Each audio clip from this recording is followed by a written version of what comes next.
VM service. Thank you for the 11 months in the thank you for the sun, the 11 months. The retreat. Hello frog, hello apnea, hello subsistence farmer. Any I saw Captain Noobs are playing 1.0 a little bit. Hello Vega.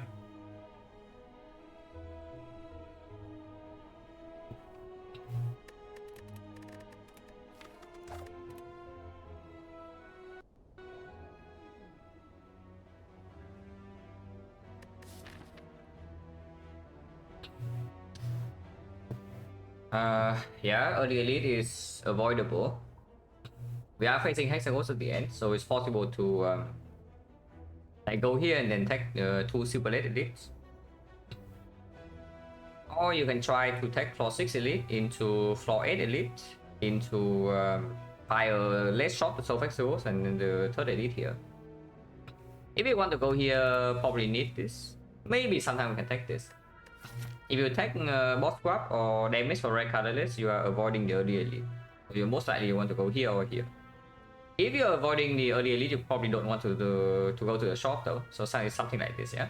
1-2 fights, go here and you decide whether you can take the advanced always or not.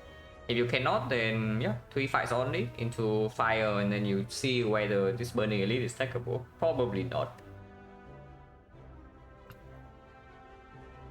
But yeah, so most likely the path is going to look like this: 1, 2, either 3 or 4, sometimes 5, but probably 3 or 4. Into here, into elite number 1, elite number 2. Or if you are somehow not good enough for this portion still, because taking 15 damage is still a lot, then you can do here, into here. So 1 elite, like 1, 3 fires, a lot of hallway fights, and red colorless as the bonus. Hello, Fan of Sulu. Hello, Yuyi. Hello, Duran. Neo again? Yeah, sure. You can take uncommon colorless and still go to that path, but it's a higher chance that you can take this elite or even this one.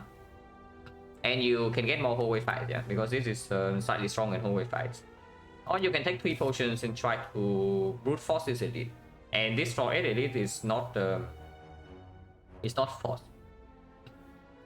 So it's like here, you do 1, 2, 3 or 5 or 4, depending on the potions you get. Right into this for 6 elite, so with potions. Maybe still lose 10 to 15 HP. So instead of doing instead of doing 15 for red colorless, yeah, you are doing maybe 10 to 15 for plus 1 elite. It's basically trading a red colorless for 1 elite, but you are on the left path, so it is possible to open up some more high rolls. If not, you still get a 2 elite act with triple fire, which is not bad. For 6 force for 6 elite is always a little bit scary though, because it's like the potion to solve knock and lack of bleed usually can be the same, but then you can take a lot of chip against sentries as well. So usually you want 1 offensive potion and 1 defensive potion, but sometimes if the card rewards are terrible enough, your offensive potion is still not enough to solve knock or laga, so you take a big hit. If you have to take a big hit with 3 potions start, yeah, your Act 1 is done. Yeah, if you take 3 potions start and your first elite still maybe minus 20, your icon is done.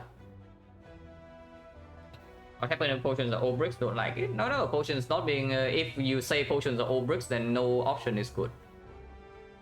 No, I will just say that. If you say that every potion is a brick, then there's no good new option. No matter what you do, you will die Act 1. If that is your perspective, potions will not break, don't worry. Even if it breaks, you can still get natural potions, yeah? So on average, before the elite fight, you get, if you pick 3 random potions, you get maybe like 4.5 potions. The chance to break each potion would be around 50%. It's slightly lower, because even some potions like Dex Spot or 50% is only for the knob, like specifically for the knob. So if you break all potions for the knob, the chance is roughly maybe 4%, 5%. Probably closer to 4. So Yeah, 4% for the knob, and 1 out of 3 you see the knob, so it's maybe a 1.5, 1.3, 1.5% chance of you getting owned by the knob on floor 6. Hello, Proven. Okay, that to, yeah, literally any other your borders, like, that's fine. And it also makes your rate chance slightly higher. It's very marginal, but it does help a little bit. Hello, Grisbert. Hello, Steve Allen. But honestly, I don't want to force myself into this 4-6 elite too much. The 2 elite path is not a strong one though. It's like 1 fire, 2 late elites, and if you have to spend potions here, suddenly you don't have potion for Hexagons. This left path is so much better. It's like if you can take this elite, like your path is so much stronger. You open up high roll potential 4 elites. Or you can still do 3 elites plus less shop, so you are not scared of Hexagons, and you get more fires the most elite. No, honestly, maybe just good. I don't think this is the tech, and I also don't think this is a tech. So it's either you take this and commit to the left, or you take this and open up the left.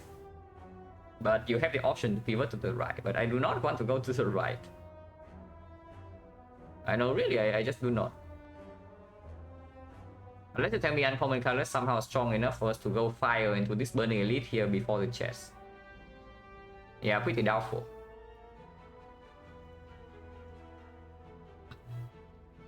What are the options? Yeah, here. And I think I'm taking potions. Eva, thank you very much for the sub and the 5 months. Appreciate a lot. Yeah, these are not damage potions, but they can also be. Oh yeah, something about the 3 potion is that if they are breaking, if they are not helping you in the elite, you can save your HP in hallway fights. Uncommon color less into 5 fights and taking 5 fights with 3 potions. Why am I taking 5 fights? Like whoever said about taking 5 fights?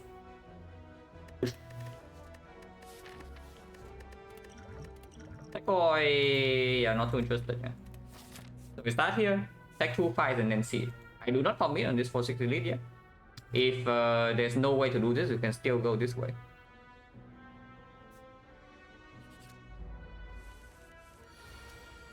Yeah, we can use potion immediately, but these are not good elite potions. So you can weak pot here, for example. Yeah, you can straight up just weak pot here. And then you do neutralize plus strike here, or even just neutralize alone. So that 2 strike will kill.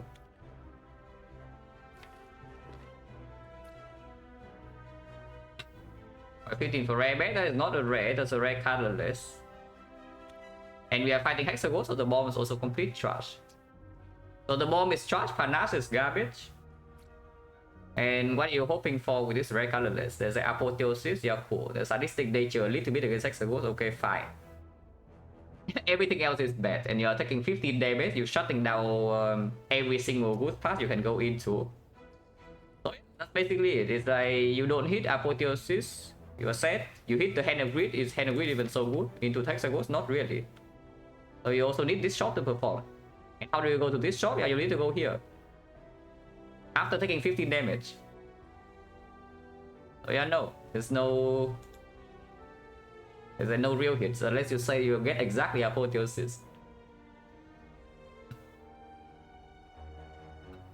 It's like, funnily enough, taking damage is a damage into Hexagons, yeah. But the rare colorless is also at its worst into this fight. Okay, what are we doing here? This fight is not super trivial, especially when we are being attacked for 18 on turn 1. So if I do weaken here into weaken here, we are facing 9 plus 4. So I can take 3. I can also take 4. And just straight up kill this and play 1 defect. And this guy's weakened for 3 turns. Yeah, I mean, it's only 1 more damage and we deal 6 more damage here. I don't want to stay in this fight for too long. You defend weaken? No. Duran, like, why do you want to stay in this fight? Okay, let's talk about it this way. Yeah, if this is the Jawworm, if this is the Jawworm in turn 1, it attacks you tail. It always attacks you tail. Do you full block? Yeah, why the hell do you want to stay in this fight? Like this guy attacks you 6 every single turn, he never stops. This guy attacks you 80% of the time. And then either he's doing this big attack, or he's doing the attack that shuffle in slam, yeah? So your second cycle draw is way worse. Why do you want to stay here? Like, what is the reason? Like, we take the damage, but let's not be... Unless you want to also use Gameless Brew, you can use 2 potions here if that's what you want to save this HP. I don't want to. But this fight can go insanely wrong, yeah? In the second cycle, like, we break 1 time against this thing and you already take way more damage. I don't want to stay here.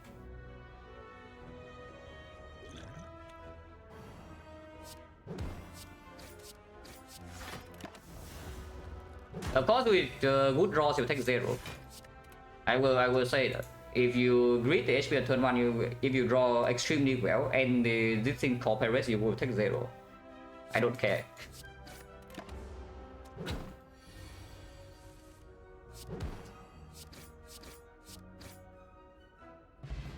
That already saves on back, so we would be behind by what?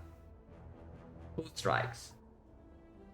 So he's at 12, and we draw only 2 more strikes, and the deck weakness runs out. We'll probably take maybe like 2 or 3. We just draw with no weakness and the defend draw afterwards. Wait, do we even have 2 strikes in turn 2 to kill the Great Slime? Because we did it like 2 strikes in turn 2. Actually, we do, yeah. 2 strikes in turn 2 to kill Great Slam. Survivor. Full block. Could have taken 1. And then turn after, we have the slime in the draw though, so there's no guarantee that we draw lethal the turn after.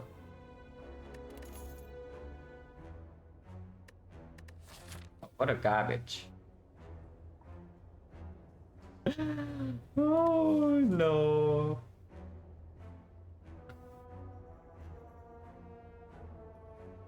Hello Talker, hello Tuesday. Well, we are fighting Hexaghost. Sad story, guys. But indeed we are.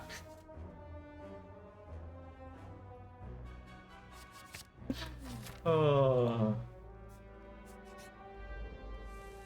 Okay, at least if we draw turn 1 in this fight, it's going to be good. On chance 50. Also, 3 potions start into 3 common cards on first saw like our potion chance through the roof, yeah. No, our rare chance through the roof, yeah. So maybe we see a rare now. It is not a rare, but that's a good card. This is not an offensive potion, though. Like we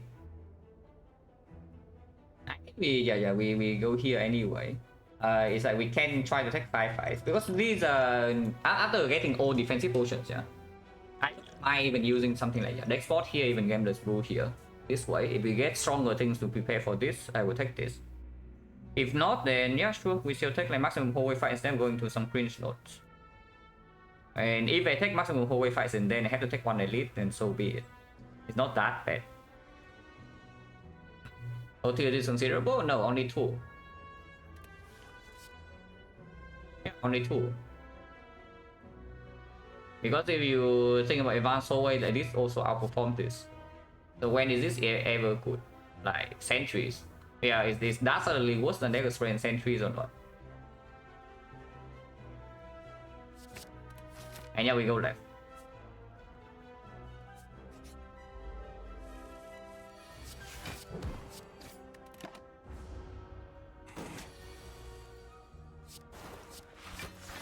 Going chance right now is 40.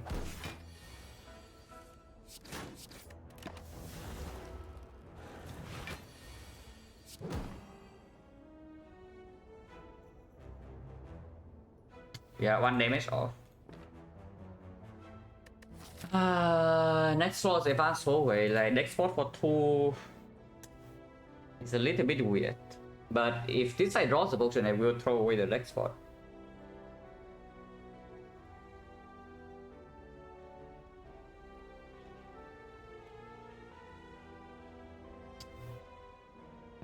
export for 40% into the advanced hallway that export can perform. Export can perform if it's any big single target, like the big slime, big gray slime, big green slime, blue sliver, even single blue sliver. And if it's any nasty fight at all, yeah, it's like the exodium whatever, then I would definitely like to head to the export. It probably saves something close to like 6 to 8 there. 40% too low. It's not even just about too low, it's also about the fact that we are running through advanced hallways right now. And this potion just says straight up says more HP than 2 there. Hello Nepri, thank you for the good luck.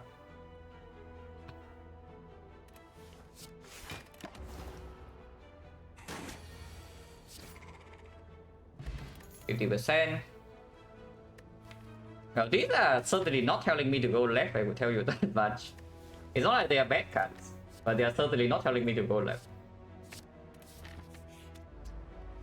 Okay, where's my dagger spray? No, but really, like, even here, the dash doesn't really get outperformed by dagger spray so much yet. Potion is 50 now, so I am willing to spend the next spot on this dash to have a clean kill. And next turn we also can block.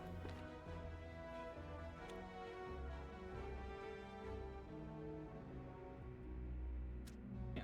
Next spot now, dash neutralized here. There's no cleaner line. It doesn't make sense to do like double strike clean kill here to survive and neutralize. That makes zero sense. Hello MG, thank you for the good luck. And we just do this. Try goes here, goes to 5. 5 is an okay number because you can deadly poison to double block, which is full block. If you go here, one strike will kill, and then you are facing 16. We have counter gamble, yeah. I would still strike here. Because if we strike here and kill this, then after we need to block 12 again, so it gets a little bit weird. But yeah, you see what I mean by like next point advanced hallway just saves way more than 2. If we run into any fight that is somewhat difficult, like next point just saves way more than 2. It's already 6 HP. Actually, it's like maybe more than that because without the next spot, turn 1 line. No, yeah, it's exactly 6. Turn 1 line would still be the same. So far, exactly 6.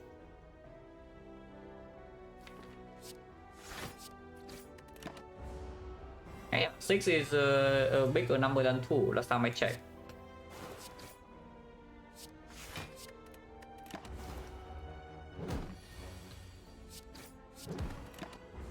Hello Jules, thank you for the good luck. Potion change back to 40.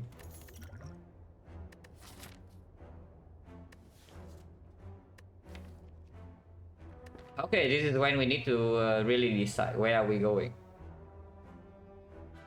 Yeah, where are we going? Because if we're going left, we absolutely take this class 9.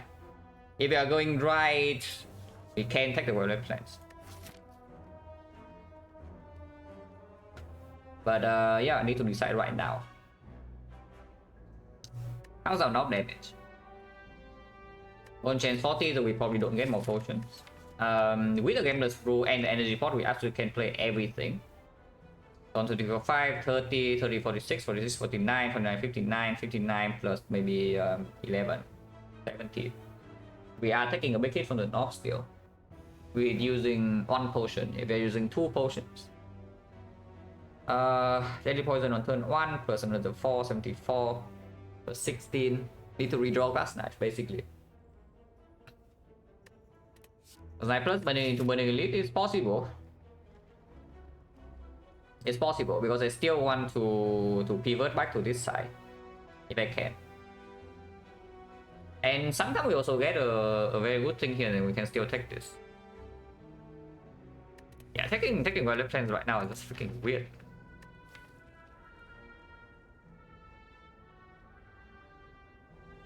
But yeah, right now it performs against the it's okay against Lagavulin. It's not that good because maybe our damage is still lacking. even with the deadly poison minus. Is the deadly poison minus, what is it? You open with it. It's 1 energy deal 15, and then in the redraw, maybe you have 3 more turns of poison, so that's 2 energy deal 30 damage. 2 energy deal 30, you play dash on side, maybe 2 times, 20 damage. That's 50 damage, 52, 42 because of 8 block, yeah. Actually, no, the deadly poison doesn't care about 8 block, so it's like 50. 50 neutralize maybe 2 times 56.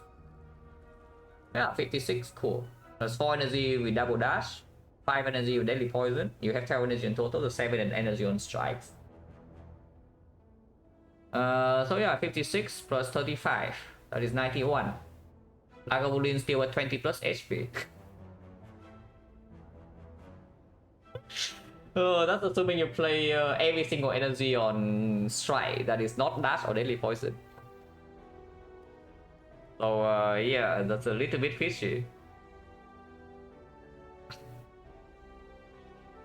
So maybe you upgrade and take multiple leads. Yeah, upgrade and take multiple leads. Or you go here, you get own, you rest here, and suddenly your arc is ruined.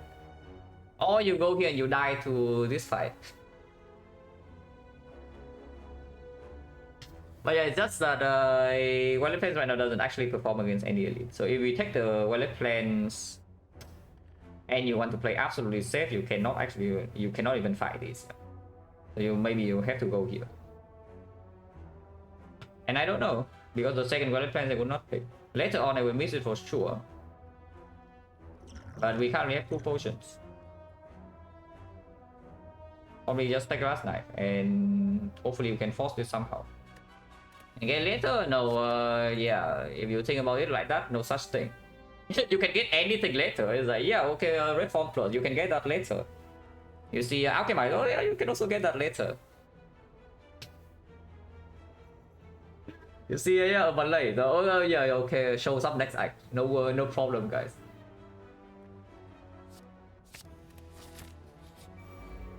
Yeah, Glass Knife is also better into a lot of advanced always. Any poison here, Cow Gamble, and Glass Knife can one shot this.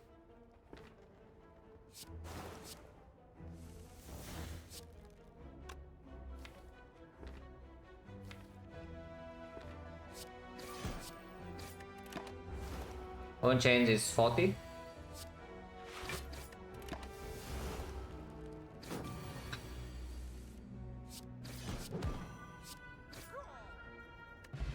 Chance 50. Dagger Throw works very okay short term with energy pod. And we say that we are currently what? 16, maybe 16 damage short against Nob, yeah. And I came. Okay, fine, I guess I came back. Yeah, I take this Dagger Throw and then we run into this elite. This is not even easier. It's like our point change right now is at 50. So there's already a chance that we waste a potion here. And this fight is not even easier than this, even with Glass Knife Plus. Yeah, Glass Knife Plus is what? Plus 8. Max HP Nob, plus 20. Plus 22. And you do not redraw your Glass Knife, yeah? So immediately you open up yourself for 1 out of 12 that you get completely owned. And then, yeah, Max HP Lagavulin, it gains what? 25%. So it's 28 HP. You gain maybe double play Glass Knife is plus 16. You are still worse than a normal Lagavulin fight, even with Glass Knife Plus. So that's the, yeah, and also Max HP Sentry is a thing. So it's not even a 1 out of 12, it's a 1 out of 4. Any Max HP burning elite in here is just straight up worse than this one. Even with Glass Knife Plus. Oh yeah, why not fight the elite right now? But I think I take this Dagger Throw. We counter damage because not already, we are 16 shot. We're just using this pod.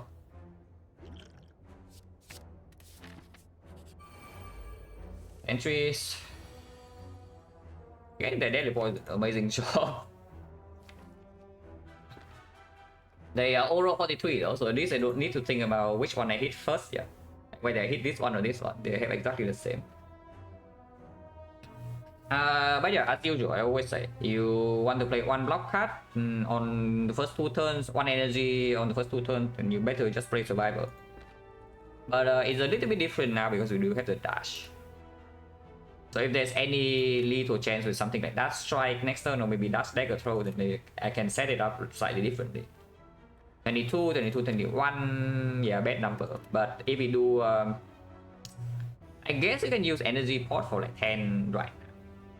Because Energy Gameless Brew in the second deck cycle does not save 10.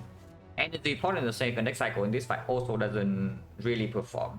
And potion chain is 50, so I do want to use one potion. And this potion is still performing against Knock. This potion will perform fully against Lagavulin, sometimes perform against Knock, but even against Knock, maybe it translates to at most like 12 damage. And of course, after this, we have Gas Knife Plus, so that's already plus 8. And another relic. 50% on different potion.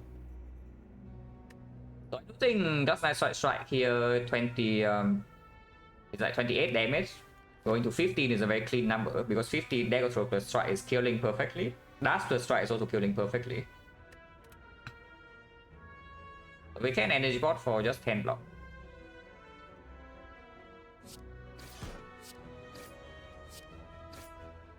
Yeah, let's do that. I think why not, right?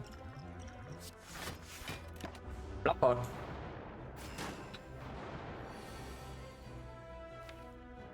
It's a little bit rude. So now I don't have Count Gamble in the redraw, I have Ascender's Bane in the redraw, and I shuffle out one or two of these cards, depending on whether I draw Dagger Throw right now or not. But I don't play this hand. The Count Gamble now.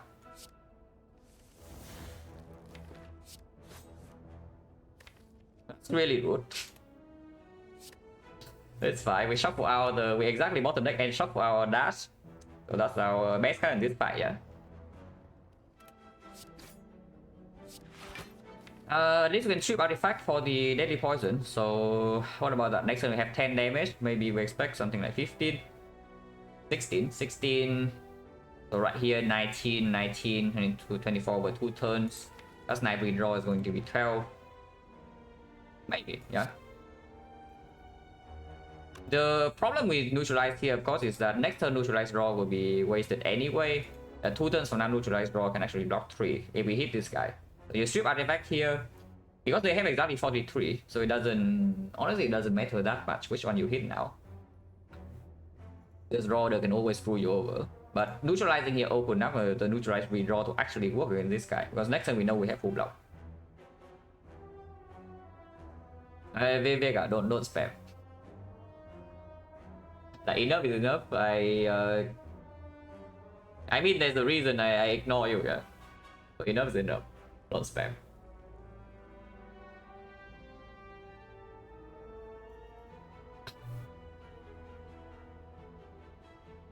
I neutralize here. So let's say we also dash here. And 13, 16, 27, 27. So yeah, we have to take at we block this, we block this, and then we can maybe kill this.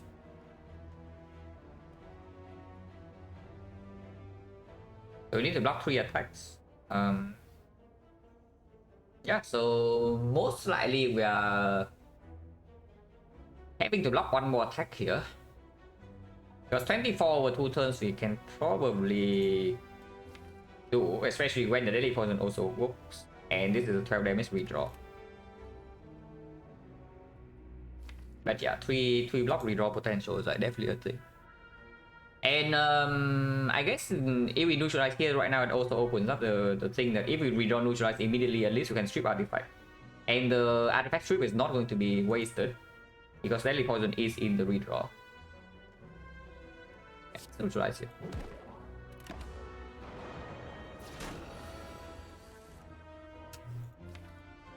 Okay, we are getting taxed. I don't know how much, but it's going to be nasty.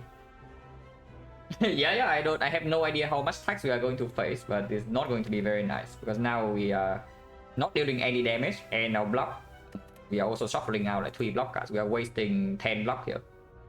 Yeah, exactly, just draw block this turn, right? Bottom deck exactly the dash and shuffle it out, and then draw block this turn. Very nice.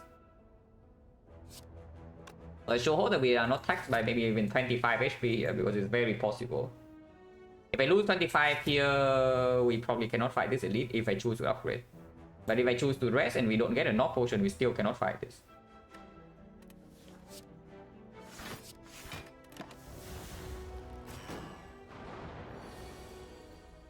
Yeah, the poison works here at least.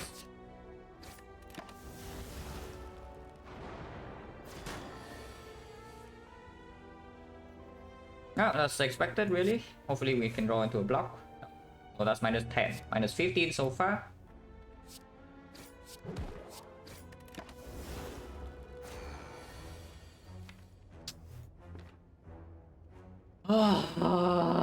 Freaking sentries, man. This fight is so stupid. This fight is so stupid. Oh, this fight is actually so incredibly dumb. And yeah, funnily enough, if we chose the other sentry to hit, we would take close to 0. With how this draw works out, it's like we draw exactly the opposite of what we need. Yeah, you just choose the other sentries, it's not even correct or wrong. It's completely random. And you save 20 HP. Yeah, this fight is just stupid.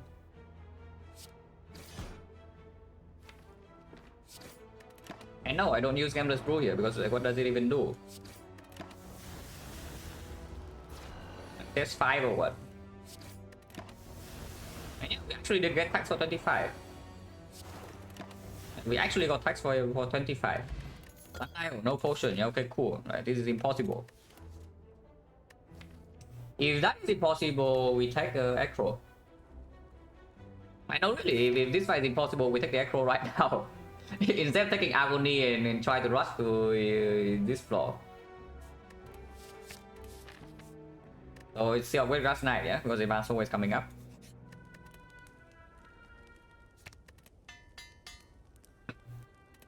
Yeah, that is straight up just minus 1 elite because sentries are dumb.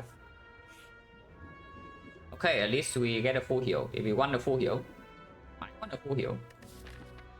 If we toss it with the Deadly Poison, we do face the potential Hexaghost problem though, so I don't know whether I'm allowed to. We are definitely not tossing away Glass Knight Plus, but I also definitely want this 43 HP. Yeah, I absolutely want this 43 HP plus 10. We are never tossing away the Glass Knight, like don't be stupid. Does Deadly Poison heal for... Actually no, Deadly Poison only heals 5, yeah. If I want full heal, I need to toss Dash.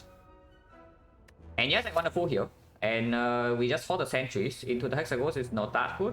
Into Lagavulin it will fully perform, but not 43 HP perform. Into Act 2, this card already falls off slightly. And card game was way better later. We even have Sundial, sometimes we can play into this. Ever throw in Dash? Yeah, of course we throw in Dash. Okay, now at least I can maybe go here. Yeah, just give me 0 relics, thank you. Yeah, just give me 0 relic, please. Oh, I love 0 relics, guys. Anybody else loving 0 relics or just me? It's like you play a run and you just see no relics.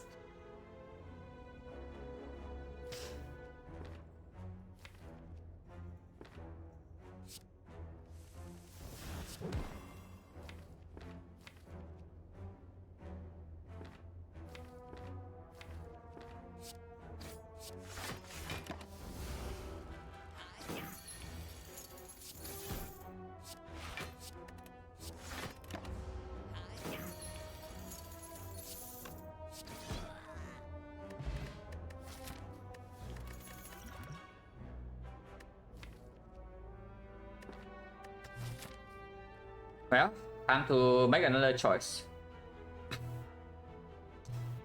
We can take this back flip or prepare and go left. Or we can skip and try to go this way. If we take back flip or prepare, upgrade Deadly Poison, and maybe can upgrade Cloud Gamble afterwards, we with the Power Potion we most likely can still kill Hexaghost. Or we try to do more elites, but the problem with this is that yeah, early act 2 is going to be a massive pain. It's just that if I also have to use my Power Potion here and I don't upgrade my Deadly Poison, I don't feel safe at all before the Hexaghost fight. Yeah, if I take a card here, it's most likely backflip. Now we can play into that. We can with the aggro already in the deck, with the card gamble already in the deck. They got so aggro card gamble. Yeah, Tactician is extremely pickable. And yes, worst come to worst, we do have the Sundial that can be played into. We get 1P box with this backflip, Sundial with this deck, and suddenly we are infinite. I think we'll get the right side that much. Kind of, it makes you worse in the North fight, so you probably need to spend more resources, you lose HP. Don't be tricked into thinking that yeah, HP is bad into Hexaghost, yeah. The higher you have into the Hexaghost, the better you still are in this fight. It's just that usually it means that you're wasting your Act 1 resources. And now we don't have Deadly Poison plus, like, look at this deck. No, just look at this deck, plus the backflip, plus maybe 2 relics that... Okay, let's assume that 2 relics deal for you maybe 20 damage in the Hexaghost fight. Maybe let's be optimistic, let's say they deal 30. How do you kill Hexaghost? Yeah, how do you kill Hexaghost? Without Deadly Poison plus, without like Cow Gamble plus. And you bottom deck your Deadly Poison, you have to use Power Potion in the Elite. Because your Lagavulin fight is not even good. It's okay because you have the backflip.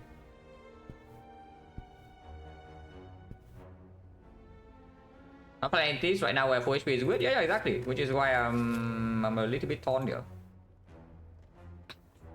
Because yeah, if we enter the boss fight with too much HP, it does mean that we are wasting our resources.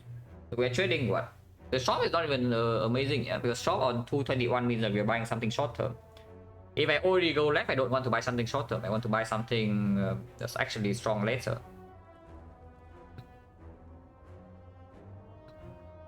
Can't expect to upgrade EP. No, you can. But you upgrade Deadly Poison, but you don't upgrade your Cow Gamble. And suddenly you bottom deck and shuffle out your Deadly Poison, plus you are dead.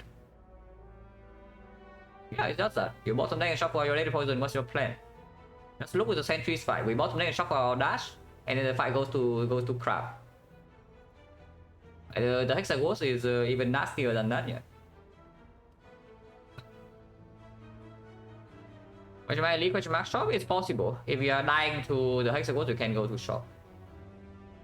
Yeah, honestly, this node is bad. And we are trading 1 fire for the elite. There's no way, right? We have fight the elites. But honestly, I will still take this backflip. Because we next fight is the North. If next fight is a knock, yeah, whatever. Plus 9 plus, we can maybe game the spool. Damage wise, let's counter again. Because if we take the backflip, we actually are making our deck worse against the knock. So 19. 19 on to level 5, 6, 7, 8, so we can play everything. 24, 54, 57, 66, 66, maybe plus another 11, 77. 77, redraw plus 9 will kill.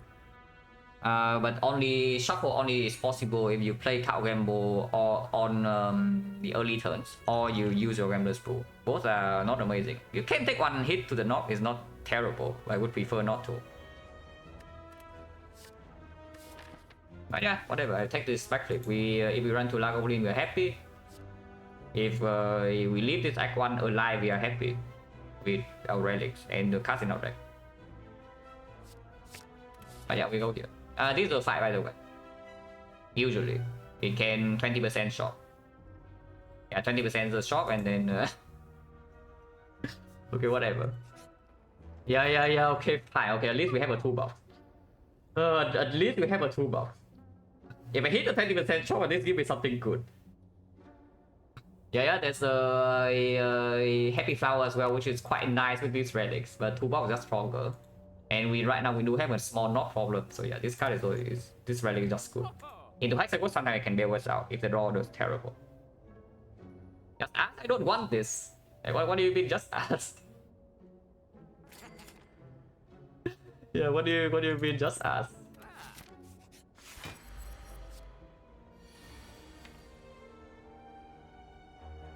What's this? Okay, that was not very good. If it's a red, no. If it's a red, it's a freaking skewer minus. The only thing that is count is... The only thing that is count the freaking Eviscerate.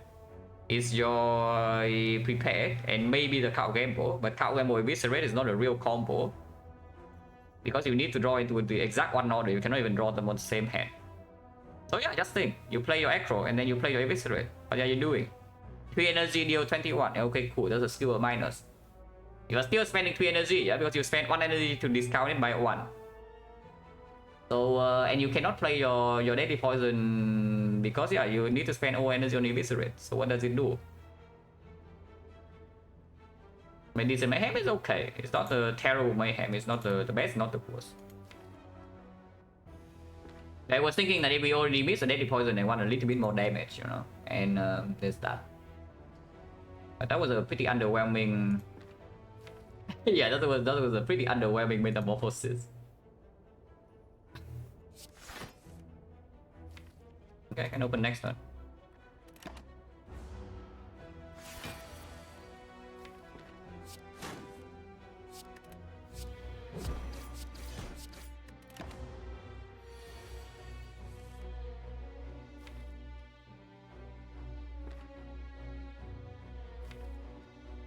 $20, 26, 33, 36, 45. I can triple block here, so I will. We can also use a potion, yeah, but this potion is very, very important for Hexagons if our toolbox doesn't bail us out and our draw does bad. Yeah, I would just not use potions here.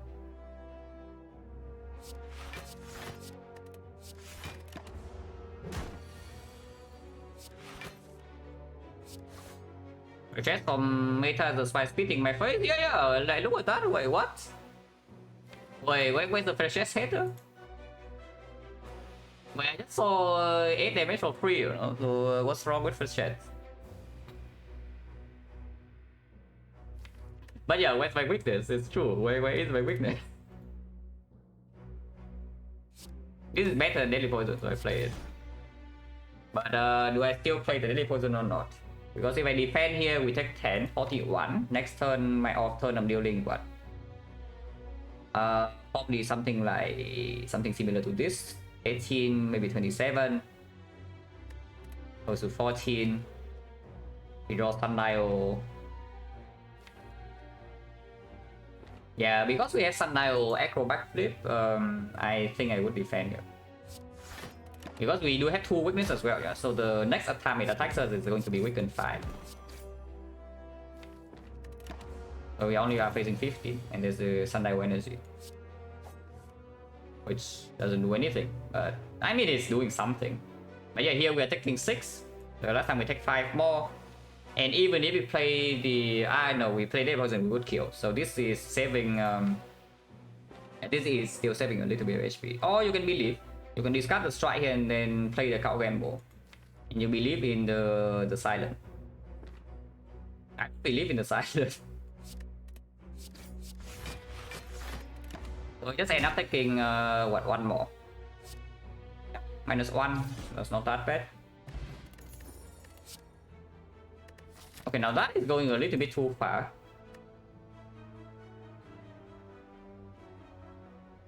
yeah, that is going a little bit too far. Yeah, I can tell you. But this actually means that we are 1 card away from infinite. Slides? No slides, no slides. Don't just look at yeah, we have draw, so therefore slides is good. Slides still doesn't perform in the Hexagons. And in the Hexagons, you also just want to draw back into this. The slide doesn't even improve your damage by that much, is what I'm trying to say. If anything, yeah, if you take the Nightmare and you Nightmare Deadly Poison all the last night, that's already way more damage than whatever the slide is trying to do. Even Nightmare Cow Gamble is not going to be bad.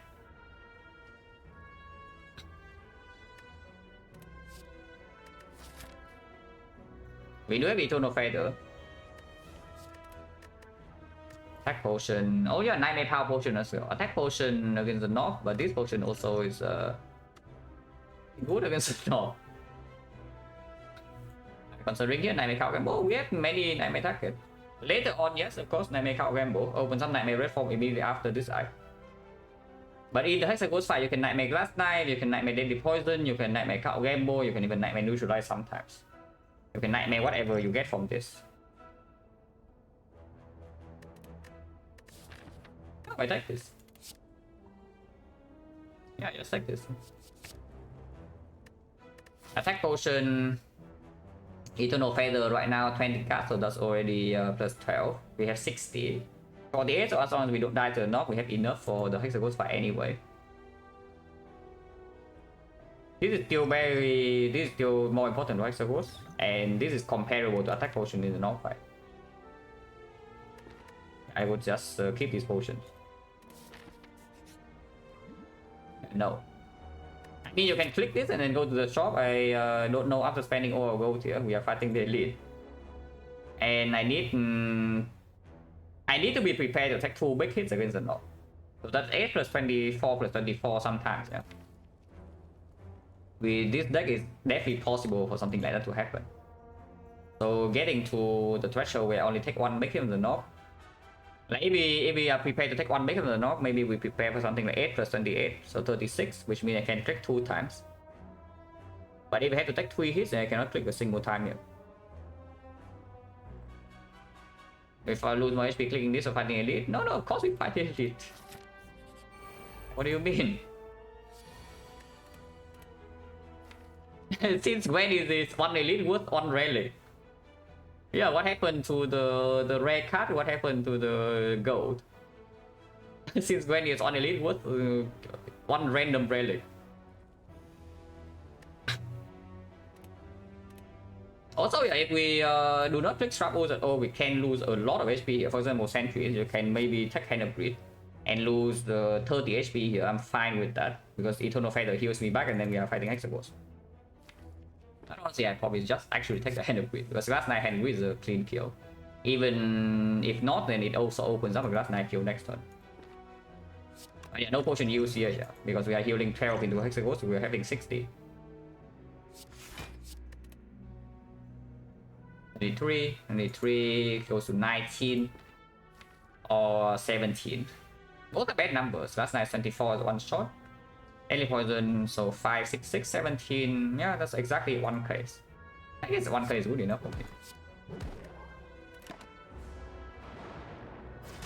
Yeah, exactly 1 case is good enough for me.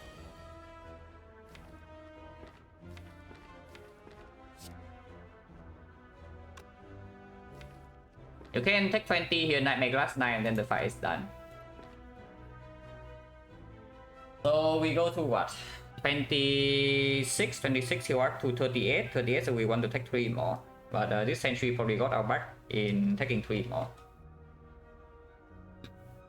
So we need to think, because right now we are still taking maybe 5 or 10, yeah? And afterwards we take like 10 more, 5 or 10 more, and then that's already equal to taking 20 here. What's wrong with taking 20? Because I don't see that this draw does super good either, and then our damage is like nowhere near so in this fight. And at most we get 1 Hand of Greed anyway, because yeah, the shuffle only happened once. And let's go. No, at most we only get 1 Hand of Greed, so it doesn't really matter.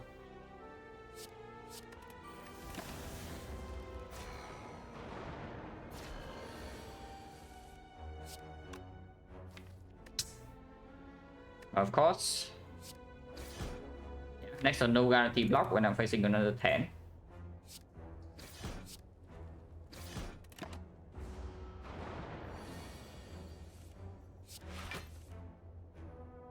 Well, I guess we get no gold.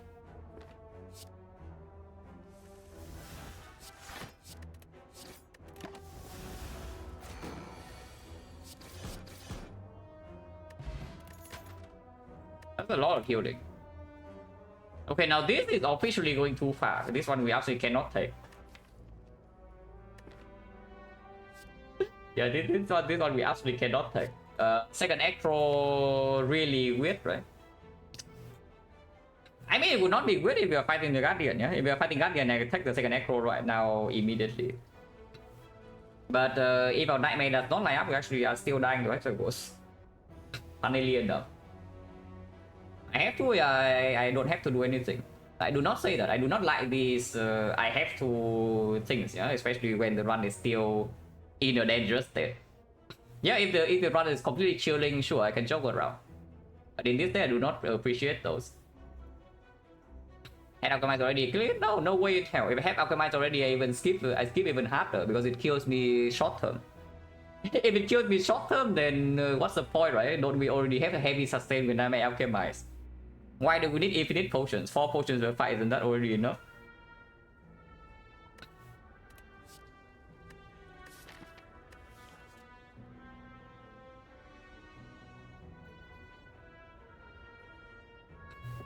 Empower me? Yeah, I don't, and I already said I do not appreciate it, so don't push it. It's like I'm usually in a good mood, but I'm not always in a good mood, so don't push your luck. And yeah, Brimstone is strong. It's just that you need to recognize when it is strong, and it also depends on how much you win. If you are not winning, I would say this right now. If you are not winning, maybe 80% of your runs, buy Brimstone on site. Okay, that is what I would say. If you win more than 80% of your runs, you can start thinking about whether Brimstone is bad or not.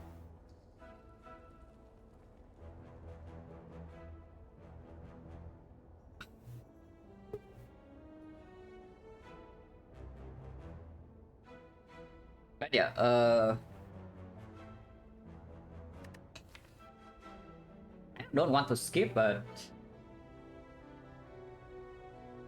yeah, toolbox the chance of hit is what, apotheosis, and the bomb's not even that good.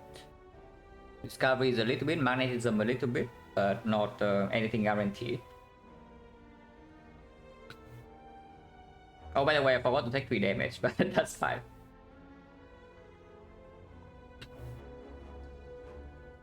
Nightmare Glass Knight Hex, Glass Knight Flame Hexagons. We have more than one Nightmare target. We upgrade Deadly Poison most likely. So you can Nightmare Glass Knight, you can Nightmare Deadly Poison Plus, you can Nightmare the power from this, you can Nightmare the card from Toolbox. You can sometimes Nightmare your Card Game Book, but it's Card Game Book minor, so it's not that good. I'm just thinking exactly how many hits from the Toolbox and the Power Pot.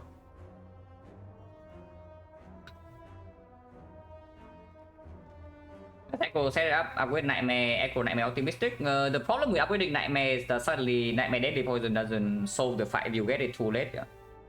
So you must line up Nightmare Deadly Poison in the first deck cycle even. It does increase the chance because you can backflip or Echo into your Nightmare. For sure, and then in Act 2 I would definitely prefer to have a Nightmare Plus over the Deadly Poison Plus. So I can see it. I can see it because our deck already has 2 cards that draw. If you count deck, a throw 3.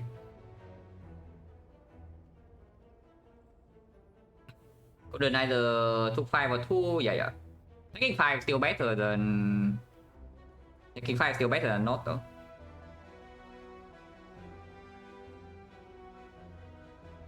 If we upgrade the Nightmare, does that ever mean take an Acro? No way, right? Because Acro into Acro is not playable. And we don't have a Temptation or a Sticky Strike or anything that works with it. It's just card draw.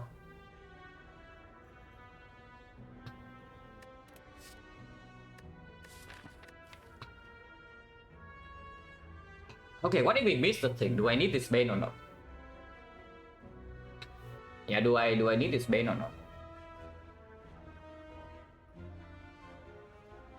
If we miss the, assuming that we upgrade Nightmare and then miss it.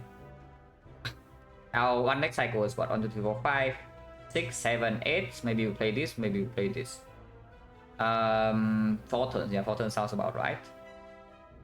Maybe 3.5 turns. So maybe ignore 1 strike because sometimes you also need to play block. So like 4 strikes, 24. 24, this is 20 per deck cycle, 60. So yeah, 24, 44, 44, 53, 56. 56, is something like 12 damage, around 12 damage per deck cycle. 68 times 3. Yeah, pretty bad if this doesn't bail out, this doesn't bail and this misses. But very unlikely. I mean, we can carry the Bane around. I can absolutely carry the Bane around, but it is also just a Bane minus. It's like if I take the Bane, I need to upgrade it, otherwise it doesn't even perform. One energy deal 14 conditional. With Deadly Poison not being upgraded, my poison also freaking runs out, and then it's 1 energy deal 7. It's super awful.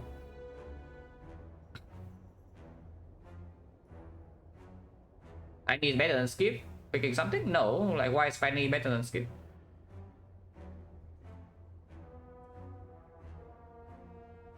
Finally doesn't actually give you energy, you know. I mean, it refunds your energy.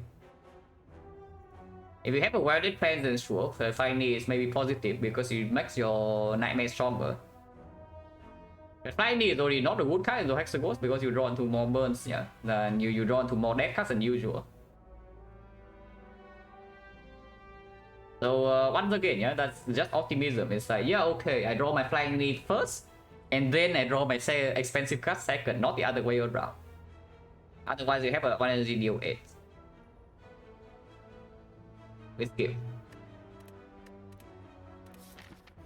And yeah, I can actually see a winning Nightmare here.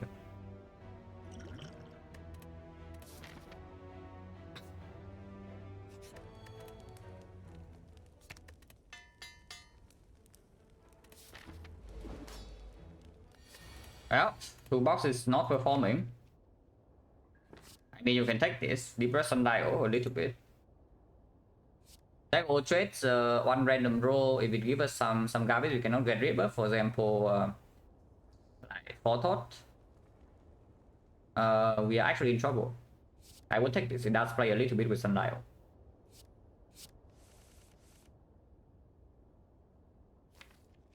Roll first. You can also Deadly Poison Deep Breath. Oh wait, Deadly Poison into Deep Breath, pretty nice, no? Yeah, Deadly Poison to Deep Breath, we just shuffle in the Deadly Poison, isn't that good? No, it's pretty good. Let's do that.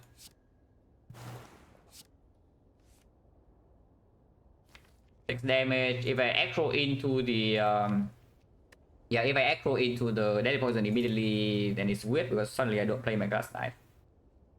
Power Potion now means that yeah, this Nightmare is probably going to miss. So I can either wait for the Nightmare to open Power Pot, or I can Power Pot right away, and if the Nightmare misses the Deadly Poison, we can maybe say that this potentially is enough. I don't know whether it's actually enough or not, because it is only...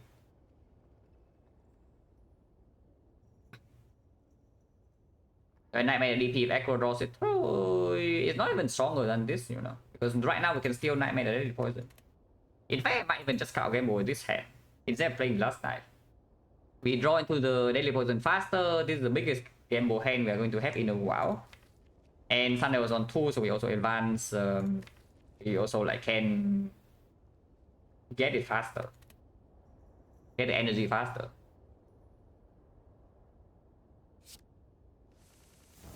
Yeah, if I draw Nightmare here, I open Power Pot.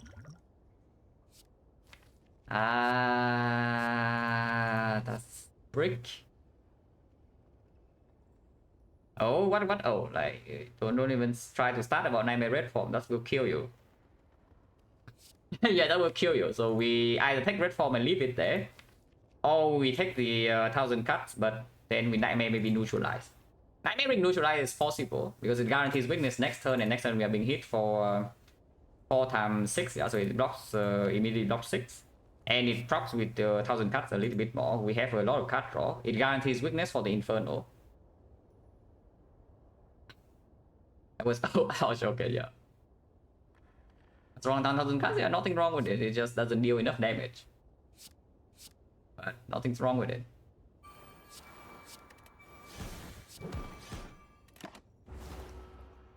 It's okay, you know? With the Nightmare neutralize is actually okay. Shuffling all of this out. Actually, shuffling all of this out is good. Let's shuffle. Yeah, let's shuffle.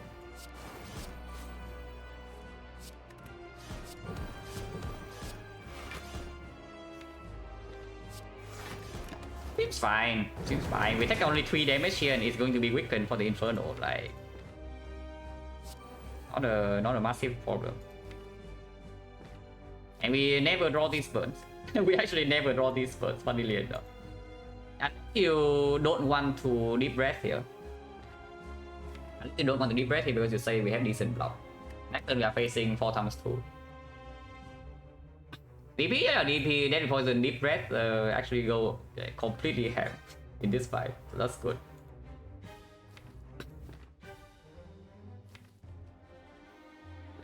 Yeah, do I Deep Breath this turn or not? A little bit weird, right? Because I don't want to redraw these neutralizes. But I do want to draw these. Maybe not these strike, but I do want to draw these block cards.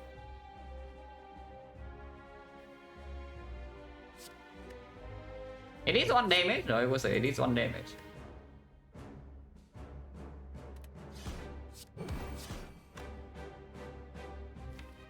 Maybe this into Deep Breath and not shuffle in the neutralize. Should have done that even before playing this.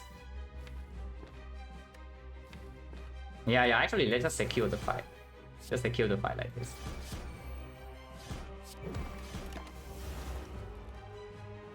Like this, our damage is way ahead. And it's weakened for the whole fight. 9 times 2 we cannot die too. 16 poison, our damage is like way ahead.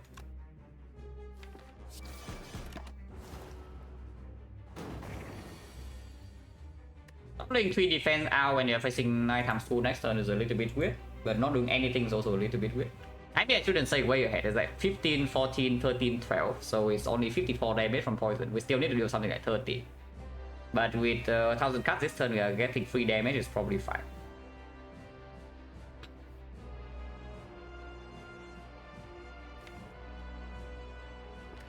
Probably our 3 defense. Kind of annoying, but it's only 6 times 2 into 6, so even if we draw 4 birds, we don't die. Okay, that's all my block. Yeah, that is indeed all my block. But we have Vibrant Sundial.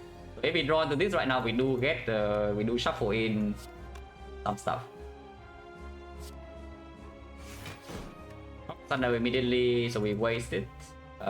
Again, Sundial into the next act, I don't really care. Yeah, this is fine.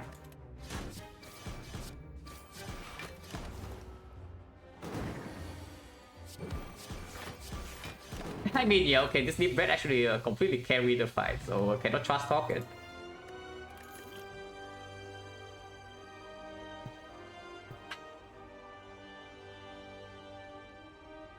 Well, are we Infinite Brain or are we not? yeah, are we Infinite Brain here or are we not? Because if you're Infinite Brain, you can take Adrenaline. If you're not Infinite Brain, you probably take Malaise. Because honestly, even if you're Infinite Brain, your Malaise is not terrible either, because it makes sure that your time meter fight doesn't go like completely wrong if your Infinite somehow is slow.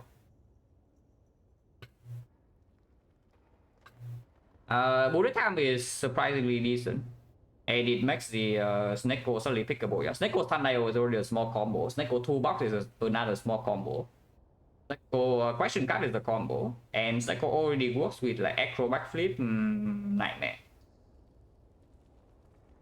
Very good, yeah, very good at Adrenaline, but maybe Bullet Time just better. But the Bullet Time just being better because it opens up one more boss relic for you immediately. Pyramid also gets stronger with the Bullet Time. But right now this deck, of course you take Pyramid, but this deck is not safe with the Pyramid into early act 2.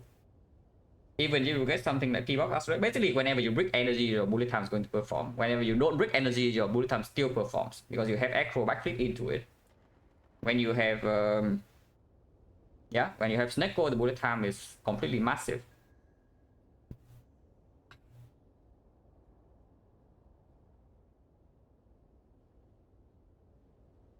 I take this Bullet Time. Malaise is nice and all, but breaking boss relic is killing us more often than not having a Malaise later.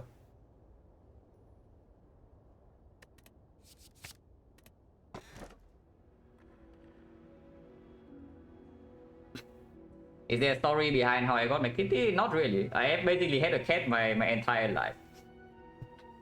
My last cat lived for I think 16 years. So after my previous cat died of old age, then I think I went into a period of like maybe a year and a half before I got this one. But my current cat, I have been raising him since he was like 2 weeks old, and now it's already like 7 years and a half. But I basically have had a cat in my entire life, so there's nothing special about it.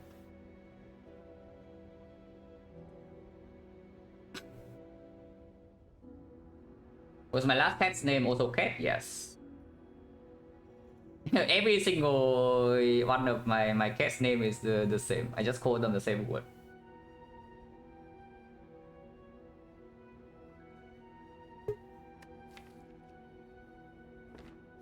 Yeah, Kurski pretty okay here. We can draw into our freaking bullet time. Other trade. Okay. Not great. You can discard the curse, not that that's a real argument, but it is something. And with the question card, you also see more card draw, so this is more appealing, yeah.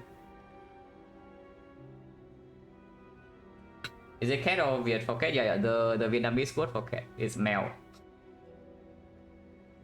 Hello, Byron. Actually, come cat in English, Vietnamese, yeah, in Vietnamese. I mean, it's not even a name. I just call it. I just say the word, and they know that I'm referring to it.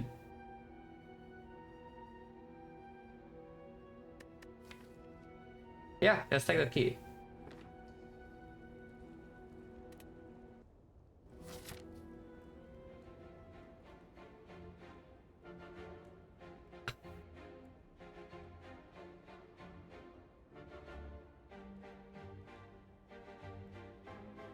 What's the priorities here? Like, bullet time upgrade is quite nice. If we see a little bit more draw.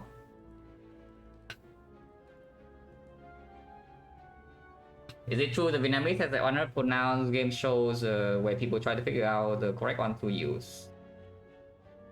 I mean, not really. I mean, at least not in common language. Is that yeah, not really. If you're just talking to people, you never use more than like 2.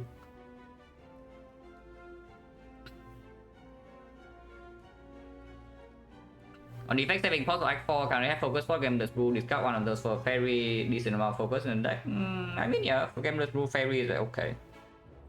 Because sometimes you're forced to Gameless Brew in the Spear and Shield, and then you can use Fairy to mitigate first cycle of the heart, and then you outscale it. It really depends whether you actually outscale it or not. It's like if you outscale the heart after, let's say, 1 deck cycle, and you continuously outscale it until the 4th deck cycle, or you have enough damage to finish it in maybe the 2nd or 3rd cycle, then sure. Focus pot unnecessary. But if you are being outpaced by the heart, yeah, because the heart is scaling 2 strength every 3 turns. If you are being outscaled by that, then you might need the focus pot.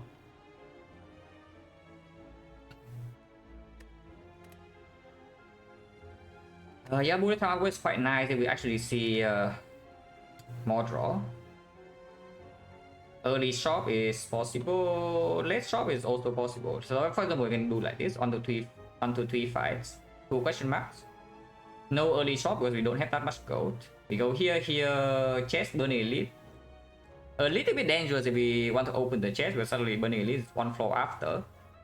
But we are probably going to be fairly healthy. And then the greediest possible part is that we open the chest, go here, and then we remove the curse at the very end of the act. If we go for not a burning elite, we don't have the shop to remove a curse. We open it here. And then in actually we have force sparting with curse key, which is pretty annoying. I would like to try for burning elite because we have very strong short-term stuff. It's like, yeah, a lot of sustain, 2 buffs, like good front load early. And right now Kurski has no real downside yet before we get to the chest. The daily poison card one must be a good one, yeah. yeah, it was a daily poison, but skip at floor 1 before against Hexagons. I just start here. Yeah, daily poison is toast, guy, unfortunate. Unlucky, but our daily poison is being hard counter here. At least the bullet time is doing something. But 47 damage is not easy to get at all. Can we get 47 damage? I don't even know. We probably cannot.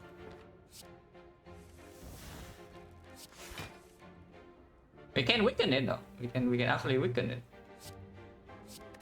Let's weaken it. Yeah, exactly 3 nightmares, so it's weakened by 1.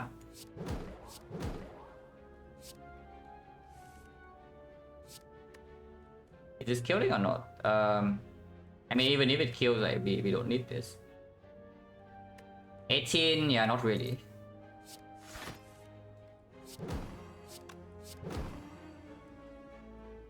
One energy off. But I still need to play this, otherwise we get nowhere. Yeah, deadly poison, and then weakness runs out. If we draw deadly poison next turn, it's still only 9 damage, which is not enough. This I can block. That's 10.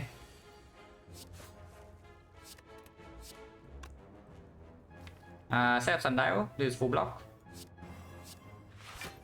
Next turn, deadly poison kills. Record? Not really. We miss the bone, we don't waste potions. Because this fight doesn't... it's like blocking frail is doing how much for you? Right, that turn right there, we play... what? 2 block cards? So it would save like 4 HP.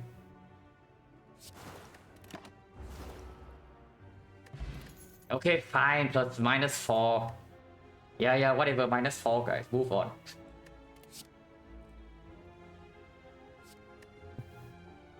Yeah, move on. These are not good enough. I'm very concerned about damage into the elite fight if we are trying to go this way at the moment, but these do not help. That's good, right? Why is that not good? Why is that good? So you just want to draw into your bullet time now. Yeah. Once again, Duran, you do this every single time. Do not think about the good draw order, think about the bad ones. It's like, yeah, okay, sure, you draw your big hand, you draw into your bullet time, and then you bullet time for your dash, okay, 0 cost dash, okay, amazing. Yeah. Nice. If I draw well in every single fight, I win. Don't think about that, it's just, if it breaks your bullet time for one fight, it's already terrible. And we don't need it for, like, it's also freaking 2 energy deal 10 damage, yeah. Do you want to draw this in the slavers? You want to draw this in the Gremlin leader fight? When do you want to draw this dash? Yeah, exactly. Just hit, right? Just hit. And then you don't hit, and then, yeah, unlucky. If I take a damage card here, unironically, it might be the Dagger Spray. But Dagger Spray minus, I would really prefer not to. But at the moment, we don't have anything to kill Gremlin leader minions. Vậy my vision happen ở đấy. Yeah, what about this Dagger Spray minus? If you want to pick anything in here. If you want to pick anything in here, like why not this? Compare this to this now. We are no longer in Act 1, yeah? We are in Act 2. We are fighting the automaton. We are potentially running into Gremlin leader. And what does this dash do? It's more efficient than my strike and defense. Yeah, okay, that's good. Literally everything is more efficient than my strike and defense.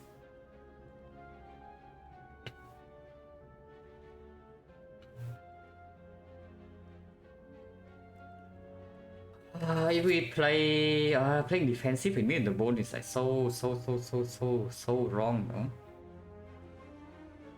It's like we only have the sundial to tell us to go design right now. Unless I go here and then I find like, I don't know, the abacus.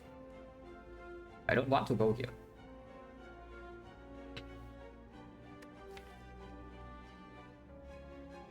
What player we do even take? If not this dagger, not this daggers, right? It's like. Or attack I don't even want. Unupgraded Dagger Spray is a sad pick, but we can upgrade it. It is also a decent nightmare target. Okay, if we want to go here, I think I should take this. Because it also performs a little bit in this fight. Oh, Degenerate, basically hard forcing, not hard forcing, but basically really lean towards making this sundial work. But we are very behind on removes. With Kursky, we are going to be even be more behind on removes, and we don't have enough card draw yet.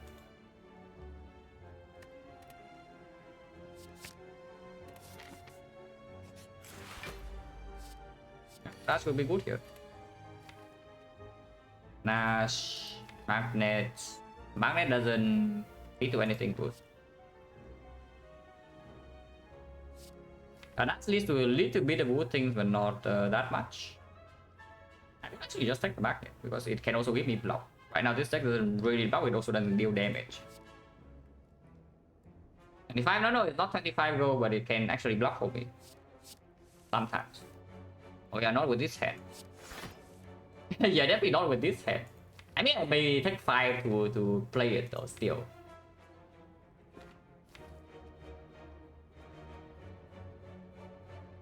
Or we can be full adventurous and I just play the Cow Gamble. If I play Cow Gamble right now, we can line up Nightmare Glass Knight, we just kill this next turn.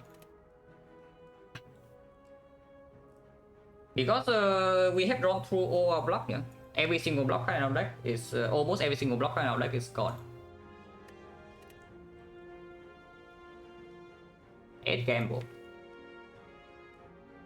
Okay, I just do this. Like 16, we are also in the mid range. Yeah, take 16, we're also in mid range. Exact mid range, in fact, by 33. Now we can kill this next turn while preserving our sundial. Blocking this is bad, yeah, because you block this, you are blocking 8, but you're losing 12. So playing the survivor is just bad here.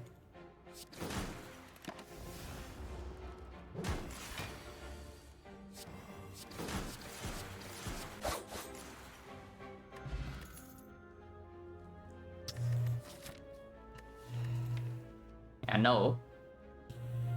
No. No question mark?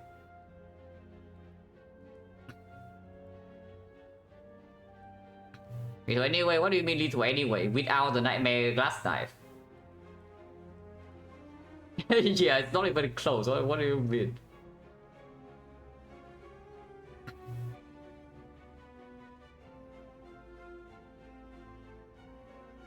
No, really, like freaking avocado has 80 plus HP there.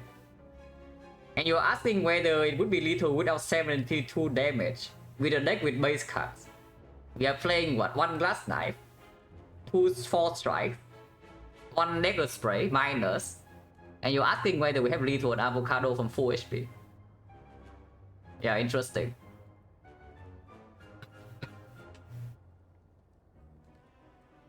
Oh god. Okay, Survivor. Okay, are you actually watching without audio or are you just listening in and out? Because I literally just say why Survivor is bad. And if you watch the actual fight, then you also know why Survivor is terrible. It's like, yeah, it's literally, I just said, yeah, okay, blocking Survivor just bad. Because we block 8 but we lose 12. And then, yeah, blocking with Survivor, oh, harder.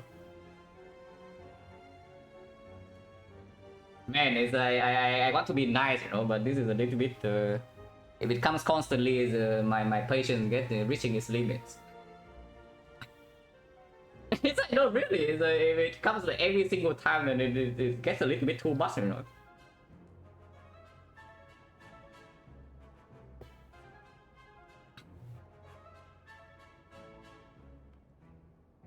And okay, what about this day poison? Is like my thoughts are cut off a little bit. So sorry, I remember last time you say you stop. If you actually stop, you would just stop without saying. So don't worry. I don't say that you should stop talking, but yeah, listen. Just watch a little bit.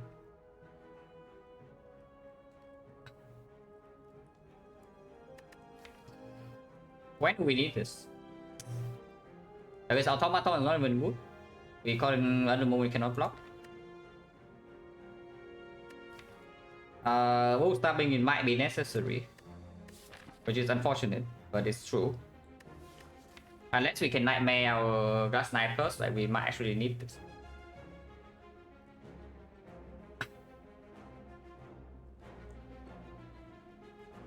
It makes the sundial weaker and weaker, though. I don't know. Like, should we abandon the sundial plan? Because it's like, yeah, we are getting further and further and further away from it. Unless you want to ignore, basically, yeah, if you want to play into this sundial right now, you're ignoring this relic, you're ignoring this relic, and you're ignoring this relic, and you're ignoring this relic. So you're ignoring 4 relics in your relic bar in order to play around one of them, and you are not even close. Like, you are still quite far away.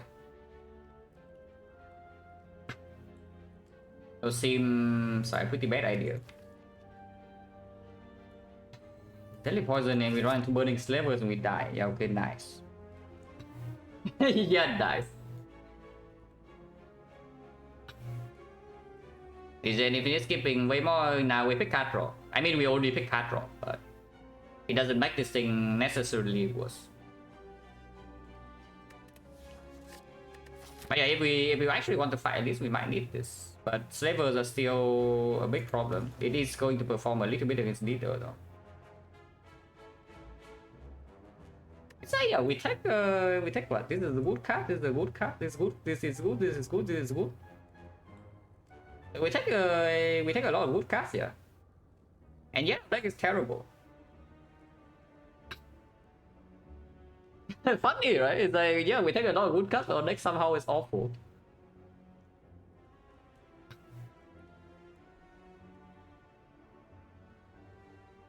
And that's not very nice.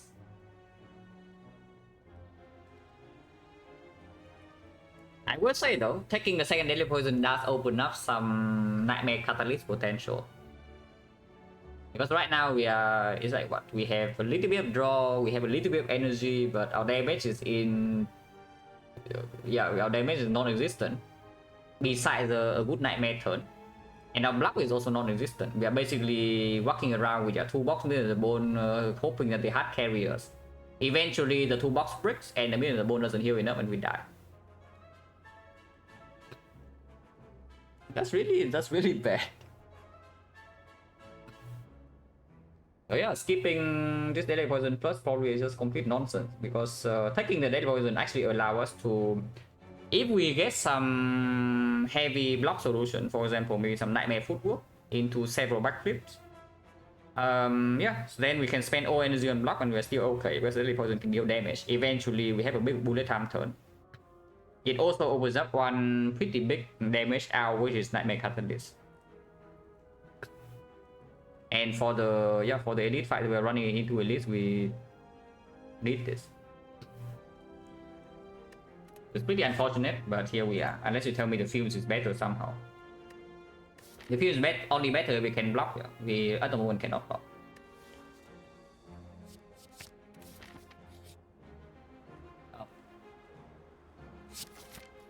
Okay, we can block. Second nightmare come back. Yeah, where's my second nightmare? Yeah, where's my second nightmare?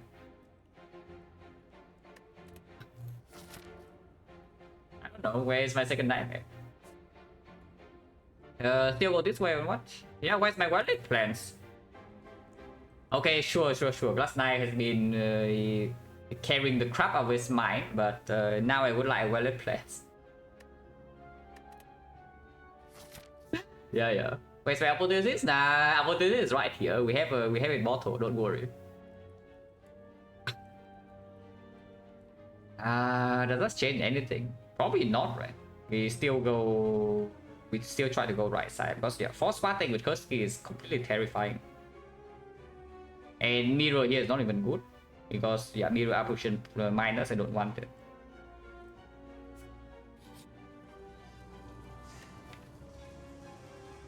Bullet time? Bullet time upgrade right now doesn't play. It will play the moment we fight one more card draw. Apparition upgrade doesn't actually matter. And So the upgrade for the short term would be like this, or this, or not really. This is not even short term. So long term upgrade will be this, maybe this. Short term upgrade is this and this. Or we can take tongs. We can carry the pain around, even on 33, because we have a lot of sustain.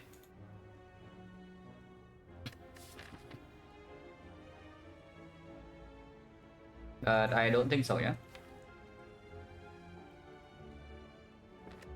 If that's always next floor.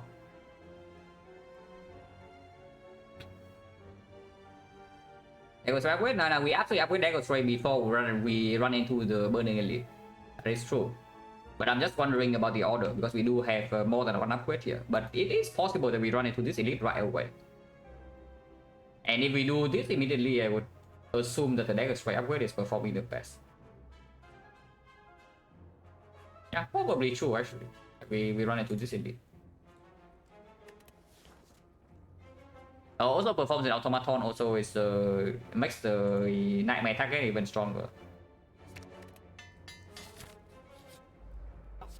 Dagger Strike. I don't know though, it's a little bit dangerous.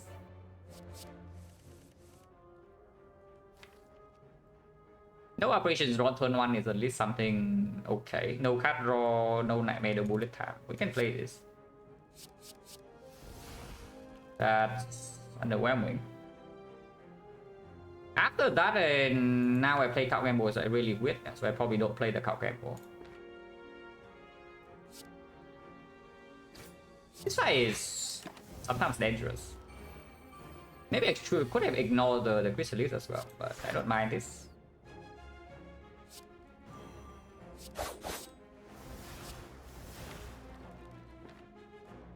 Uh, 15.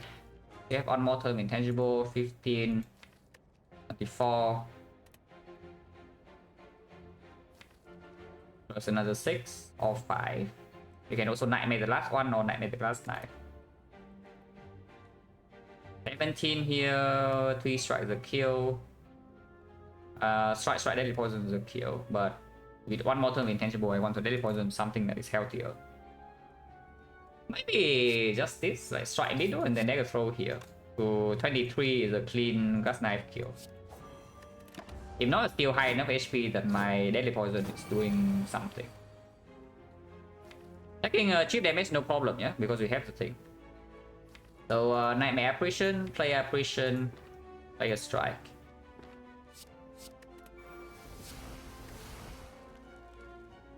And yeah, this guy's still in glass knife range and we're intangible for the whole fight now. So maybe strike here. Unless I draw glass knife right now and it can get a little bit weird. It does, but minus on intangible for 5 poison, that is really stupid, so let's not put it. Nah. That's fine, that's fine. Metal Philosopher, thank you very much for the sub in the 6 months. Appreciate it a lot.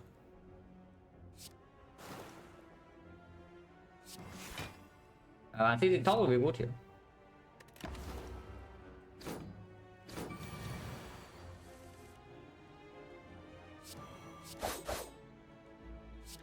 I mean, good thing we have operations, yeah, I'm just telling you. Looking at how long this fight is going, but I guess with our operation, I would also just not play the Chrysalis. I would just probably pick the charge mutation and then game on turn 1. So the line would be very different.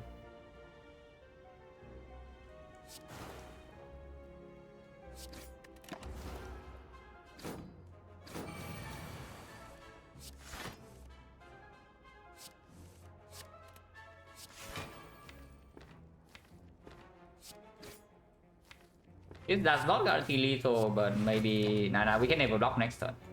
Okay, this does guarantee lethal, but I was trying to think if there's any way to advance Sunlight or not. With this, even if I gamble into dagger throw kill, it doesn't advance Sunlight anyway, so it doesn't matter.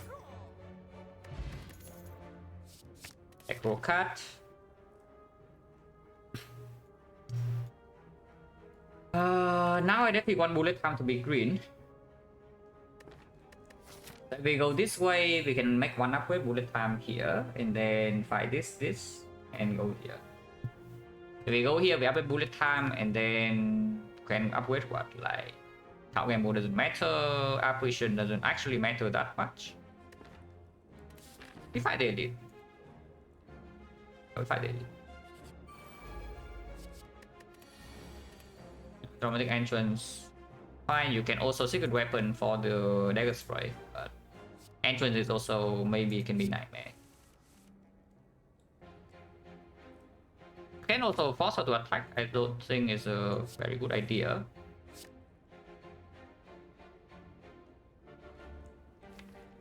Yeah, we are most likely just gambling this hand away.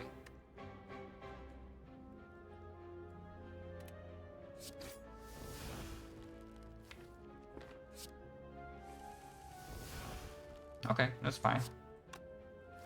I guess she will attack, but we are also intangible. So intangible for 3 turns, maybe 5 turns. The poison is not down on her yet though, so it's a little bit scary. And next turn we need to play 3 apparitions, so we can only play like 1 damage card. I'm really wondering about just completely ignoring these gremlins and just play this strike on the leader. Yeah, exactly. With Nightmare Intangible, do I just damage her? I'm thinking about it, because if we do it this way, Intangible 3, yeah, so 1, 2, 3 next turn, and we let her attack again, we can fully block 2 attacks from her. Afterwards, of course, these things need to die, or we will die, or we need to redraw into apparition. But if we redraw into 2 apparitions in time, we also can block another attack. And taking chips of 1 is no problem at all, because we have beaten the bone Eternal Fighter. Yeah, we just attack the leader.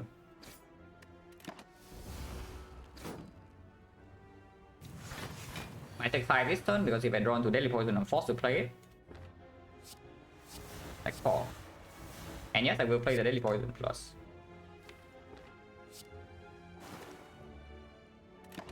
And we let her attack again the next time.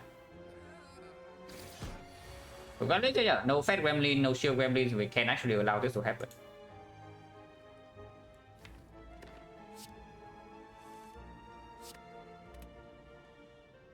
Hmm, 12 damage. Yes.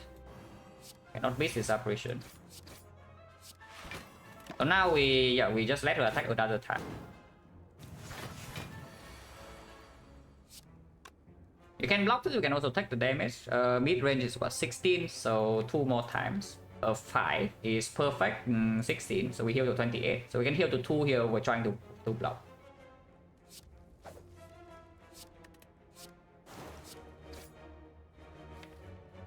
We can never break on the last apparition. So yeah, this fight is already completely safe. And the Deadly Poison, yeah, unfortunate to say, but it's kind of necessary. pretty unfortunate that it is this way, but apparently this is our life now. And yeah, like just imagine that you don't click the Nightmare Act 1 in this run. What's your plan? What is your plan in Act 2 here? Because your relics are telling you to go aggressive, but you cannot because your deck is complete crap. And now you are basically trying to maybe hard pivot to Sundial. But in the short term, your offense, defense are both severely lacking. So that's pretty, yeah, that's pretty pretty bad, right? It's not like we are in such a good state right now, but at least in this fight we are surviving. So no, but really, do I take 10 here? I think I take 10, right? There's no risk. I just take 10 here, there's no risk whatsoever.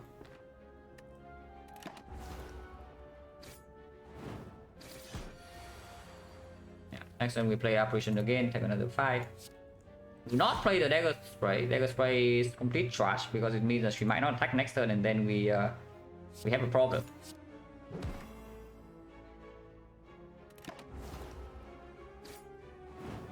Wait, I should have played... Okay, now I lose 2 for no reason. Yeah, I should have played Survivor. Yeah, I should have played Survivor. Just lost 2 for no reason. Maybe now I can kill a Gremlin. We cannot. Okay, fine, -2. 2 is not, guys.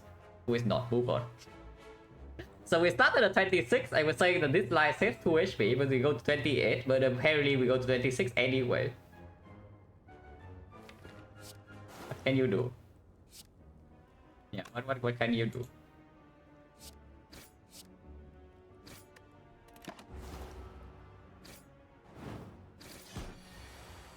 Yeah, now she's dead.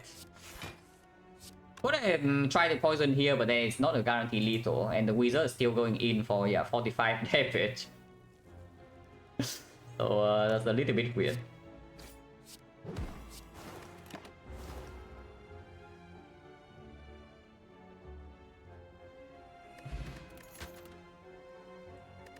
The Tactician card.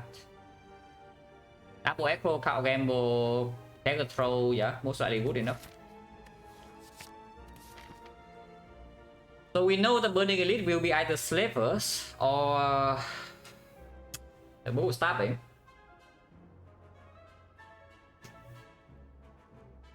For some reason I don't like either fire, you know, that we run into like Burning Elite like that. How bad is the curse? I mean, this relic is nice. You don't have the damage potion though, so if 2 box doesn't give us damage in the Slavers fight, can be really dangerous. Bull Stabbing maybe we are fine. I would assume that Bull Stabbing is not a huge problem. It can be a problem, but it's less of a problem than Slavers.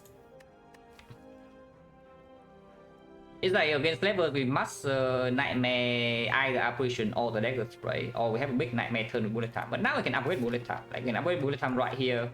With the second Acro, it does become like quite a bit stronger, and we have Gambler's Rule that we can use. This is not that much safer, honestly. It's a little bit safer, but then this portion of the map is like just worse. We don't have a shop, we cannot open chest. We might not open the chest anyway, because now we have 3 party in Act 3. Yeah. It depends on... Honestly, it depends on what happens in this plot. But we are going to be basically full HP into the before the Burning Elite. Not that our full HP is a lot. You can avoid the Burning Elite. Like for example, here you go like this way, you just dodge the Elite, but you still go to the late shop so that you can open the chest and then remove curse.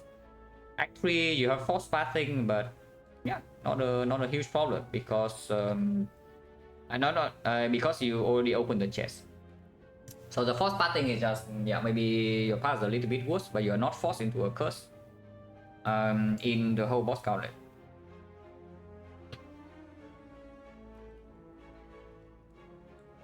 I want to fight the Burning Elite though. I really want to fight the Burning Elite.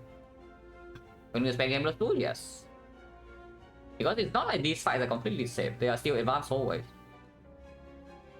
Actual advanced always suddenly like super safe to take over. I just go here. Because right now, don't be tricked by this apparition, yeah? Our output is still lacking. We have short-term defense. Our long-term defense still complete utter garbage. And our damage is still really slow. We have a little bit better output now with the second Acro and the puzzle. But it's still not... well, basically, it's still not nowhere near solved yet. So I don't know whether this is a spot where we should say, yeah, okay, we are probably winning later, so might as well just dodge now. Hello, draw? Probably not. Yeah, probably not. We fight the Burning Elite. Hopefully we don't die. We can die. And to brew now, we're not playing Defect here. I mean, okay, this potion is good, of course, but... we can even fight Alchemize after this side. We don't need to hold this forever.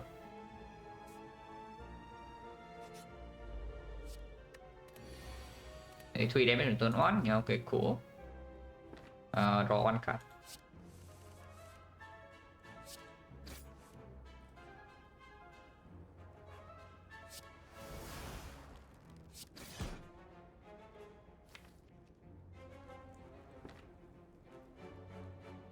to 24, yeah. The feather is healing what?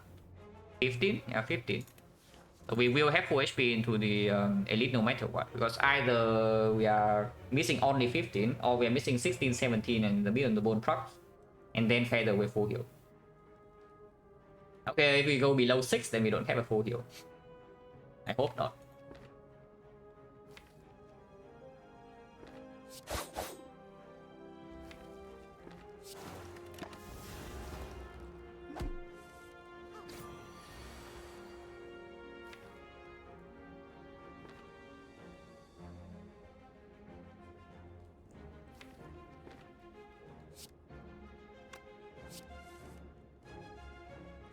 And I'm up.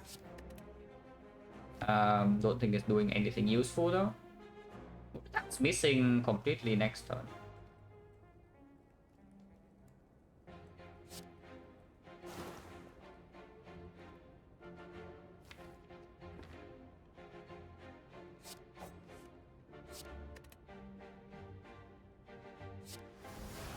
Against one, I don't mind.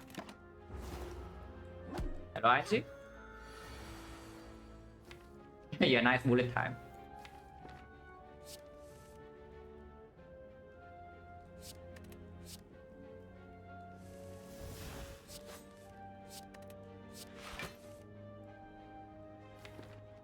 Oh.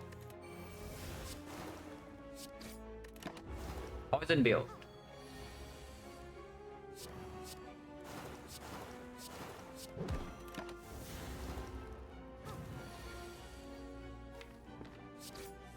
I would like to set on 2 if I can. Wait, did I already mess up by playing that many deadly poisons? Because now she's just going to die, you know. Like she healed 2 times and then she stacked another time of 16. Huh, maybe I already messed up. Yeah, she heals here. She goes to 51 and then 14 and then poison turn after she dies, and I don't have enough draw to shuffle. Huh. Okay, I guess I just kill her. I just kill her now then. Yeah, on food it's actually important because deep rest sometimes. I should only play 2 deadly poisons. These are not the cards. These are not the cards. You better come back. No, precisely because the best will come back like one Sunday 1-2. Like why else do I think I want Sunday 1-2? If I shuffle normally, the Sunday doesn't proc until, I don't know, like turn 3, turn 4. But with the deep breath, I can actually proc with turn 1.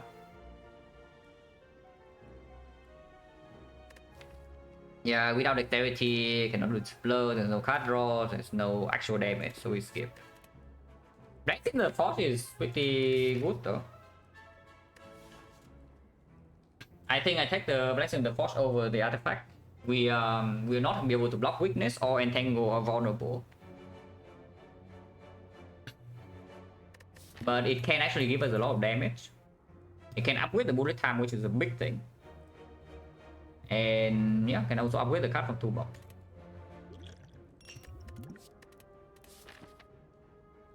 Upgrade no, bullet time is being upgraded right now. Yeah, what have we been talking about?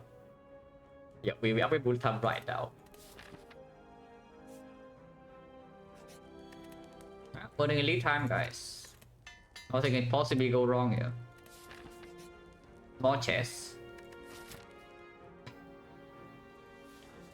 It's probably still open because I kind of want to remove the thing here and then not worry about it in Act 3, but maybe we can say free passing. There's not always a late shop though. But I'm not feeling completely safe into this burning elite, and it's only a small chest. We do have Gambler's Rule, to be fair. We have Gambler's Rule for the curse for one fight. If we have to use 2 potions here, suddenly this fight is not safe, this fight is not safe, but we don't need to fight the next elite. I can open. In fact, yeah, whatever. You can also high roll like what? Yeah, why don't you say you can just win? In second, be a small chance. Yeah, you can also just win the random floor one. Swap can also be P-box. I think I do open this. Clumsy is fine. Clumsy you don't even need to remove, but we key this, yeah. We absolutely never rest. We key this. Then book. That's okay.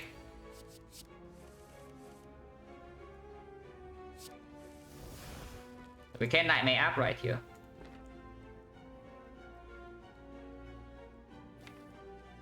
Or you can also gamble through this whole hand. Like do 1, 2, 3, 4, 5, 6, 7, 8 and hope for bullet time. Not really, yeah. Yeah, not really. I just nightmare this app, play the app, and probably play the deadly poison. I'm wondering about upgrading this deadly poison though. Upgrade the app and upgrade deadly poison, so next time I don't need to play all 3 of them and they still don't go away. For example, I draw into operation minus, I would like to play those. And also immediately upgrade my deadly poison. Right on times 9, yeah, me too. But the more realistic case is that we I guess it's true, like it is about 1 times 9 when we run out of intangible. This was the max HP stat big books. Regen potion, it needs to be something like what? Max HP book is for 42 HP, so it needs to be like 8 turns, 9 turns. Probably not. It's pretty close if we take that long to kill, but it's not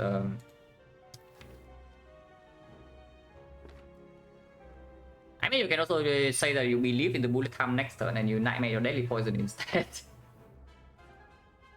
Seems really strange, right? But I upgrade pot now.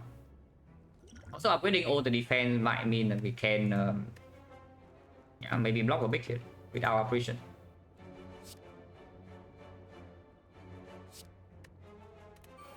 Yes, I will take 2 here.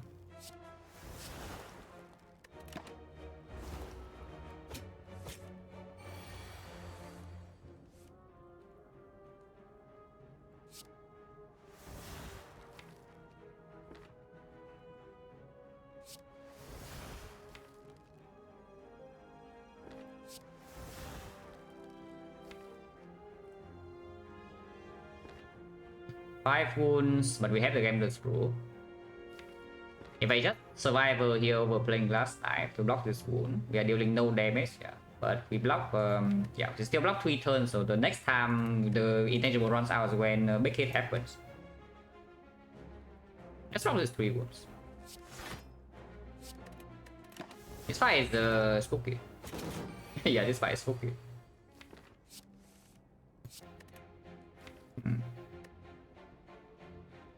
Is this acceptable or not? Because that seems very dangerous to me to... Yeah, that seems very dangerous to me to shuffle this out.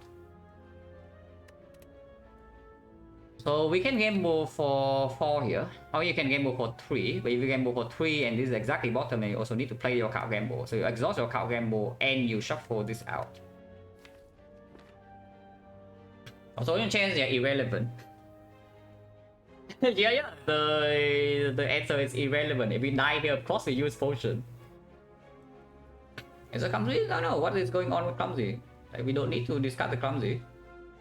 Bullet time right here is useless, so you discard bullet time, you discard your neutralize, you discard your defense because you draw into the next defense, you discard the strike. What is the problem with clumsy?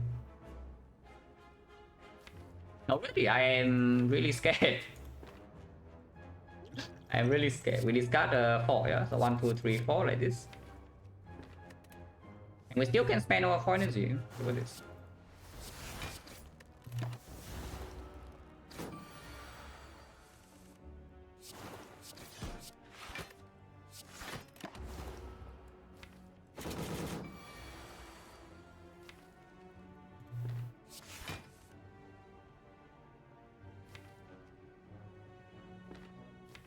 Hmm, 25 poison.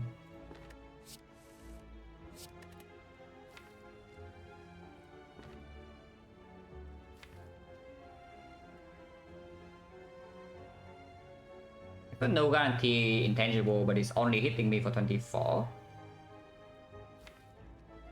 So after I don't kill, I have problems. So if I just do 24 poison here, it's going to lose 24, 23, 22. 69, 69, heal 10, 59, 59, 12, 71,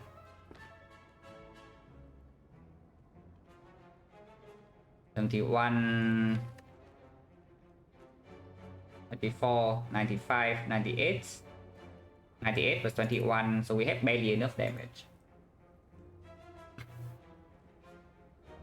Amber for a lot can get Thunder Energy with Echo. No, I must play this though. This is must play. And there's no reason to play Bullet Time before this. So I will play this. I never can take. Amber for 6.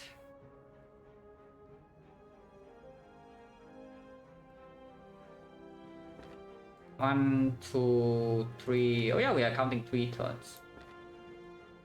Yeah, it is possible to gamble right now to make sure that we don't break on operation next turn and it's still enough damage. But we might miss 12 damage. 24, 69, 69, 10, 59. We will probably middle the bone most likely if we just play double strike here. I don't want to draw a patient right now. I don't want to draw a patient next turn. If I gamble now, I will not be able to operation the 5 times the 7 times 8. Yeah, if we gamble for 6 now, I cannot be intangible for the 7 times 8. We are basically saying we must kill it in 3 ticks of this poison. We already counted that. That's 69, so that's 59 damage with the poison. 59 damage with poison, but I guess you are not forced to play this and you get the sundial. That's okay. Yeah, sundial next turn. That's fine.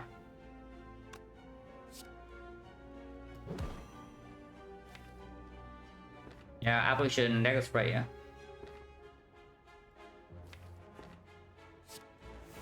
I cannot risk drawing into aggro right now, so I won't.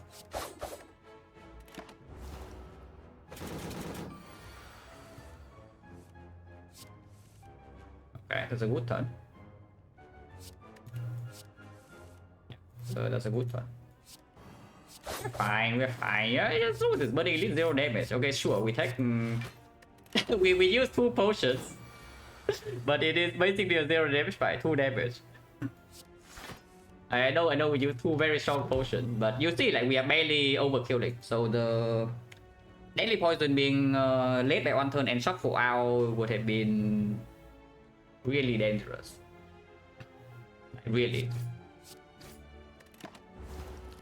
I'm not too unhappy about spending 2 pots. Okay, now we can actually check potion chance. 1, 2, 3, 4, 5, 6, 5. 6, 5, and we drop artifact pot. Yeah, we start with 2 potions. We drop an artifact pot and we drop an upgrade pot. So 2 potions in 1, 2, 3, 4, 5, 6, 5, 60%.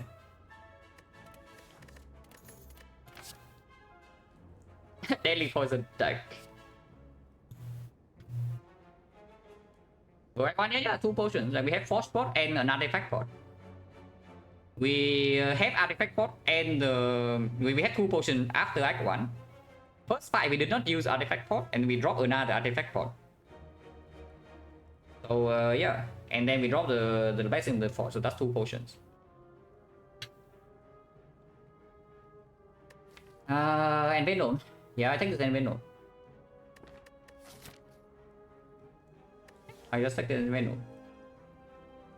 And no, automaton probably not. Why not? What is our damage? Yeah, freaking Deadly Poison. Okay, yeah, sure, okay, fine. Your damage is 2 Deadly Poisons. How are you ever applying this Deadly Poison to Automaton without this Venom? No, seriously, what is your plan then? Like, do you see how long it takes for us to kill the book? How many turns is that? It's a intangible. So turn 1 intangible, yeah, and then we intangible for 3 turns. So yeah, just plus 3 operation we killed on when we run out of intangible. So 7 turns. Yeah, 7 turns to kill the book starving.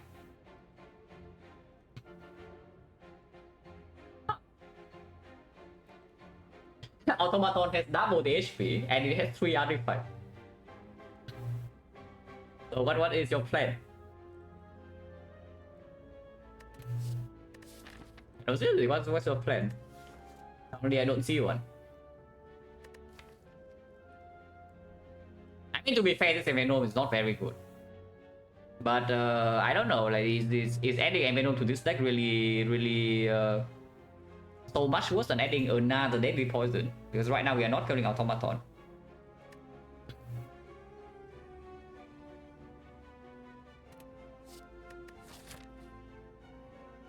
That's fine. We have a shot. We have a shot. Acropolis would. I would probably prefer to have either Gamble or Apparition, but not hitting only 2 blockers is good enough.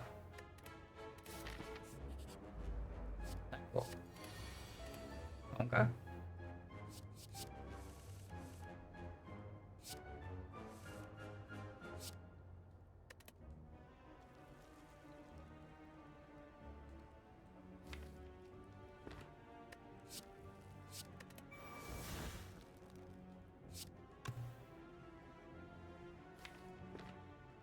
And Venom or Deadly Poison plus or Discovery? And Deadly Poison. Probably Discovery, Deadly Poison. Oh. +1 energy. Okay, we should. Yeah, that I could not play that. Yeah, +1 energy. So now I can play double Apparition. So extend one up intangible by 1 turn. Or I get my Venom in play. 1 turn intangible. We have the bullet time in this fight. Nintendo puzzle can proc. Deadly Poison is down. We have a second one. I will just play double Apparition here.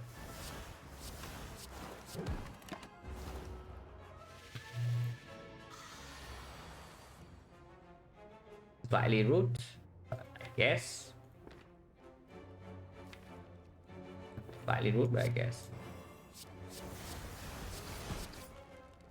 Like puzzle here. You can take puzzle in any turn really. And there's a chance that we can finish the fight with taking 0 damage. So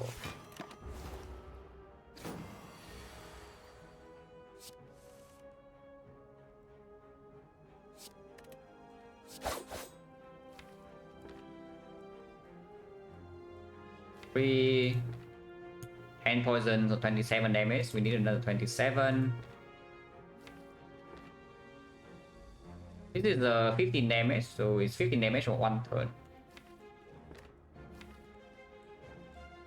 It's right, redraw, bullet time redraw, but a lot of block cards. I could play this. Block puzzle now. I don't want to maybe have a bigger gamble and I don't want to draw back into like these base cards.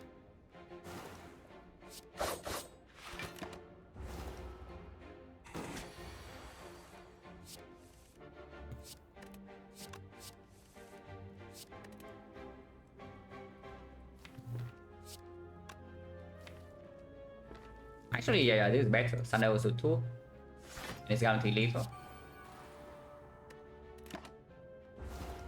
No, yeah, of course. And of course, possible. XecnaR is potentially an elite. Potion, moon chance 70. These are not wood cards.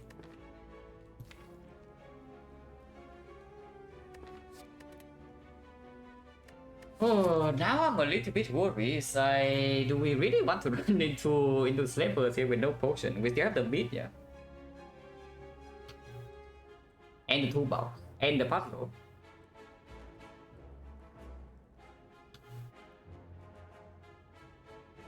A lot of the time we are going to be fine in the fight, but sometimes we are not. It's like we have been landing Nightmare on Apparition every single fight so far. At some point we miss, and if we miss, we're in big trouble. But the chance to die at 34 turn 1 probably doesn't happen. It's like toolbox needs to break. You need to not draw any block card. You need to not draw Apparition. You need to not draw Acro or Cow Gamble. So 7 cards you need to draw like what 5 strikes, Glass Knight Dagger Spray, or Glass Knight Dagger Toe, or Glass Knight Petition, or Clumsy. And toolbox needs to break, and we are facing 34.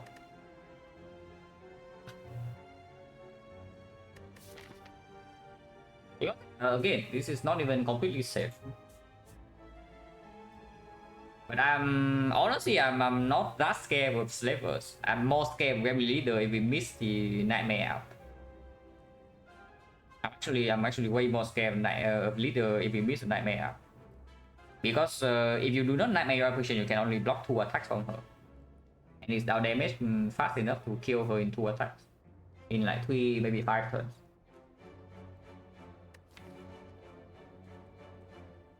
Really good, but it's not like something like Chosen is much so much easier. In fact, in redraw slavers concerning, we have a dagger spray plus and it's not a burning slavers. So 2 deadly poison can be used. This is bursting 1 down. This also is AoE. Sometimes the toolbox also gives you the freaking bomb and you just kill them. And yeah, Nightmare Glass Knife also sometimes gets there. Nightmare Dagger Spray first sometimes gets there. Dangerous for sure. But again, like, it's not like something like Chosen Cultist, is it? Yeah, it's Chosen Cultist really so much safer than like Slavers. Or the leader fight. We fight daily. But yeah, no potion is really scary. Opening entrance again, so yeah, we take the entrance. Yeah, we lose 1 apparition, that's not very good. If he attacks next turn for 33 and we don't draw block, we die. That's not very nice. that is not very nice. So I really wonder whether we should take the 50% or we should take the puzzle, but then this guy also attacks us. So we need to draw apparition next turn or we need to draw more block. But we drew way too many blocks here. Like yeah, I'm taking 1. Probably should take 1. But yeah, this is terrifying. It's actually just terrifying. Shithead, yeah, tell me about it. And we cannot neutralize it because it kills this. So probably again neutralize on leader. And if we line up Nightmare Apparition, then we can solve the fight like that. But this time she does have a shield.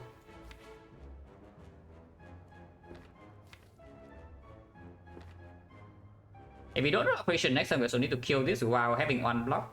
So this guy gains 10 block. If he gains 11 block more than here, then hopefully he can draw some daily poison. Otherwise 24 at least is a perfect kill with Glass Knife. For a shield guy to defeat, maybe, yeah, sometimes. And honestly, this 3 damage only if we kill the shield, we also gain way more block. Gain way more damage. Well, can die this turn.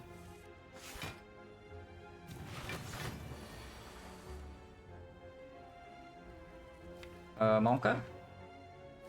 I mean, with Power Gamble, we are probably fine. I say probably. But yeah, I should count gamble here, right? If I count gamble right now, I will most likely get bullet time apparition nightmare. And that is just good. If I backflip right now into one of the pieces, then suddenly the count gamble is really good, especially when I again backflip right now into the nightmare.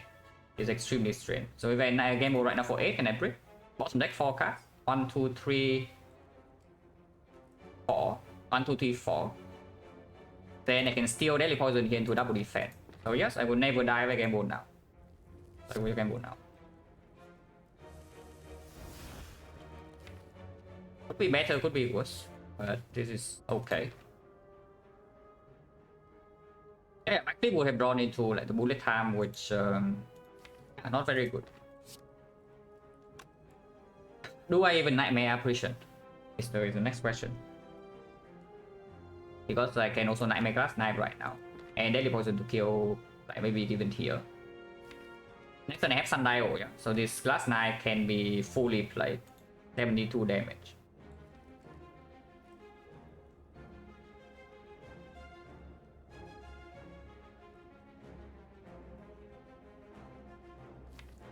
It does open up the chance of her attacking again 2 turns from now and to get destroyed. If I just nightmare apparition, next time we can play all the apparition because sundial, and then we are safe for quite a while. And then I have 2 deadly poison. Yeah, it's just better. It's just better to nightmare. 72 is not enough. We have something like terror right here, and it's actually going to be 100 plus. Then maybe.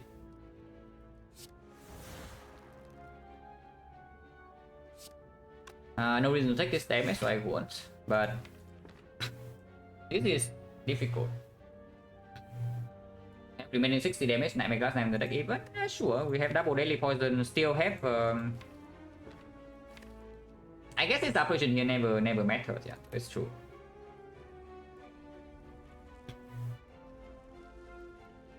But our time right now is pretty limited. We should ask ourselves, do we keep the Shield Gremlin alive or not? If we kill the Shield Gremlin right now, she will not get blocked. We are intangible for the next 4 turns. So worst pattern would be what? Summon? Summon intangible, yeah, we still have intangible 4, so summon intangible 4.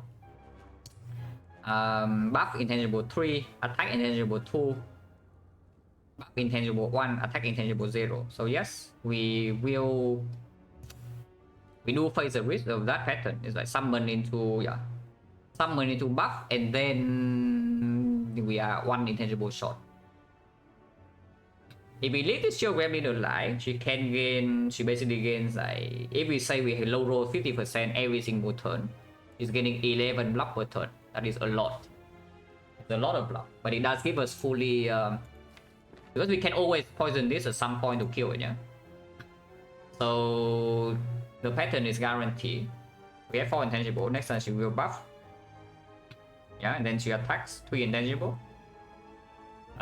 She buffs again, and then she attacks again 1 intangible, and then she buffs again. So we have 4 turns, 5 turns, 6 turns to kill, but she gains maybe 10, 11 block per turn.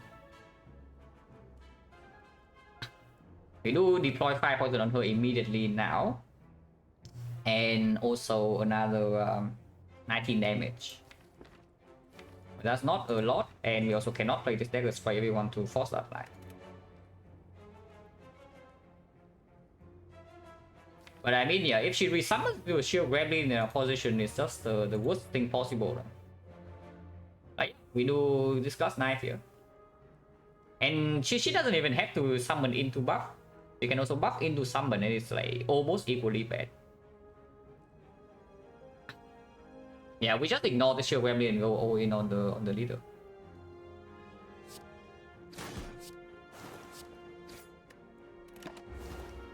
Energy playfully.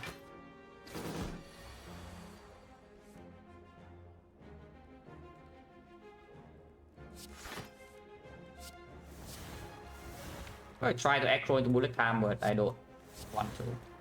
Because if I draw into like Envenom or something, I would like to maybe play it. Or Daily Poison, I also need to play it.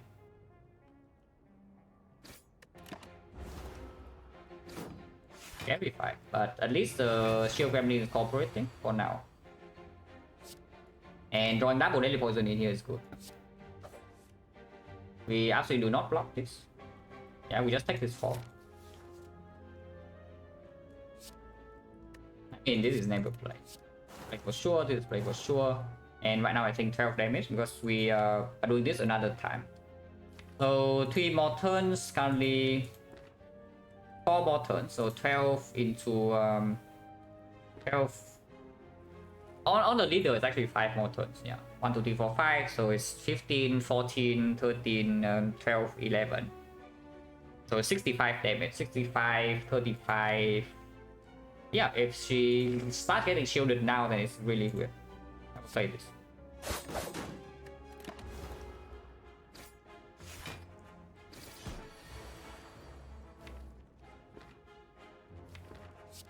This deals 1 damage and 1 poison on her. So I will also take this one.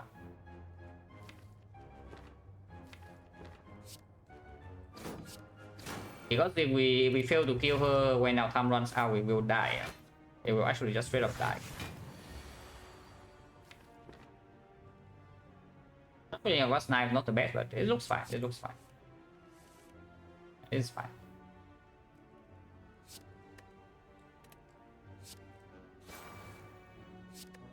Kill her right now. Don't want to kill her right now. But there's no clean way to kill this. If I Glass Knife plus Strike here, it will die. Because it needs to die next turn, otherwise I'm being hit for 25 damage, yeah, so that's not even blockable. Got 9 plus strike here, and then we do strike neutralize on the leader. It's going to be 2 poison, 17 poison, 9 damage, and yeah, she's dead. And sometimes I can advance Thunder back to 2.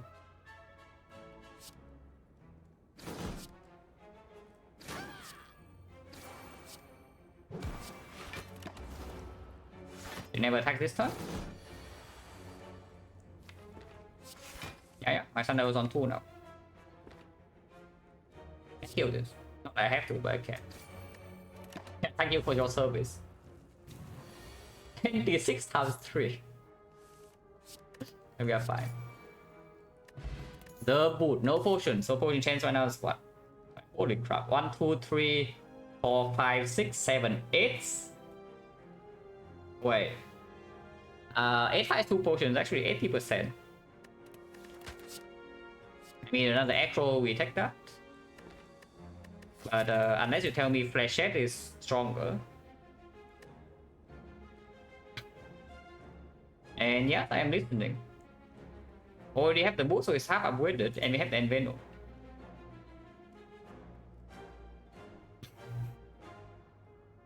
Yeah, no, I'm listening.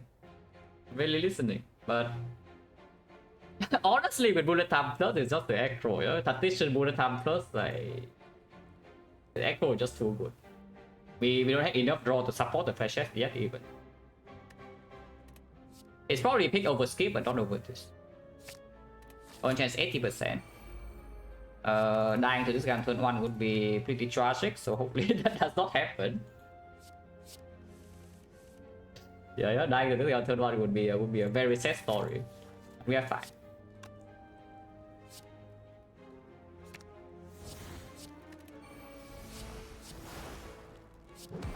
The boot. And 3 is fine, doesn't really matter. We full heal into the. We full heal regardless.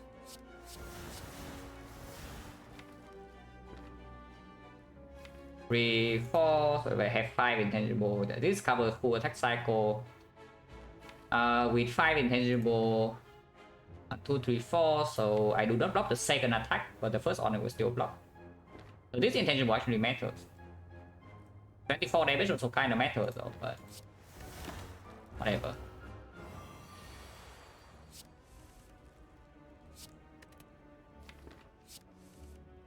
Well, Acro sucks.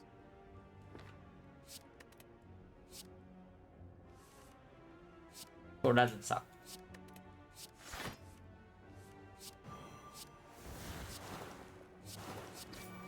The boot.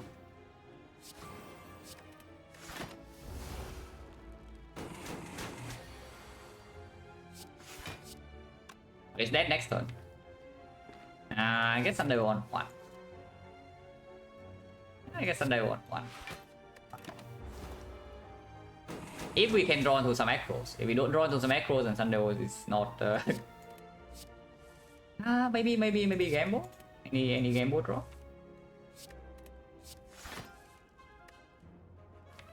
Not enough. We need gamble and tactician, and then Acro also need to be bottom deck. Or close, but not quite. yeah, close, but not quite. Oh, finally a potion. Not a good one, but it is a potion.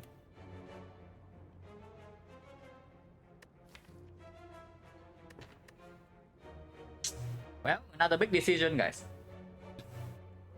Yeah, it's a very big decision here. What do we want to do? We want to solve damage with Nightmare Catalyst, but it does mean that we cannot Nightmare Apparitions, yeah. And Nightmare Catalyst doesn't actually work immediately, because you need to upgrade Catalyst first of all for that to even kill Automaton immediately if we are not Nightmaring this up, because you cannot block otherwise. And you also need to ship Artifact, so Advenom needs to come down, which is difficult in the first place. And then your Nightmare also needs to land together with the Catalyst.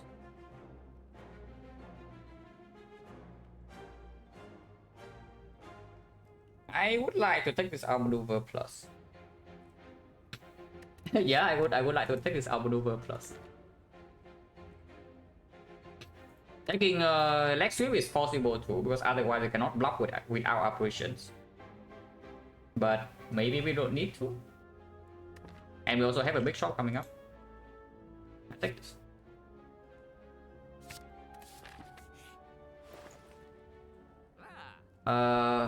Okay, I guess the shop is not that big. Yeah, I guess. I guess the shop is actually not that big.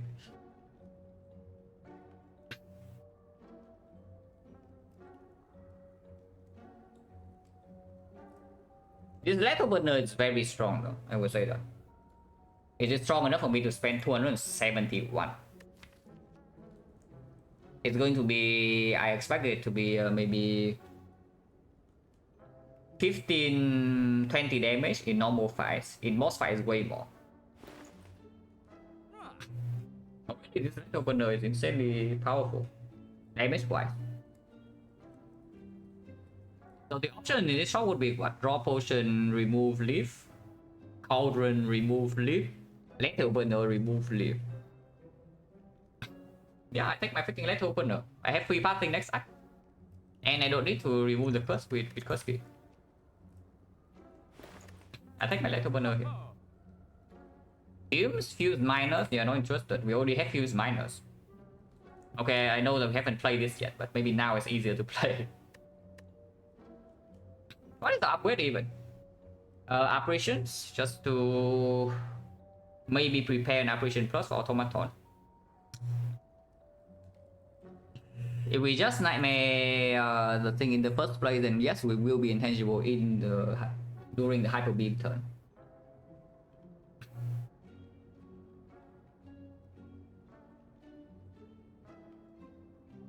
Six turns, 8 turns. So 8 turns to kill automaton.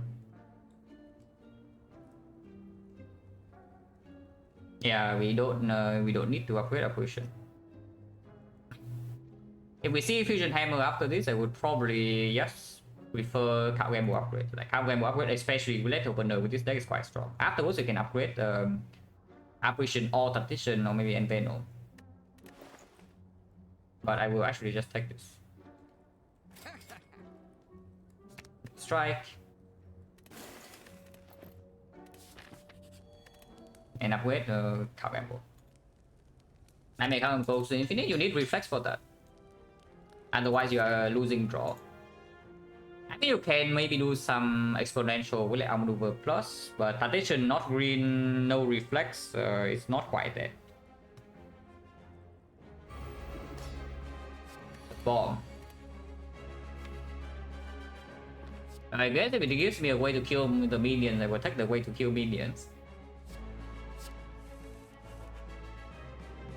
Nightmare the bomb.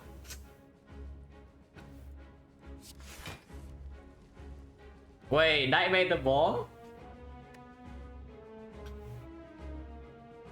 Wait, hang on guys, I was kidding, but what if? Yeah, I was just kidding, but what if?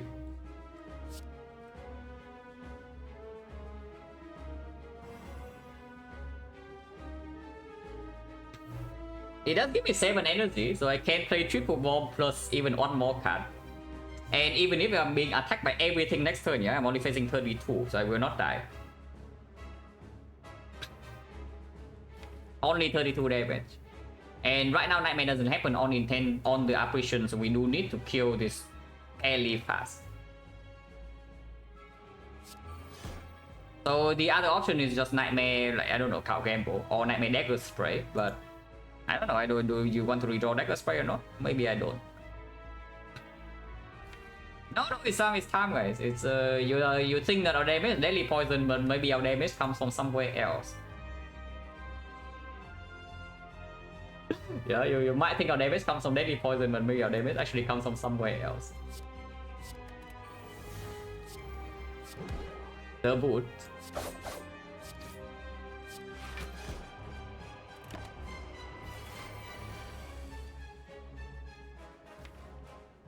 They're stealing Envenom Glass Knife, but we don't care.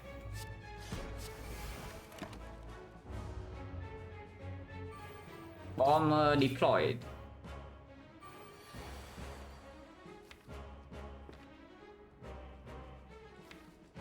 we care a little bit because this is only 120 damage. And this is only 120 damage. This card is apparition, right? Next turn 24, we still don't die to that. If we can block this, which maybe we can. Yeah, playing this apparition seems really weird to me.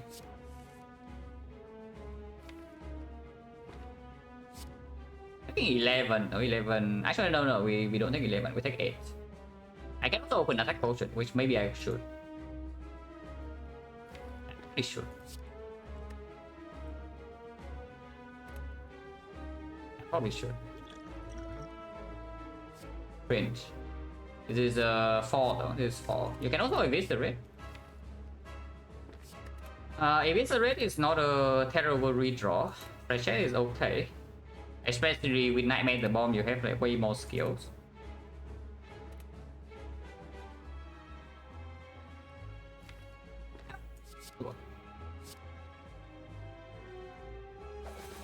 The boot.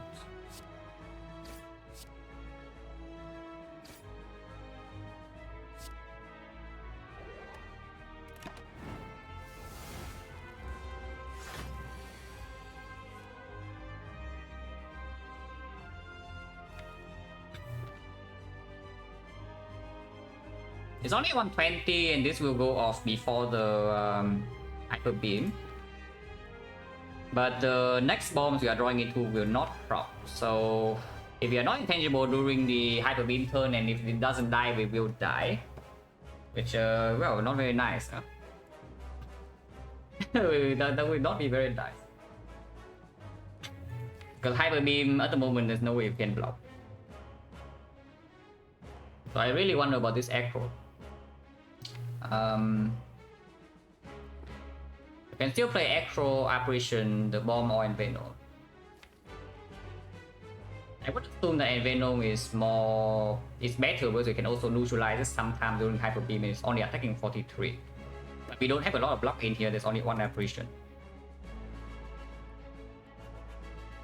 We can easily die to Hyper Beam like this. What about going all in with like Apparition and Venom Gas Knife? That's just less damage than the bomb. Oh no, it's not. But yeah, 120 here. Plus another 12. 132 is at 110. 110 is so much though. Yeah, 110 is so much. Yeah, it's super artifact, I know. 10 is still so much. We are like one turn too slow here. And this is bullet time to line up basically. But we do have the Tau Gamble plus. A lot of draw to this cycle though, so there's no way we can activate this Sundial, yeah. I draw 4, draw 7, draw 9, draw 10. In 2 turns, draw 20. Maybe with Tau Gamble can prop Sundial sometimes, but pretty unlikely unless I play this.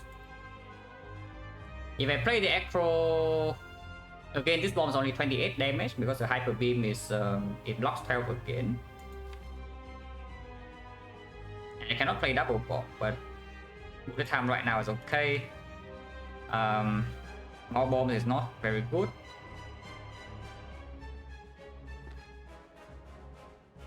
I just kind of want to play this Acro. I have a feeling that not playing this Acro is really wrong. But if I Acro into the Acro, it gets extremely weird. If I Acro into Acro, like what is my plan? I think 24 right now basically says that I will need intangible the Hyper Beam or I die. If I don't play Envenom, I can also... It's like, yeah, the chance to land neutralize on the Hyper Beam turn is already so extremely low anyway. We need to draw this exactly on the same turn. Nah, let's play more to Sundial, right? I play Acro now.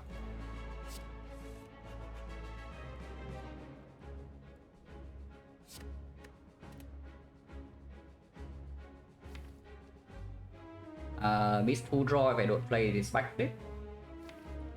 If I play the backflip, then apparition, then I can no longer play the bomb or Venom. If we miss 2 draws, going to be 10 and then 17, maybe 18. 18 and then 1 turn count gamble. Super dangerous. Kozunai would probably win the fight already. But I mean, you cannot have Kozunai every run.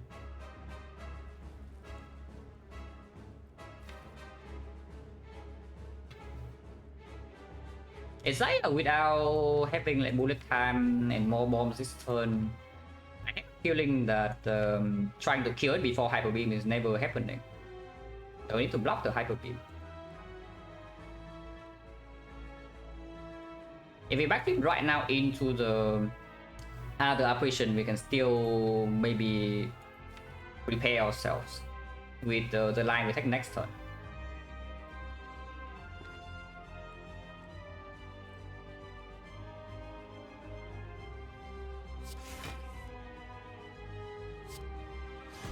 Over. I will play this.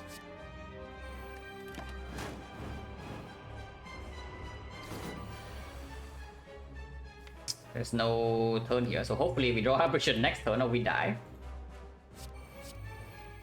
Yeah, if we don't draw apparition next turn, we will just die. And we are dead. Oh. Oh, and yeah, Sleeping Artifact doesn't do anything, yeah. Counter terrorist wins, guys. But yeah, it's like even after adding these cards, we still break draws. It is sad. And yeah, you see what happens when we don't line up Nightmare Apparition, yeah. It's like 1-5, we don't line up Nightmare Apparition, we die immediately. That's just how it goes. Pretty close though, but yeah, not unhappy about drawing. Because if we don't draw, it's like yeah, if we no matter what the chance that we draw into apparition still is unchanged. But if I keep drawing, I can shuffle and sometimes Sundial can do something. And some suck. Let's find another translator. Yeah, we just find another translator. It's true. That's another translator.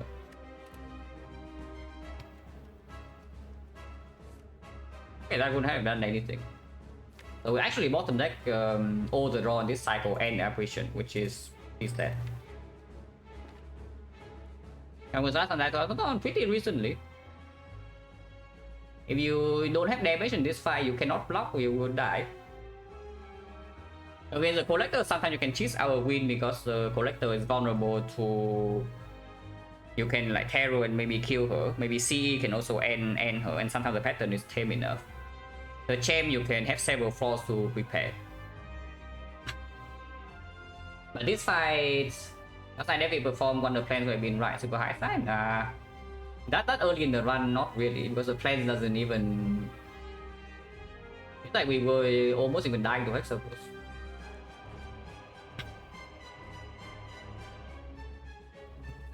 If it's middle of Act 2 or if it's late Act 1, yeah, then it's fine.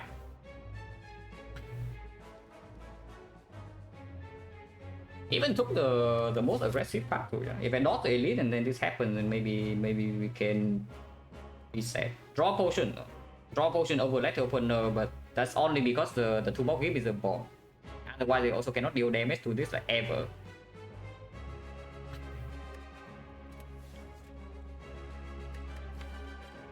There are a lot of things need to line up in this fight, really.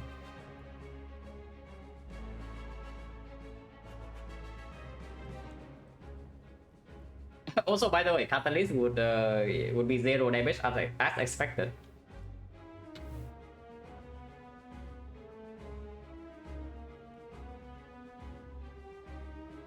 Maybe Transition is just bad. But if the Transition is just bad, this is okay. This is good. This is very good. This is very good. But when does this ever play? If I no once, no.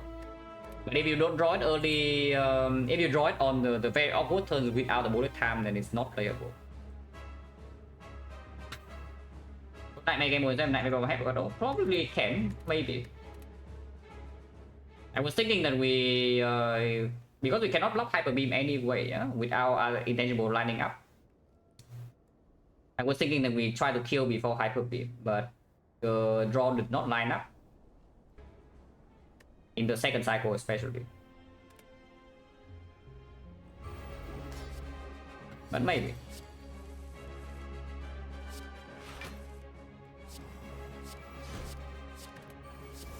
But this line is not so weak. Line is pretty strong.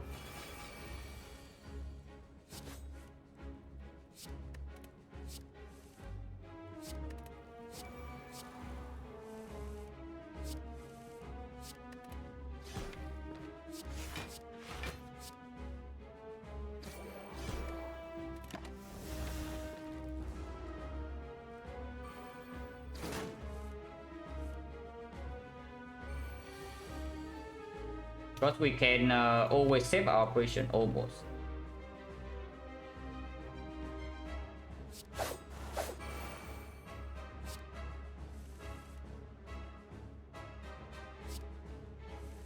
And Lethal Burner is a lot of damage. Maybe it's just better.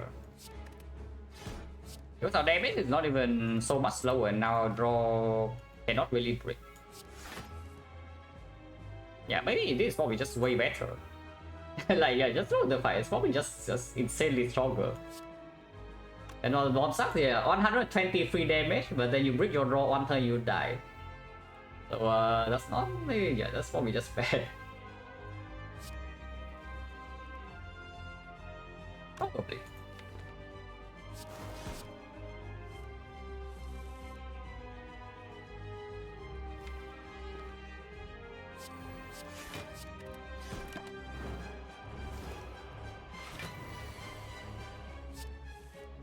Because now we have all 2 intangibles, so we can play all of them. And we are completely safe. We can actually just play all of them and we're safe. Our damage is not even so slow either. Oh, guess I got baited by the bomb. Yeah, I guess I just got baited by the bomb completely. Because this is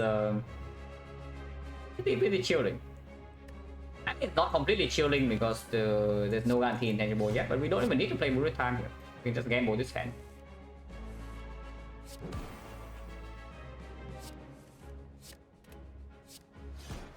Yeah, we can just gamble this hand and then we are fine.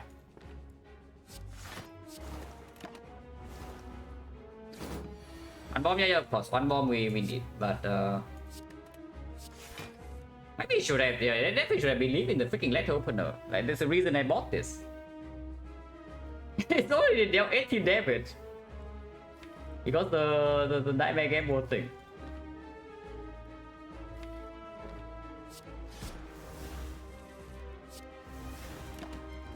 Yeah, now we are intangible for Hyper Beam. Our damage is slow. It's slower than Triple Bomb, but it's not slow enough that it's so losing.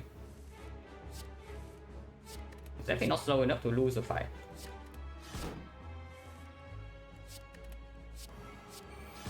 That's pretty sad. There's like the crucial misread here. Yeah, that's pretty sad that there's a crucial misread here. And again, we're pretty strong usually. Yeah, it's pretty strong. I was thinking that the problem with Nightmare Gamble is that we don't really have a big gamble hand very often because of all these, but turn 1, turn 2 it works, yeah, because turn 2 we have the Nightmare, so it's already gamble for 7. So we have a very big turn 2. Afterwards we have one more turn with the puzzle, so that's already another big turn. And then natural acro draw maybe 1 time, so that's 3 big turns. And you have 3 big turns, you probably win the fight. This one be bad, the throw is a misread. So probably yes. It's a complete misread of the fight, and I don't really like when the run dies because of that.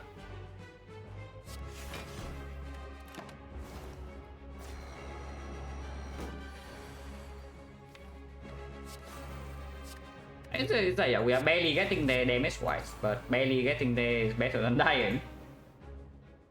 Can keep going? No. I mean, if I only play Silent, then yes, I will continue to run. But I also want to play Defect.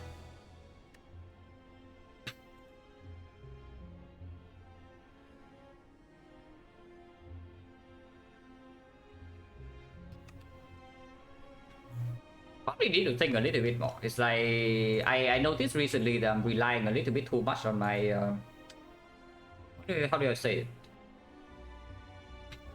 I rely a little bit too much on my initial read, and then in the middle of the fight I don't recalculate. Intuition, yeah, it's probably intuition is probably the right word. Connectly should reevaluate inside the fight, like when things happen.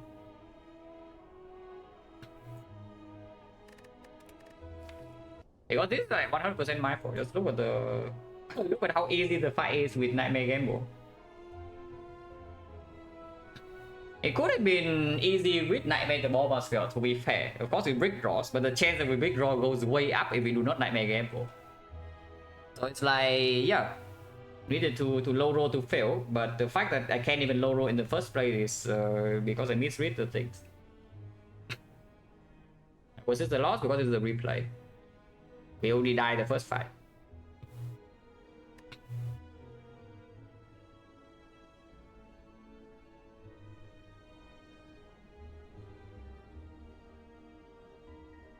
Probably playing way too fast recently is what I would say. If I want to play fast, at least I need to play. Actually, I need to play more Silent, because most of my reads are still accurate, yeah. But with the way I play, if I make one wrong read, I will die, because I don't really get in these kind of runs. I don't get into the position where I'm overwhelmingly strong and I'm back 2 very often. It's like if you watch my old sample, you know what I'm talking about.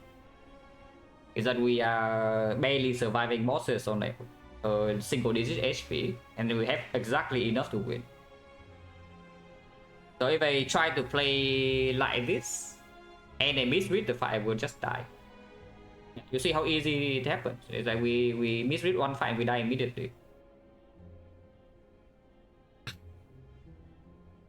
I'm more Silent despite I most play character by fire. Yeah, I need the, because my drafting is slightly different nowadays. So I also need my intuition to be like also slightly adjust if I want to keep playing fast.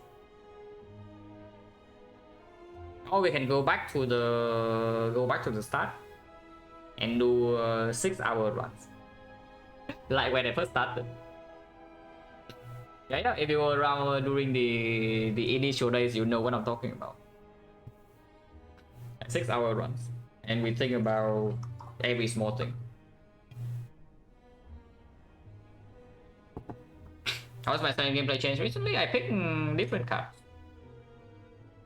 Pathing is also slightly different, but biggest change is just the way I draft.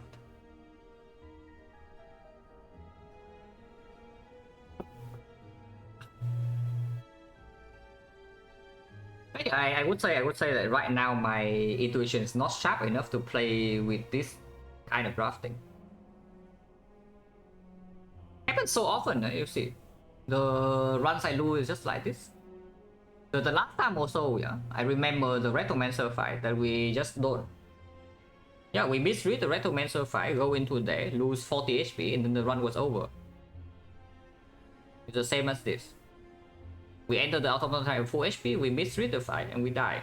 Instead of winning on full HP. And not even using a potion.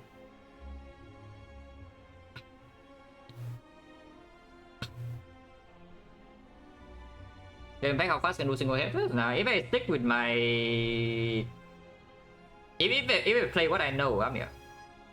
If I play what I know, I don't really misread things like that often.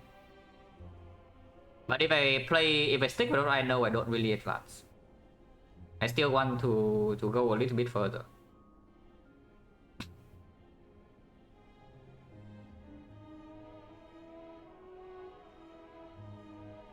Yeah, because I was thinking the moment I see something like the bomb, yeah, that the minions die immediately, and my bullet time in hand on third one, I was thinking, yeah, this fight probably no problem. And the moment that kind of thought gets into your head, you just lose when you low roll. Doing multiple characters at once for a while, play impact how fast can do single characters. I meant that before these single characters have more volume. I still play one. I guess sometimes I play 2 per day, but usually it's still once per day though. Type intuitions on Nightmare Bomb? No, it's not even. It's not just about Nightmare Bomb. Nightmare Bomb is just 120 damage. So you basically reduce the boss HP by 120, and you think, yeah, okay, are we killing this or not? And my thought is that yes, and also my thought is that we don't really block Hyper Beam if the Nightmare Up doesn't line up, but those are both wrong. Because we could have killed before Hyper Beam even with the Nightmare Gamble, and Nightmare Ring Gamble makes having operation on the Hyper Beam way easier. First impression often rise so many variables in this game, yeah.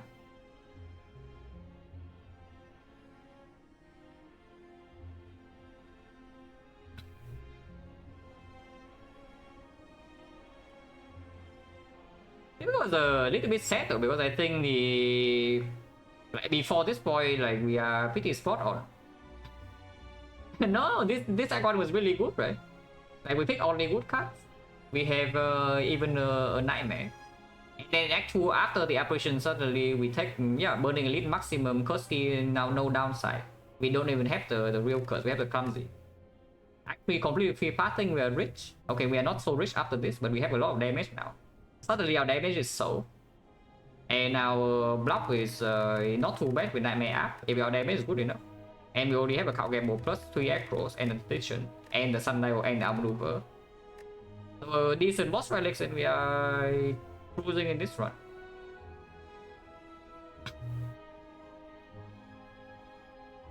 Yeah, exactly. Like, exactly.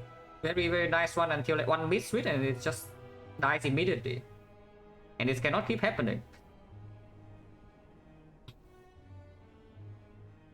Actually makes me slightly annoyed, but it's fine.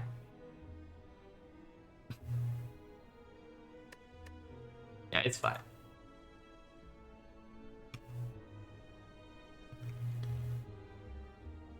Yeah, game is hard. Yeah, game is hard. Game is especially hard when you're trying to change.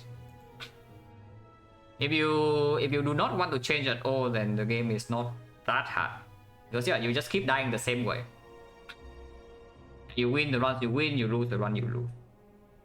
And maybe you play your micro a little bit sharper, but your macro doesn't change.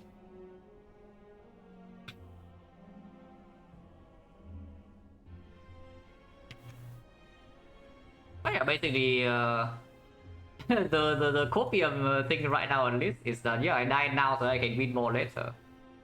So I sure hope it pays off. Because I do think if I keep playing early game like this, I will win more eventually, compared to previously. So somewhere around 80%. But it really takes a while. It really takes a while, because I have been drafting like this off stream for a few months now, and still I can misread these things. Just need to play more. I need to play more.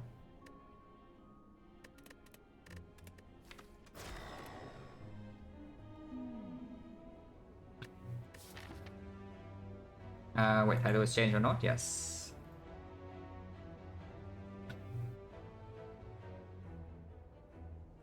So that's the transform 2, random rare, yeah, no tanks. Neos lemon, yeah, no tanks. And we are not swapping, so we transform 2.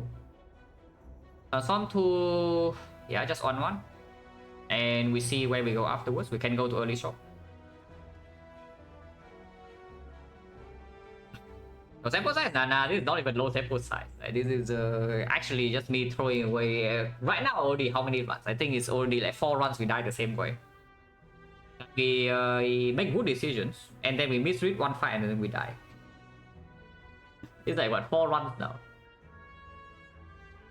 Also my silent defect ratio looks like off stream. I would say nowadays Nowadays it's probably... Or I don't actually play Silent that much off stream during this sample. It's probably closer to something like maybe 2 Defect, maybe 1 Silent. Playing I tried to watch her off stream though, so I have to admit that. Yeah, I have actually been playing I tried to watch her off stream. Quite a decent amount actually, but whatever. Oh yeah, transform 2 and then we see where we go.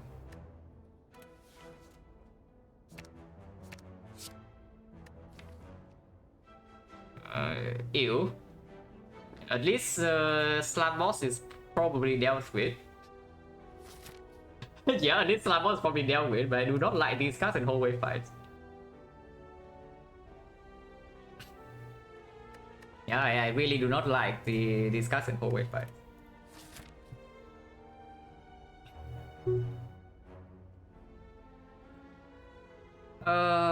What does that say though? Chaos. We most likely upgrade Chaos before Darkness, I would assume.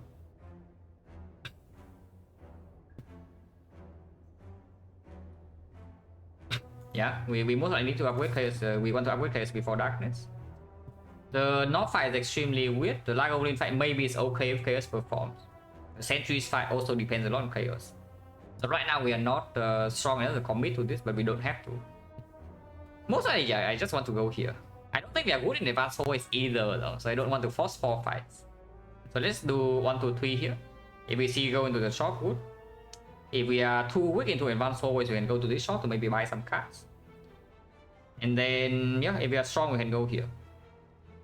This fight is like not super great. It's only 2 elites, but we have 1, 2, 3 fires potentially. If we can take the burning elite, then 1 fire, burning elite, only 1 fire. We still want to go left. This would probably be a swap for me over transform 2. If I can swap.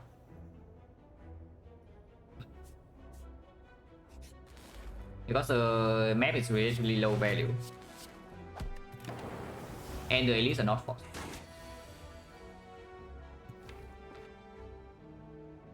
Can we ever evoke this? Dark Chaos dual cast, then Dark is in front, so dual cast redraw will evoke. Sure.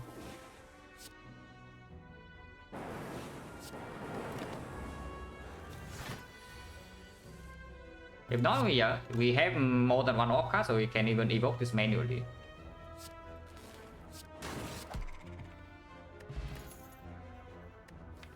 Off deck. yeah, off deck. It's most definitely not Weep Cell, but is it cool-headed or Doom and Gloom? If we take the cool-headed, our Lagavulin fight is significantly improved. Our Sentry's fight not necessarily worse than with the Doom and Gloom.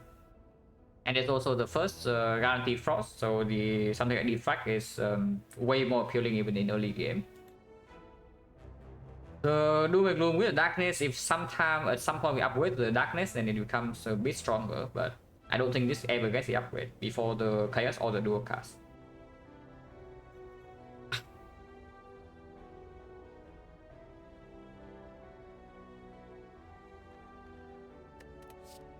What do I want to have in... I mean, Slime Boss, it doesn't actually matter so much.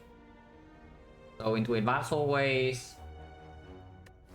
I don't even know, like the Doom and Gloom minus is not actually that good in advanced hallways if you cannot block. And right now our deck has one less defense.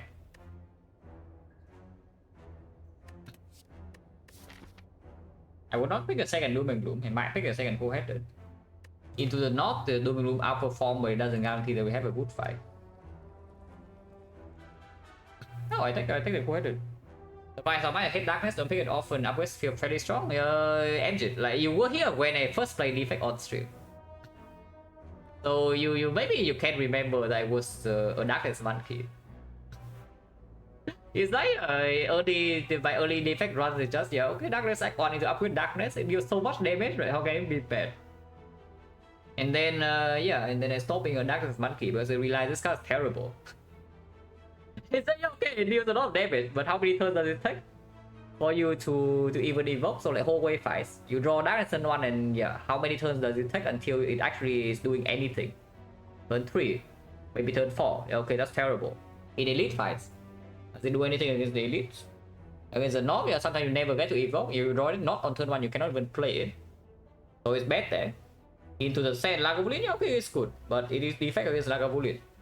Into sentries, yeah, pretty garbo, right? If you don't draw it turn 1, and even if you draw it turn 1, you still need to kill a sentry somehow. And then of course in sometimes you also way overkill because you draw your evoke at an awkward time.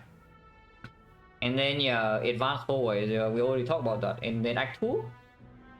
Oh yeah, nice. You have your Darkness Plus into the Gremlin Leader. Turn 1 it doesn't do anything, turn 2 it doesn't do anything, turn 3 it kills the Gremlin. So now you spend 1 card, you upgrade it to kill a minion. And the leader is untouched. Very nice. But no, honestly, in this deck it's okay because we have more ways to evoke. I still don't want to upgrade before Chaos though. It is this thing is basically if you count with dual cast, maybe it's 8 damage or 9 damage upgrade, which is strong. But it only deals damage. And it deals damage at a slower pace than other cards. Like you don't get the damage immediately when you play it. So definitely need to really consider whether you need this output and scaling output or not.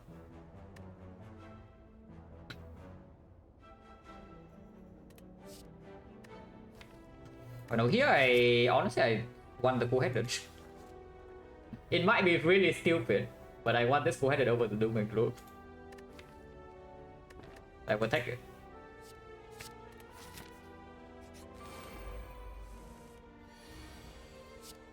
Nice Darkness. Am I playing it or not? Probably not.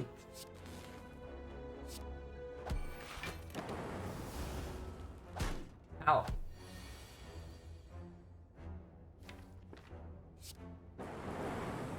No matter what, is guaranteed lethal, so it's fine. Bullseye for Darkness, holy crap. Insane. This is either Bullseye or skip, unless you tell me we pick up Turbo and upgrade a Cool-Headed and somehow it plays. It doesn't.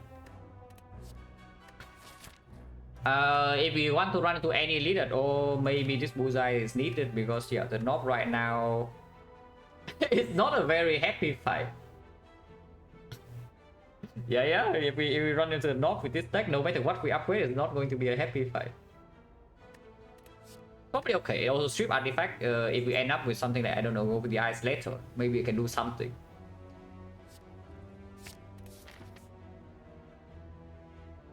And yeah, we go this way.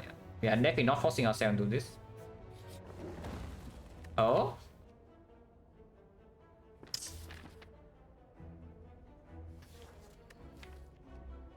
One, 2, 3, maybe 4, maybe 5. Yeah, upgrade character. So we most likely take the upgrade here. What is the first one? I was saying that it's Bullseye. I was saying that it's Chaos. Is that still true? Probably, right? We can do Chaos into Darkness now, and then this Dark Orb is way easier to evoke. But we also added Cool-Headed. If the Dark can evoke immediately, we don't need the Bullseye upgrade. Because it also doesn't play into the Lagavulin, and it doesn't actually play that much into the upgrade. Yeah, let's upgrade Chaos. Upgrade Chaos is also a Darkness upgrade because you can evoke to think faster. Or you can also create the Dark Orb. Oh yeah, nice Darkness.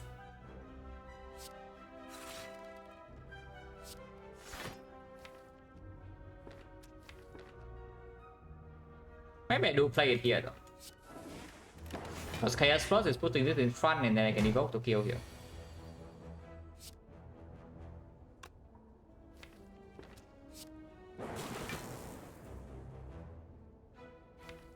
Okay, interesting. Yeah, order, but it's fine. Hopefully it's fine. Okay, it's fine. Otherwise, maybe it's -1. Over the eyes for Bullseye, amazing, or second full-headed. I think second full-headed without actual focus is a little bit dangerous, but we can go to the shop and try to buy a Defect if we see one. We have enough gold to buy uncommon power, not rare power always, and no relics. Yeah. Potion wise, 50% potion chance still.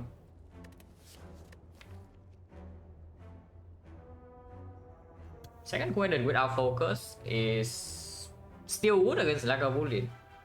It's bad against Knock, and it's okay against sentries, but only after we kill one.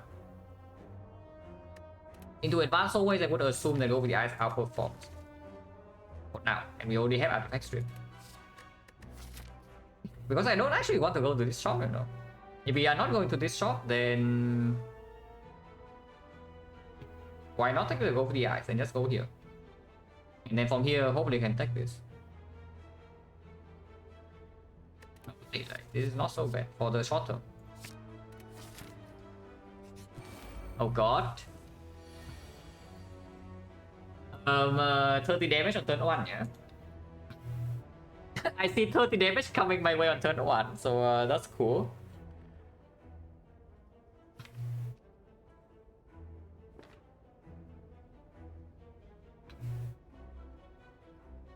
Okay, we can kill 1. We cannot always kill 2. But if we just kill 1 and defend, we're taking like what, 15? In 15, the fight is not over yet, but we have 3 ops in play. Or we power pot, but power pot is only hoping for electro. Exactly, electro. Buffer maybe, buffer maybe a little bit, but buffer is also a little bit weird because we yeah, it's just electro. What the heck is this fight? Yeah, the fight that kills Defect. Not in this run. I don't think we die here, but it's a bad one.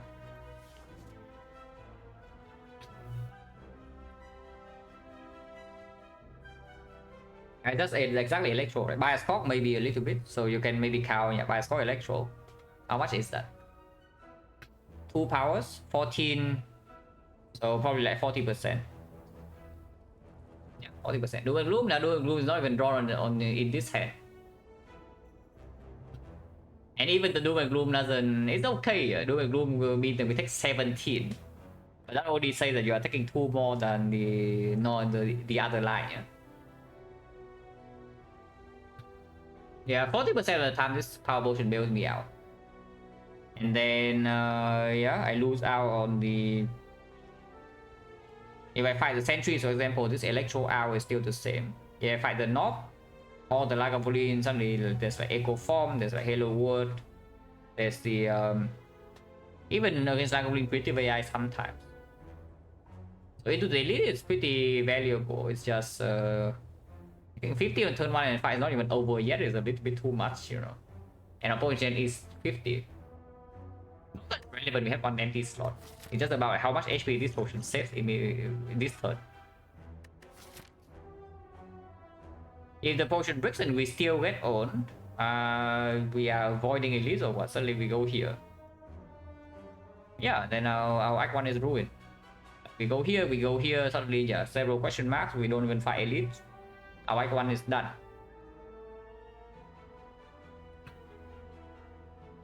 With the machine learning, would also be the same in the North fight, if that's the case.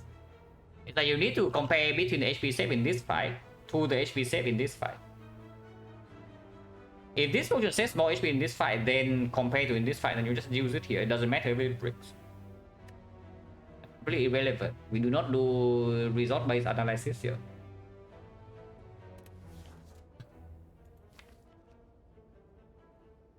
Yeah, I opened the potion. Well, that's a brick.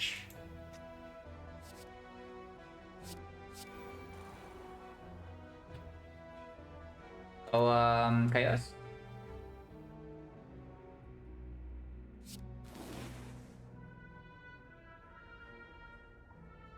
Because not play chaos and do like here and to go with the ice here, but I don't think that leads anywhere. So we play the chaos. Oh, sucks to be us, guys. Ow.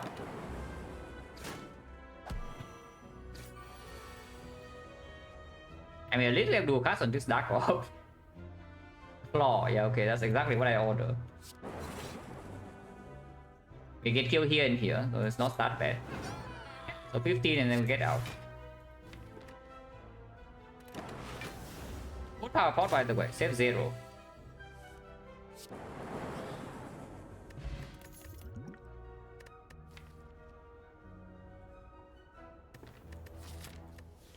Tipping beam. Not very necessary. If we want to fight the elite right now, do I need it or not? Because into Lagavulin is a small brick, but against Lagavulin we already have, yeah. Lagavulin is our best fight. Into the North is a good card to draw into. And into the Sentry is also a good card to draw into. So if we want to force the elite, immediately I should take the Sweeping Beam. I can either do that, or I can skip this and dodge the elite. I do not want to dodge the elite. Okay, if we run into North here, we might die. It's not the North.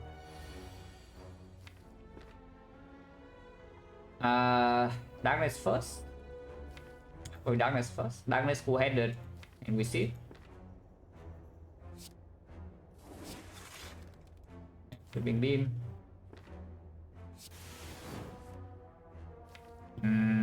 Bullseye. I guess Bullseye is not that good.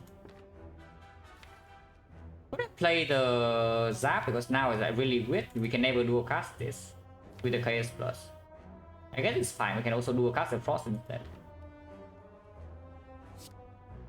If I Defect here doesn't really matter. I want my Dark Orb to hit an auto one. This I will hurt a little bit. We can die here. I hope not. Otherwise it will hurt. You can draw a pot now, or we can just take 3 and let the Dark Orb cook one more turn. Cannot dual cast it, but next turn is 18 damage. Super block. And save draw pot for when we actually break. Okay, that's actually good. Now we can dual cast this Dark Orb. Like we do Darkness into dual cast. It kills this. Wasting a bit of damage, but then we can still follow up by Chaos. And put this Dark Orb in front again. So then Zap dual cast can deal damage to the next one.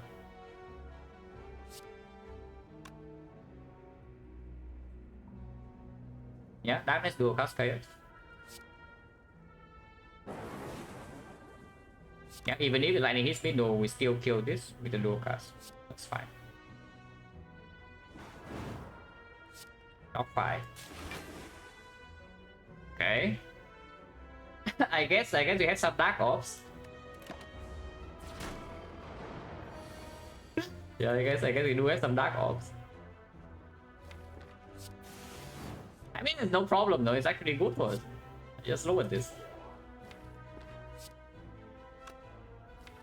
Cannot evoke the last Dark Orb though, so we will maybe take another hit.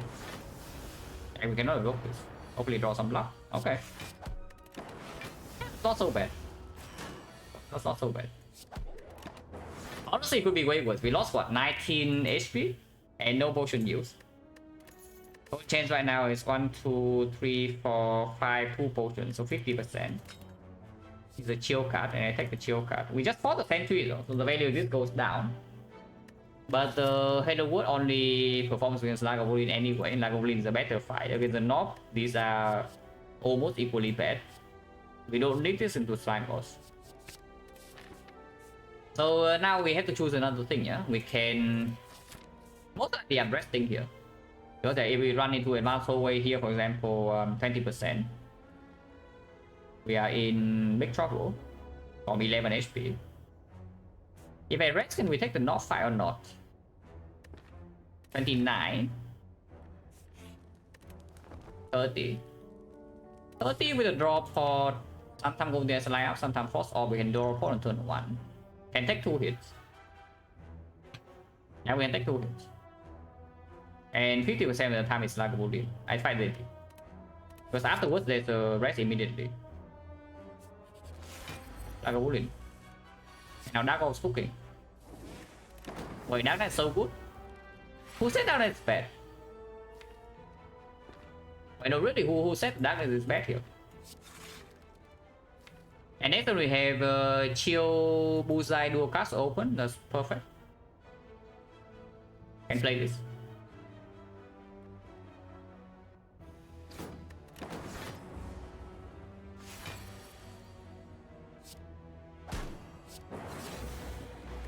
Can also leave the Dark Oak for later, yeah. But I want, if I redraw dual cast, I actually want to dual cast Frost now because I think our damage is fine.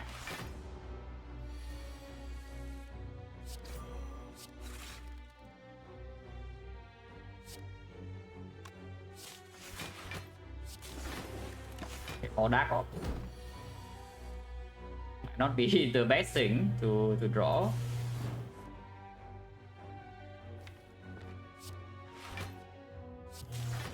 Okay. Yeah, -10. Good enough.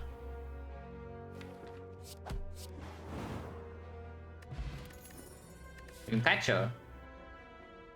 Well, apparently should have held on to the rest because now Fruit Juice and Dreamcatcher means that we get more value. We would have survived this fight on 1 if we did not rest. Or search card.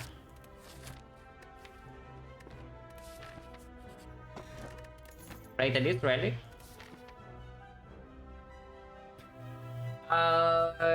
Any Dreamcatcher users or not? We take the Fruit Juice, we go here, maybe upgrade, and then we can rest here. Or we can rest here. We can rest here first and then ignore this fire, but fire is still pretty good.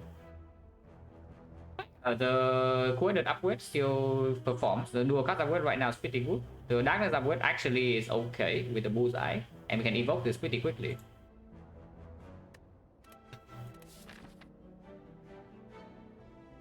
This gives us on 1 more elite and we are on 25, but this path is pretty awful. Yeah? I don't actually want this path. So it's -1 elite, but we gain 2 fires. And so what? 1 question mark is the same.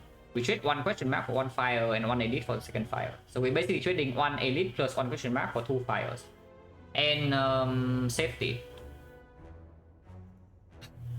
And yeah, if we rest this fire or even way later. But I do think we go this way.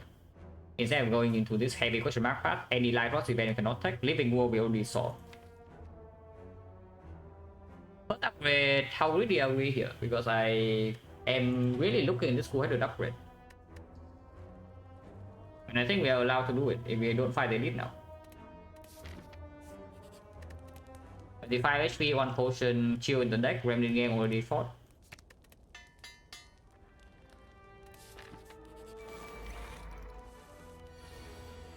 Okay.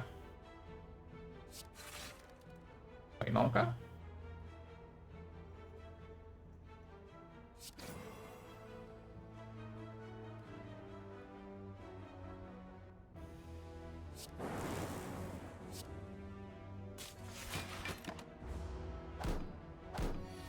Take 0? Yeah, take 0.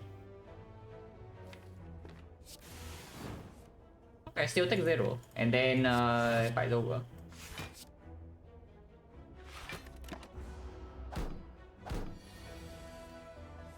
Darkness 4.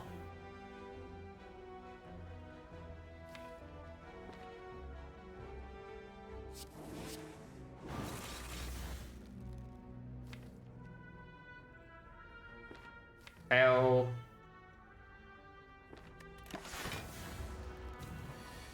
Oh, 13.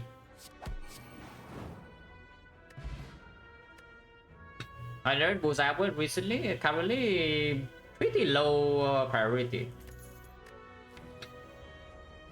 It performs a little bit into the Hexagons, and it performs a little bit into the Act 2 boss, and it performs a little bit into like maybe way later in the heart. But for most hallway fights and elite, it's irrelevant, and it's purely just a damage upgrade.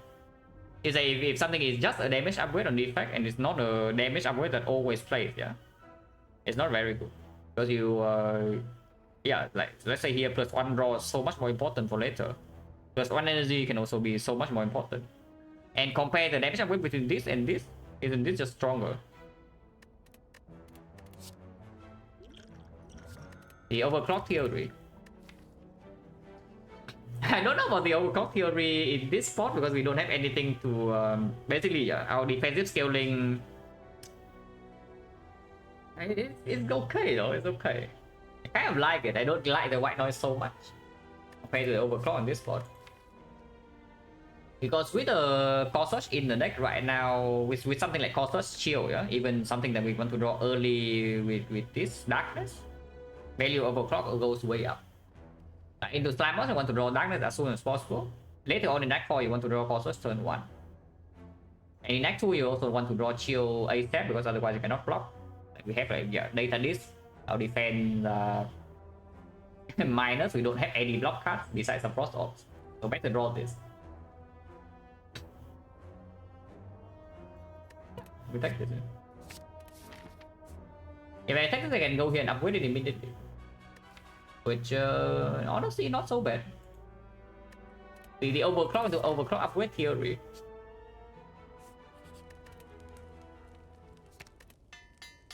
Yeah, what's this? 0 energy draw 3 now. Angular mushroom.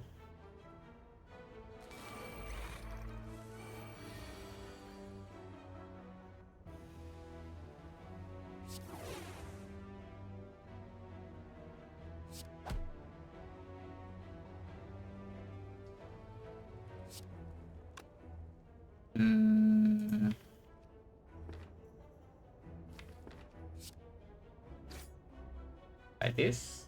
Probably.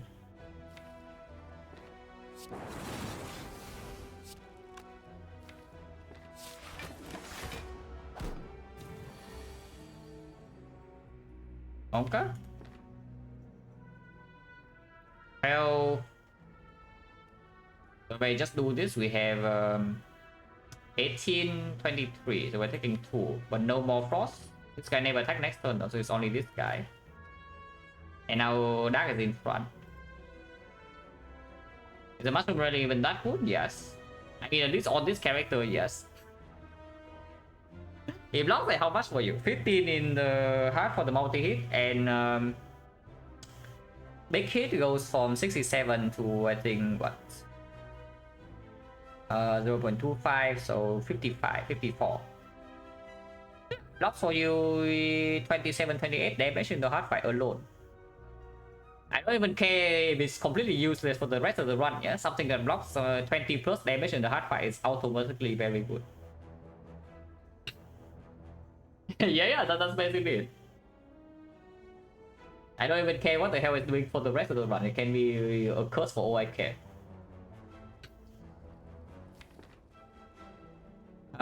15, 25, so that takes 0. And keep my frost off, so that's just a better die.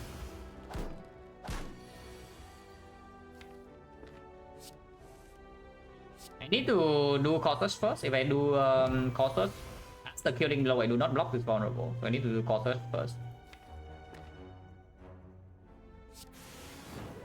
Yeah, now not vulnerable.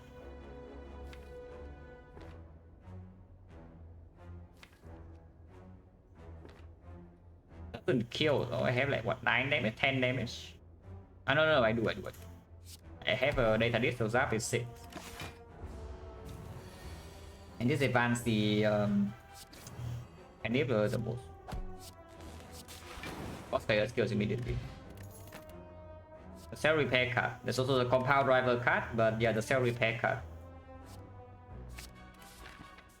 Cell repair card generally speaking pretty good. Ow.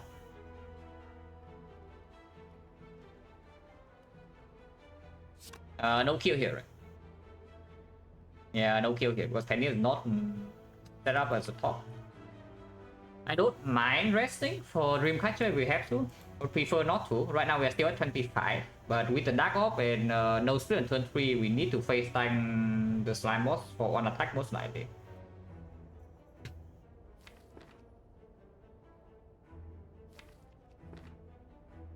don't say I would actually hit here.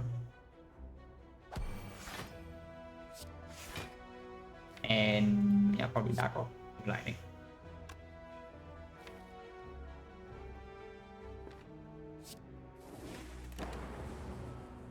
Ow.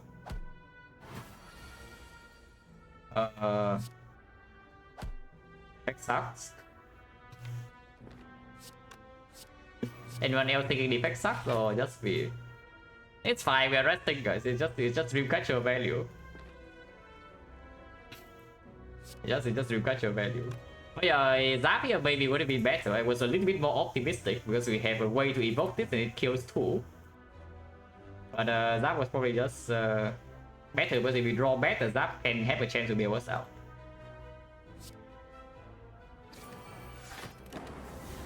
It's fine. It's not that fine, but hopefully it's fine.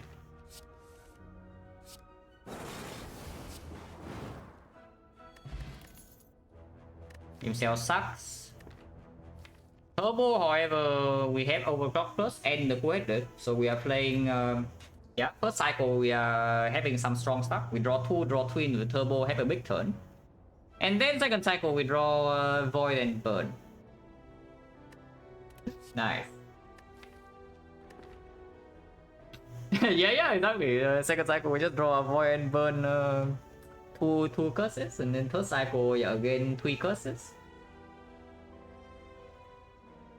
I don't want this, right? Because if we see 4 energy unupgraded Turbo doesn't even actually play that much. Only if we're stuck on 3 energy, but even then we can still play on 3 energy most of the time with this deck. Like we don't have any 2 costs.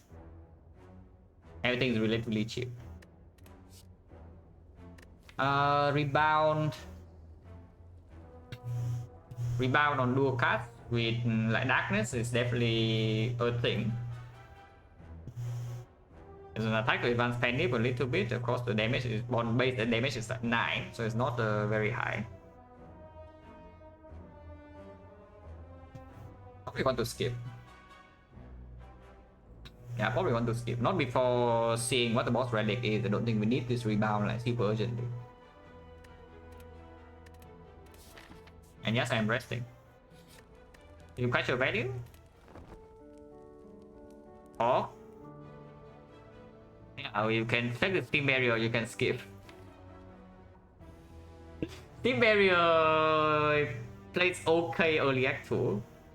So the question is just how much you trust this Cell Repair. If you trust this Cell Repair, you do not take this Steam Barrier.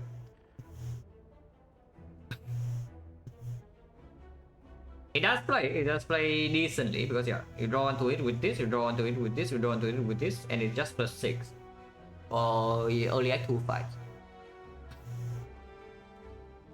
But if you believe that the Cell Repair on its own is enough, and you also believe that sometimes Dreamcatcher can be used, then you don't touch the Steam Barrier. Because it does fall off quite fast after Act 2. It's like inside Act 2 it performs fully. But then when you leave Act 2 it becomes bad. Yeah, with 2 potions still and the Cell Repair, I don't take this. Because yeah, with the data this you also want to dock with Frost more anyway. It's like if I see a Quader I pick it. If I see another maybe Cold Snap I can pick it. But this doesn't. If you don't need short term, it's just not very good. I don't think we need it.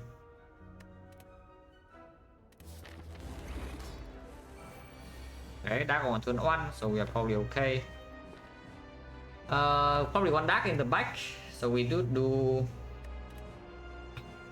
what? Zap Darkness and not play the Chill, or Zap Chill Darkness, or like even Chill Zap Darkness.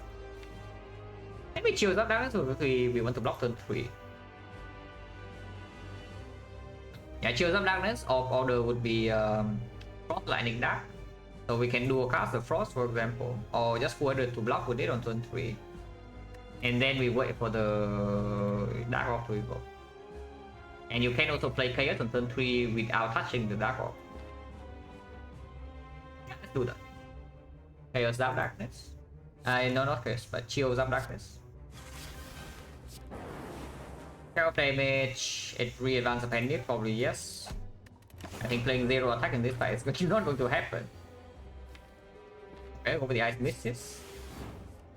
Nothing else is new. I don't see a reason to play this overclock, so I won't.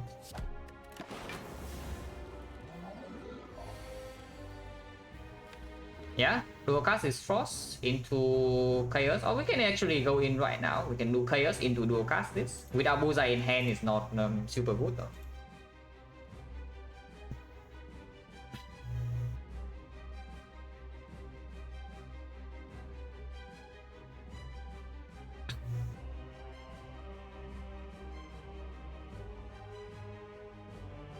How is the split?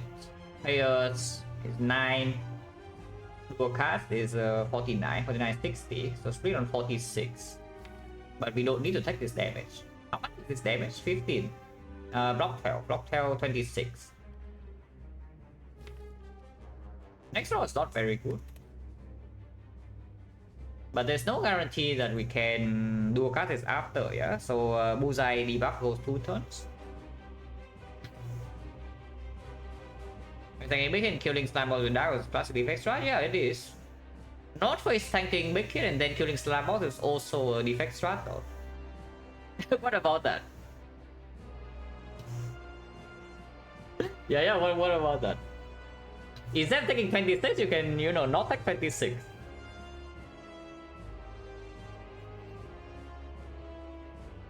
And it's not like we are in mortal danger, we are on 40 HP, 2 potion unused. And the Chaos also, it's not like we are killing all these ops, like we still have 2 ops.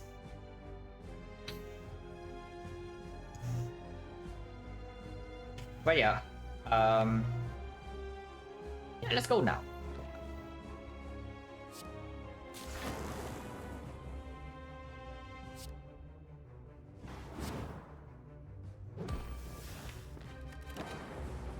Only 2.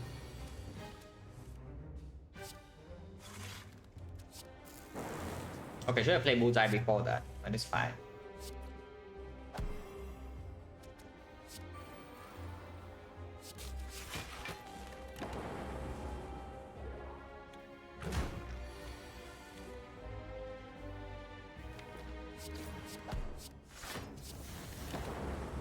Okay, this lightning really does not want to hit this guy, yeah?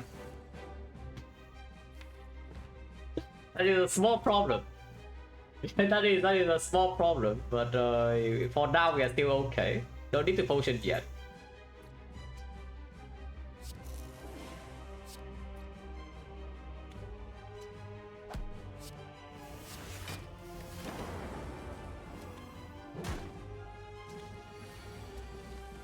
Oh no, we are fine, we are fine. Having to use Penny is a little bit annoying though, but we are fine.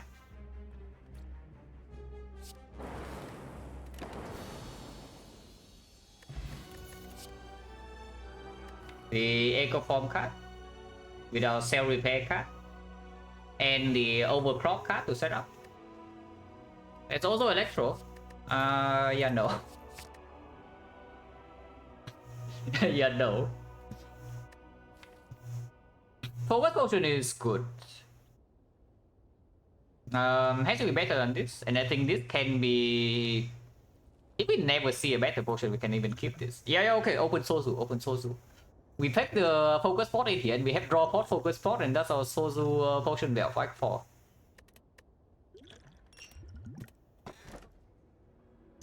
Okay, I did not mean it. I was just kidding. No, really, guys, I did not mean for this to happen. But here we are. Well, we do have sustain. We do not need to block vulnerable in the hard fight because we have the mushroom. And we can rest with Dreamcatcher. We can use energy.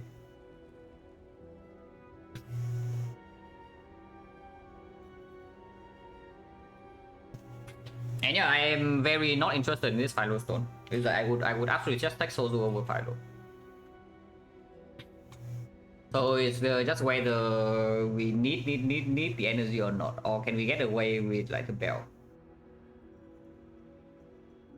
Relics do not really play well with this, though, unless it's exactly something like Mummified Hand. When do I take Philo Defect? You should scare the hearts or never stone. If I die without the energy, then yes, I take Philo Stone. But it's at the bottom of the barrel for me for energy relics on Defect.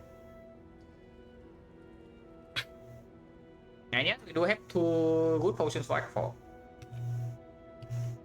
Yeah, it's just Sozu time. Oh god. Yeah, surely not taking shorter value like the Steep Barrier and then we enter Act 2 with Sozu, nothing can go wrong, right? Okay, what can possibly go wrong here, guys? I don't see anything that can go wrong. Yeah, what can actually go wrong with this? Not a thing. If we want Burning Elite, we can. The path would be 1 fire only or no shot. If you want the shot, there's a 3 elite path on the left. That means force parting for Act 3 and only 1 fire very late in the act to maybe rest.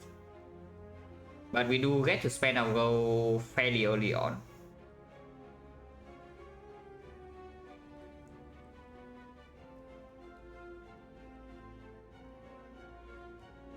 Yeah, 2 elites or 1 elite. 2 fires, 1 shot. We can even after the shot we can still pivot to this way. Yeah? If we see that maybe this portion is too dangerous, we can go this way, get some Dreamcatcher value, and then fight the 1 burning elite, or even single elite, but 1 more fire. So I think we always try to go to this shot.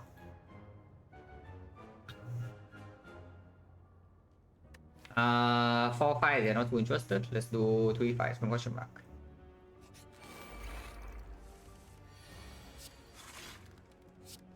Overclock Theory, draw 3 cards. Theory have not drawn into the things I want to draw into though, so I don't know. Darkness now probably should be played because after chill we can do a card, after dual chaos we can also do a card. And it's more damage than the swimming beam. Especially with the 1 focus. So darkness double defense, probably. Like 9.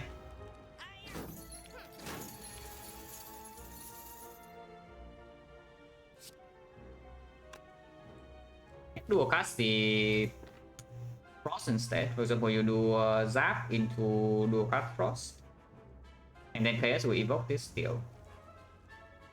If you do Chaos into dual cast, it's only 26 damage. There's no bullseye in play.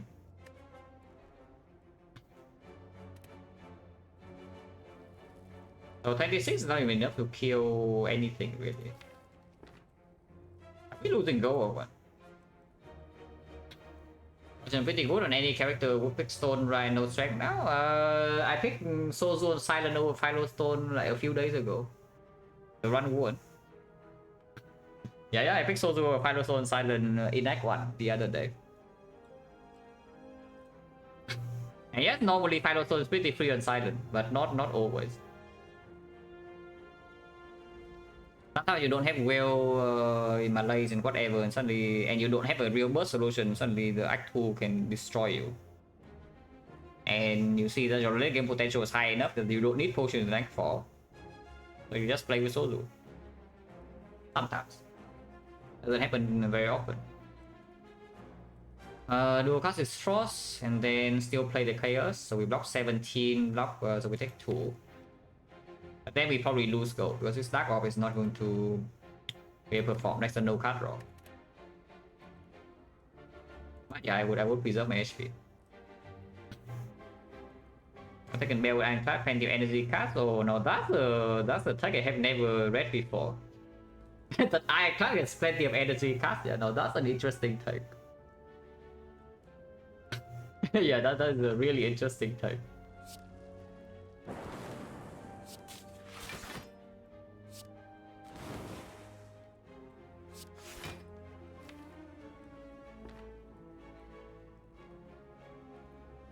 Going to be 9 evoke next turn, so it's 13 each.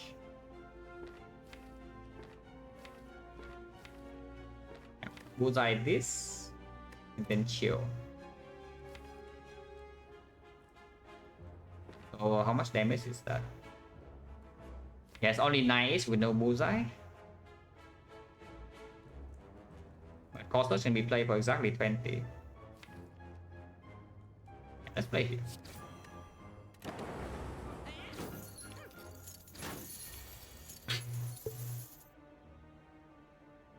Root.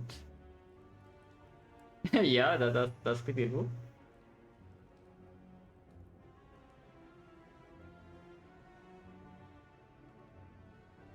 We only dropped 6 here, so we're taking 12. Yeah.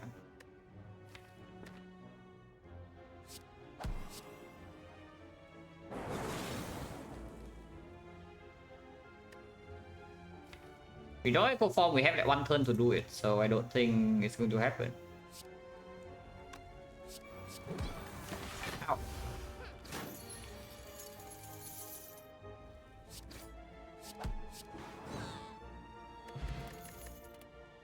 Power driver.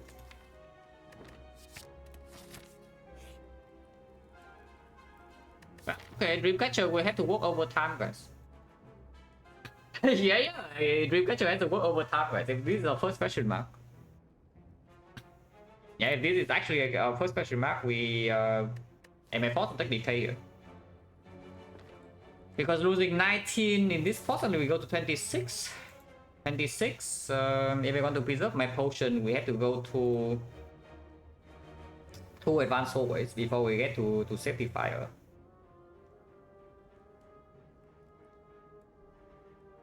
Yeah, an auto.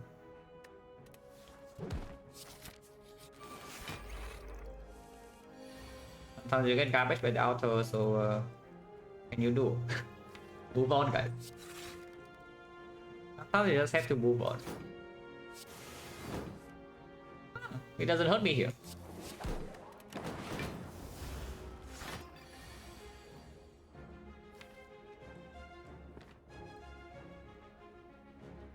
Can repair chaos double strikes, 18 damage.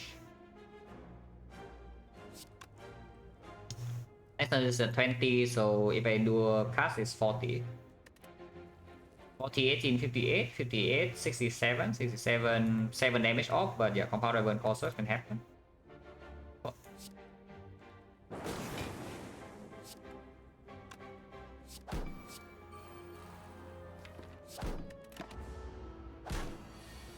Advance the penny back a little bit.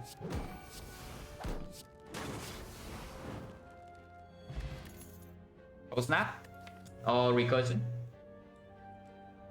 Yeah, with the state out deck with regarding blocking, I would assume that we need more frost. So I take this frost card.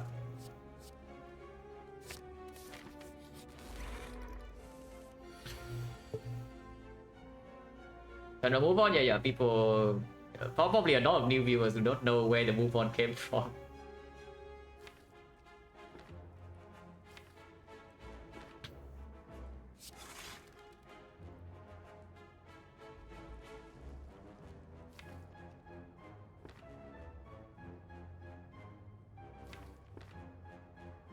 Cold Snap, Dark Strike.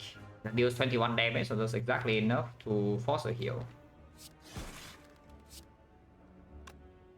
Can also do a cast.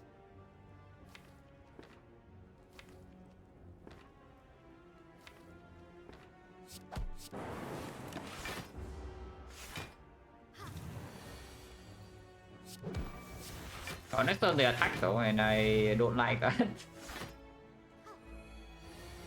Not even with picking the overclock deck one, yeah, we are still freaking draws. I mean, okay, this one's not that bad, but it's been pretty bad. I will play this.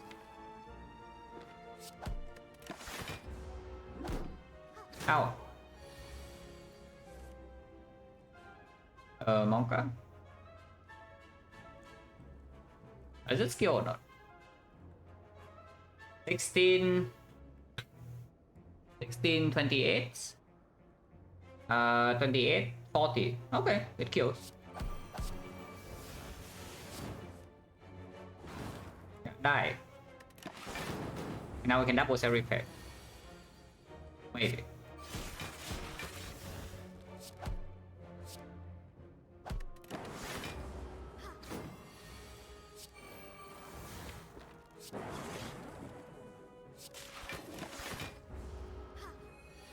X5 is not an elite. I mean, it can be an elite if we want it to be, and we are at 53, so it's possible to still go left. But we'll see. If we want to fight the elite, of course, I want Penny to be a set on 9. Can we do that? 6, 7, 8, 9, yeah, we can.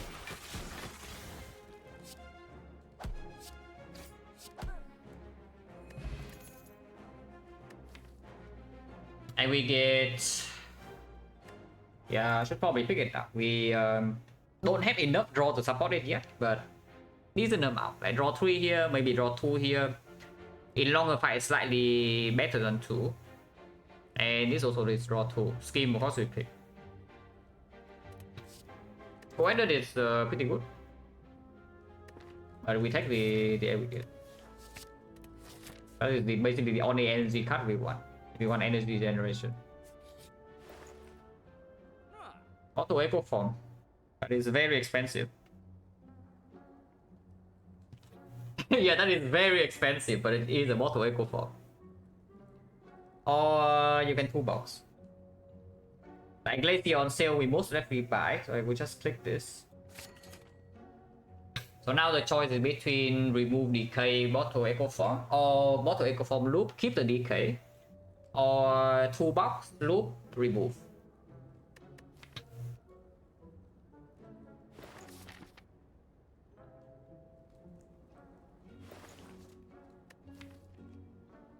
Bottle echo form is pretty strong. Yeah, my bottle echo form is pretty strong.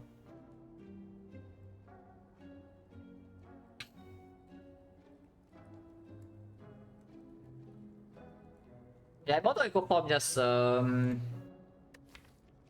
doesn't without a real like refract or capacitor or something that doesn't solve the automaton fight like immediately. It's good. But if you actually want output to solve automaton, then this will be better. Because we also have some dark orbs. One upgrade only, so yeah, upgrade on the loop, maybe second upgrade on the aggregate or some card draw. And also we gain the toolbox. If we want to go left, then getting the toolbox is pretty good. Go left. Let's go left. I'm not doing 42 later, not now. Not now, but later on if your deck is big enough, yeah, sure. We can do it. Into Act 4 Elite. Yeah. Toolbox remove loop, yeah. Toolbox to echo form here.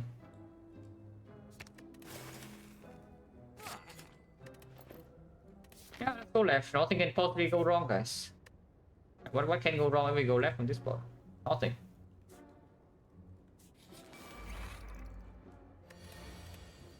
For first attack, well, that's something that can go wrong. Oh, 24 first attack, okay, fine. So the technique of thinking ahead, most likely. So you can get darkness first here, or you can get overclock to draw a bit of cards.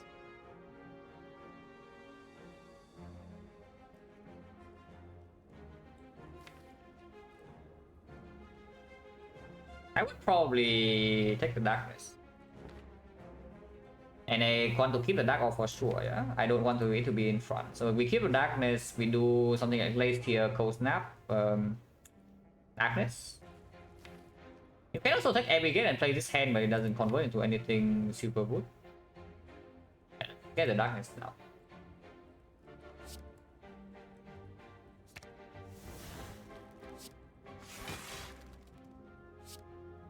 At the very back. I don't think we are in the position where this focus force is forced yet, so I won't use it.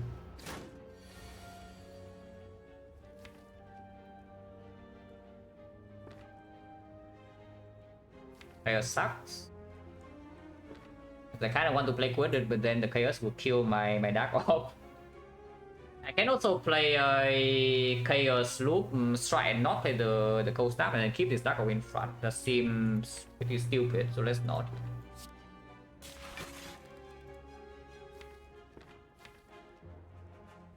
Yeah, bottom deck Aggregate, bottom deck Echo Form, bottom deck Overclock. That's it's a story. We kill this Dark Orb, how are we ever killing this? Without the Echo Form. But we do get to loop the Frost, so we block a little bit more. White Small, thank you very much for the red. Look at the other lines like what? Chaos, Search, Loop. Next turn like 7 times 4, but turn after is still blockable. And we get 2 new off, so maybe the Compound Driver can draw more. But the Aggregate is empty with this draw. Big Frost is not that bad if you can play your Echo 4 because of it. It's only immediately also against block. Play it. Plasma. Display and causes oversell repair. 6.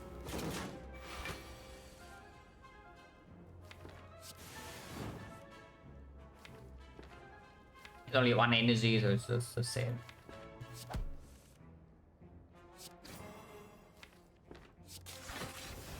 This, however, is quite okay.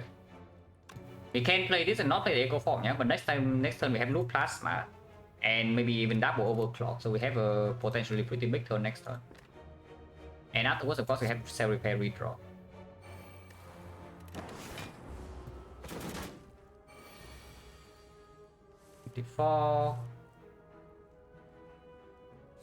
Anyone drawing cards? I draw cards.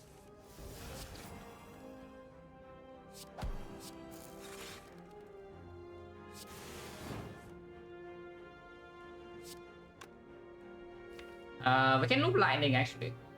Probably should. Oh, Cold Snap, Zap Glacier. Try.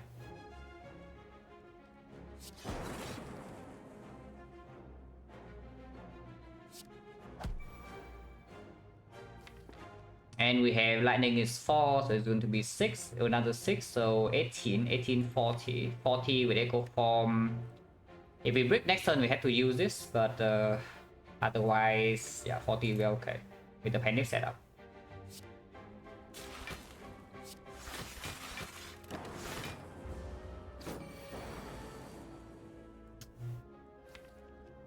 Well. Defect sucks. Oh boy. Well, do we take this damage or not? No, if we take this damage, we die. I mean, we don't die. Yeah, we will not die. But that is our Sozu.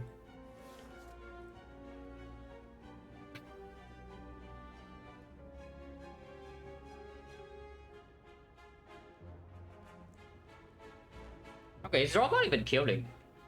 Is robot actually killing? It does, yeah. If we bought like Compound Driver, are we killing or not? Duocast is dealing like Compound Driver is dealing 14, Duocast is dealing 26, so yes, it would kill. And even double Cell Repair. So if we land the Compound Driver in here, we would have a clean turn. Would have had a clean turn even without the draw pod. The driver use area, yeah, very nice line. Extremely nice line here. Thank you for your suggestion. Yeah, you see what happens with that line. Yeah, it's -7 because you don't double play your Cell Repair. Very interesting.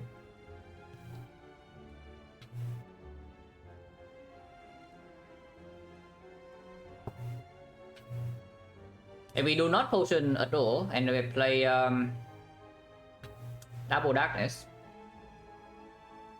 Play double darkness, we block 9. Yeah, okay, we go to 1 and we go to 8. That seems very bad.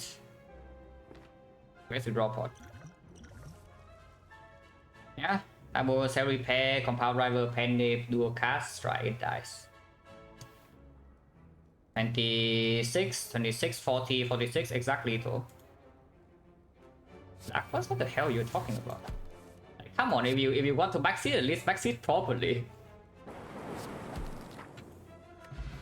Like, holy crap, man.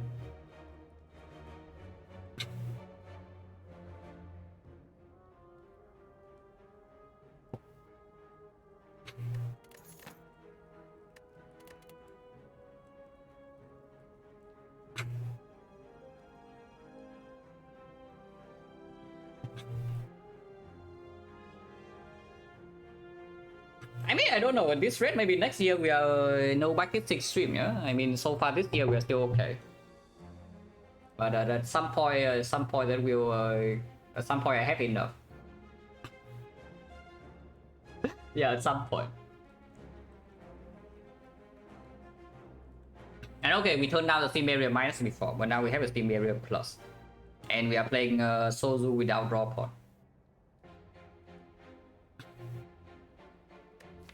There is a heatsink. We do have aggregate and 3 powers. He doesn't get upgraded, we upgrade this first.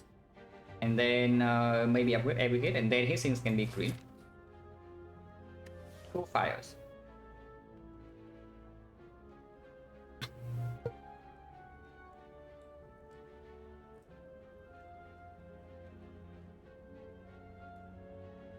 Steam Barrier plus, so we need it. It's like, yeah, now we run into leader.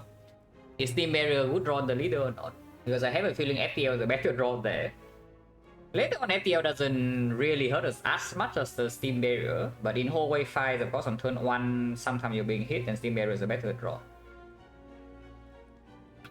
FTL works better with aggregate for sure, though, because yeah, you make your deck bigger without actually making it bigger. So your aggregate gives more energy, and it advances the panic a little bit. This thing's freaking green. If this thing's not green, then probably FTL just better, and then heatsinks might be better than both. But in this situation, I don't know whether we are allowed to read the heatsinks or not.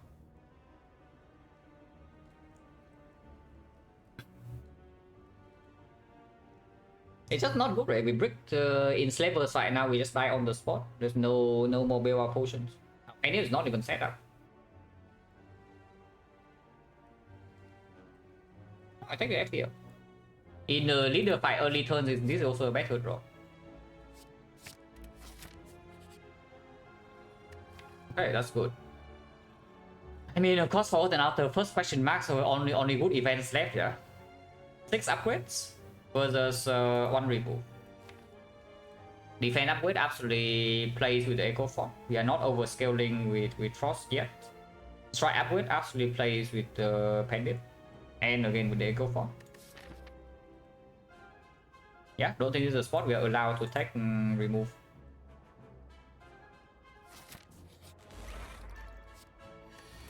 Trip. Penny being set up would be so nice here.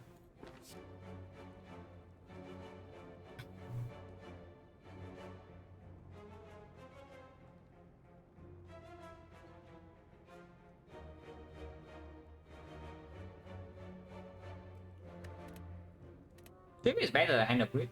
Go to soon. But only if we draw into enough attacks, then we are being weakened on turn 1. If a technique is pulling card draw, can be pulling chill, can pull overclock. If we have aggregate in hand, then all overclock in hand. Basically, if we have draw all energy in hand, we can pull the other thing. But we have no damage acceleration like this. And it's probably still just better. I think laser and I one better thing. If you want to technique anything, you want to technique block, chill maybe is even better than laser. But I want to kill them. Yeah, like this. Even technique for players, but technique for aggregate in here and draw 3 is pretty decent. I think I will do that.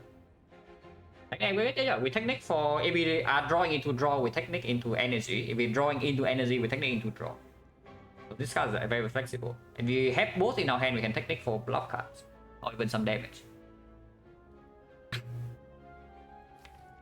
22 we can do better.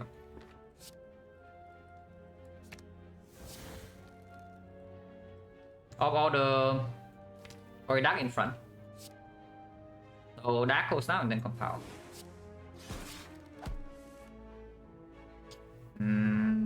Okay, maybe dark not in front. yeah, maybe dark not in front. If it's like this, it's damage only. Oh, that's pretty annoying. Yeah, I guess we do have. It's like we have both chaos and the glacier, but there's also cool head that end the zap. And honestly, I want to evoke this next turn if I draw into a card the channel 2 ops. But if we draw into the just card the channel 2 off this turn and we must play it like this, then it gets a little bit weird.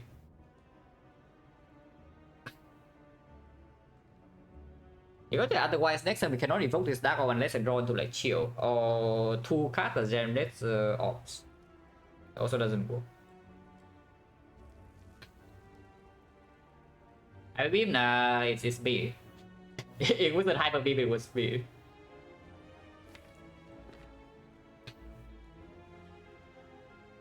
Maybe it's still okay. And we are pretty close to killing this already. Unfortunately, it's not actually that important. We are weakened, but it's at like maximum 15.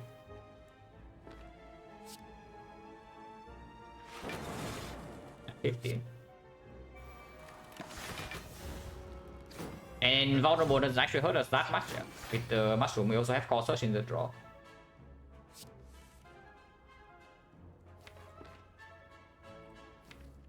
Okay, do I play this echo form or not? Because I can. I can full block here, take the vulnerable and play the echo form. Because yeah, maybe vulnerable doesn't. It's not actually that bad. I should, right? Yeah, I'm pretty sure I should. So I will. I think what 32.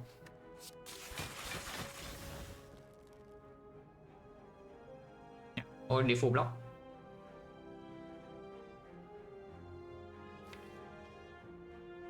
I don't want to miss the cool-headed though. Defense right now is not actually that good. So even though sweeping needs more value than strike, I might still play strike or even chaos. Chaos is a little bit weird. At 9 with the mushroom is going to be 11. 11 in this thing is at 14, so 15, 26. 26, we're blocking 12 with echo form, so double defense already full block. The next turn this guy dies. We don't see anything next turn.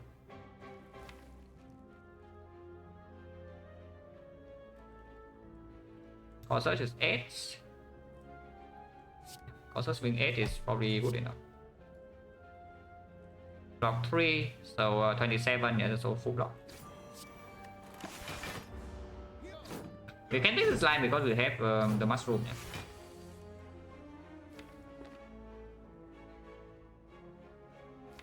I'll pull this out. Not the best shuffle. I can double defend, I guess. We can also double core search here.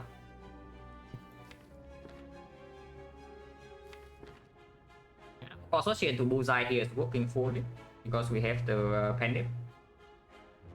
And then we play single coeder into defend, which blocks for 9, 17, 17, 26, so that takes 1. But I block 2 instances of weakness afterwards. Look at that.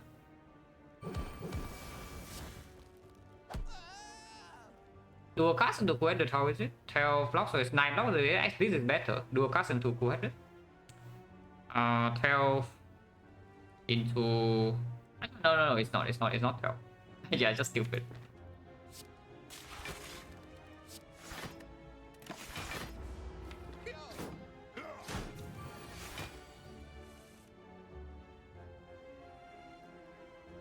Or 2.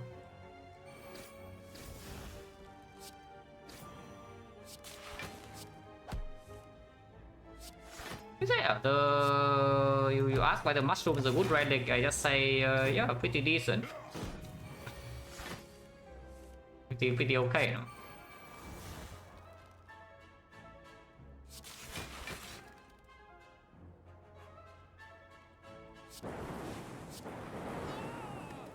Now we not debuff and we loot frost and we have double cell repair. No potion use.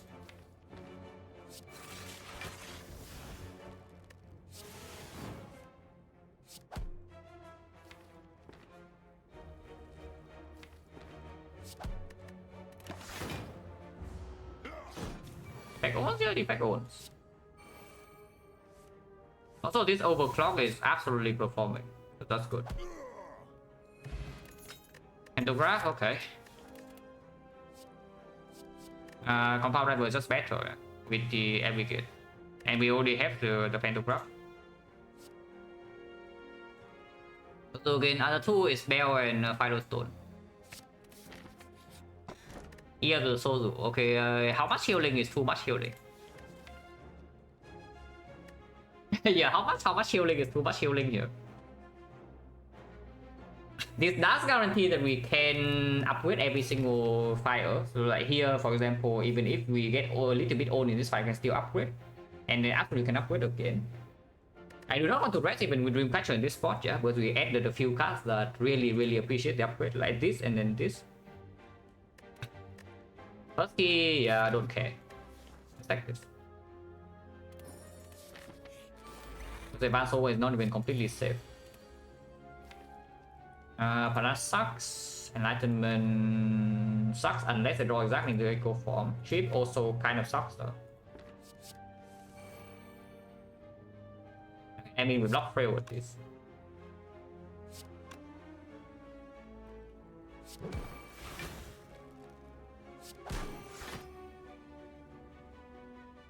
Frost in front, yeah, probably Frost in front.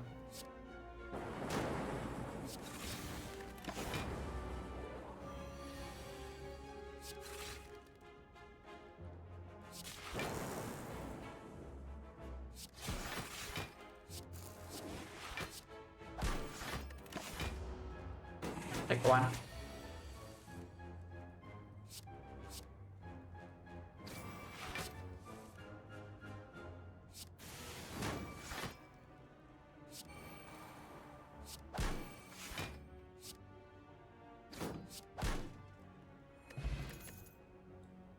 Sozu sucks.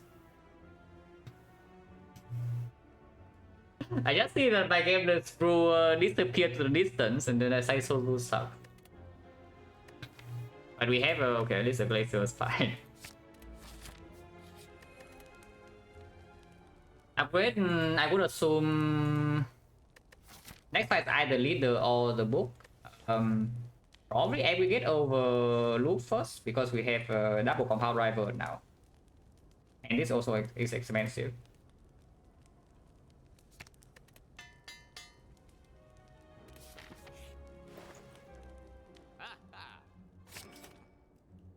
I mean, you can also take this, but the scheme card. You can also take this, but the scheme card. If we have Sozu, we better have enough draw, yeah. So yeah, the scheme card.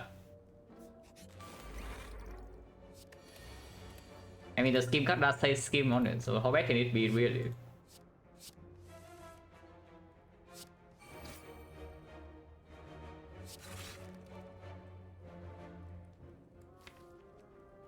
Do we even need to play this Darkness, or can I just play Discovery on instead? Wait. Take minus sucks. You can take white noise and take buffer. I mean, 6 minus doesn't suck, but it doesn't actually land into anything important. It's like you can take every game and then play hand right now, but what's the point? Yeah, we just take the white noise. Okay. Yeah, fine. I guess. I guess that's something we can do, yes.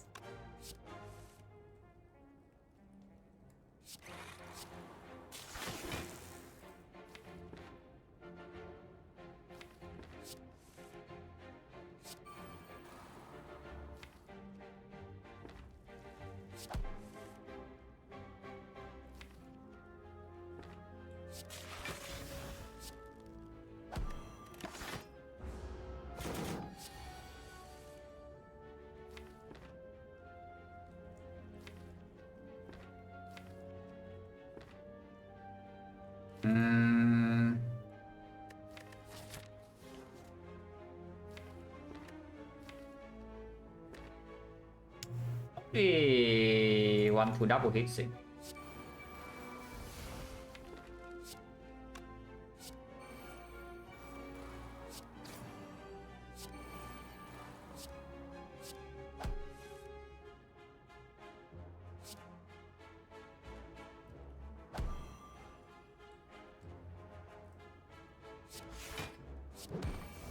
I don't need this Dark Orb anymore, so we just block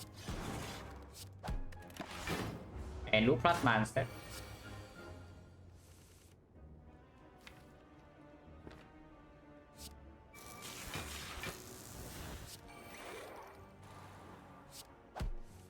We are fine. At some point we need to find damage, but for now we are fine. I don't see a real problem here.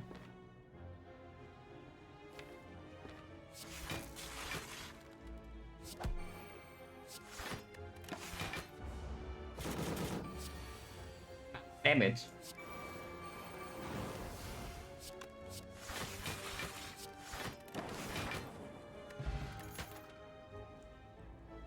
Rainbow?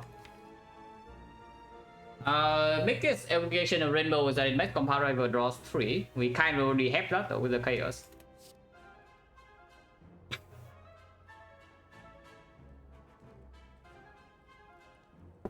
Auto shield is complete garbage. White noise we do not need because yeah now honestly after Echo Form is down, if we get some plasma or something, compound rival draw chain with every get and the scheme can already win most fights for us. We don't need to rely on inconsistent scaling with this. And I don't actually want this rainbow. I won't take it. yeah, that is 2 cost chaos.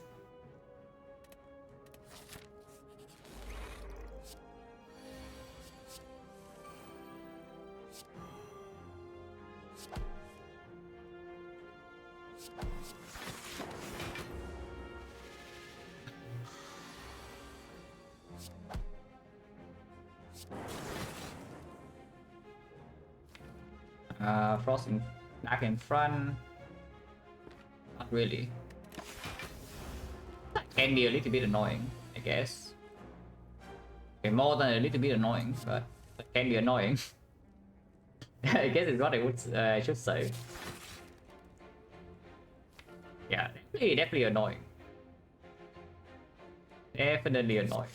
Actually, we're not taking damage, so shouldn't complain too much. Yeah, the mushroom performs. That's 1 energy.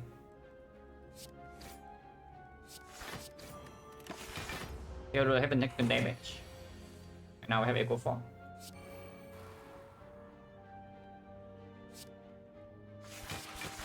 Back at the back. Our overall small, but we can play the next place here. Or even the chaos.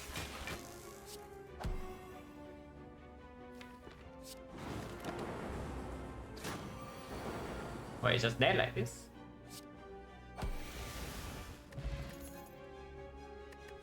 The overclock theory. This one is not very good with our medkit.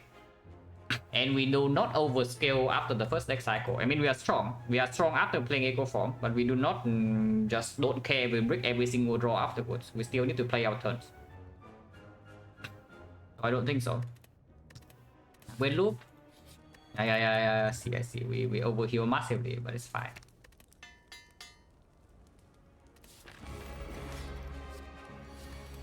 Mayhem, yes.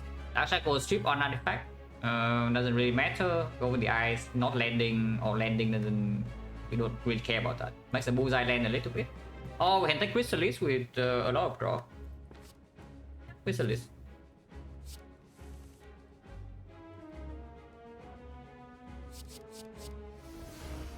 Infinite? Infinite? I mean, those are quite good.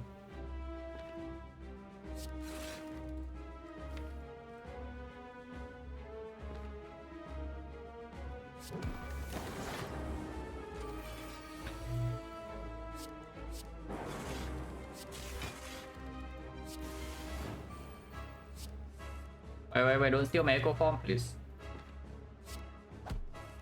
Please? Okay, fine, you can steal my echo form. But we can kill it quickly at least. Okay, about playing this. Put it back here, attack this. Place a full block. Kill. Don't care about the redraw. I play it now.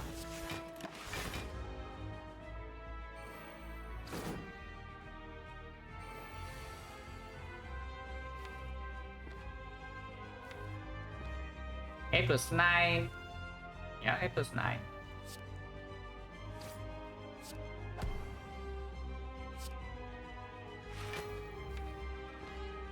You cost us some damage next turn. Yes, fine.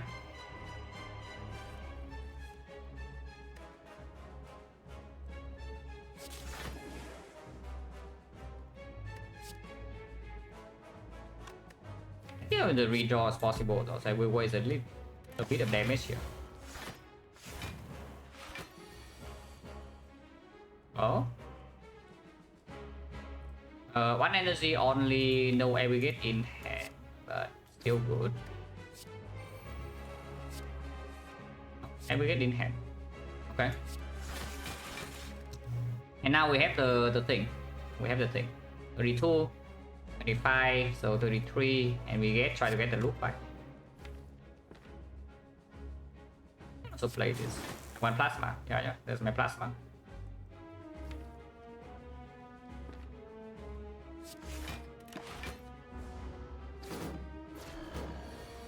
Is that will be good here? True. Actually true.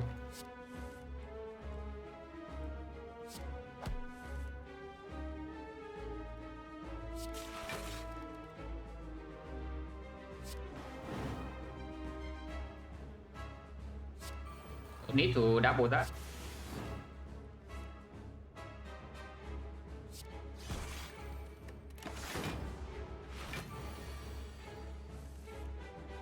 Infinite energy.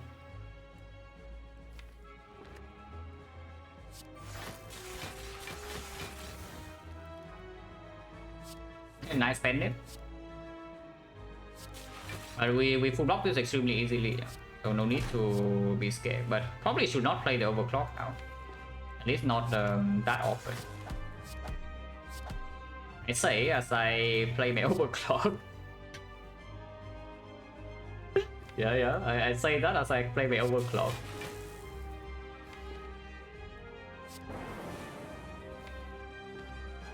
Fine, yeah, it's fine. Okay, there go with the eyes.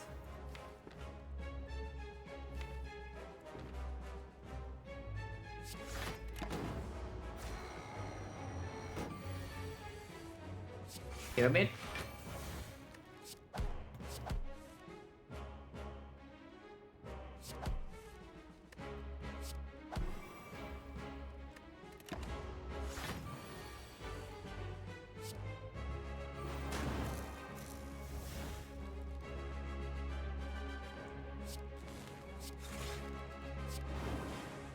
No, I think we're pretty strong. I think we're okay. Decently strong. Want to protect this Penny, which I absolutely can, at the cost of some HP. I will play the HP loss. Because we have the cell repair.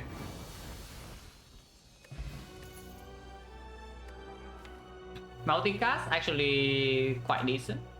Meteor Strike is very strong. And Amplify basically say that, yeah, maybe one Defect, and with this Amplify we have enough scaling for later. But our deck can already play some. Yeah, our deck can already play some pretty cool stuff even without this Amplify.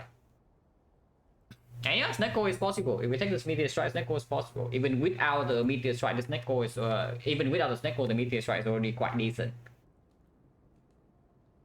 That's opened up even some enlightenment from the toolbox, maybe some madness.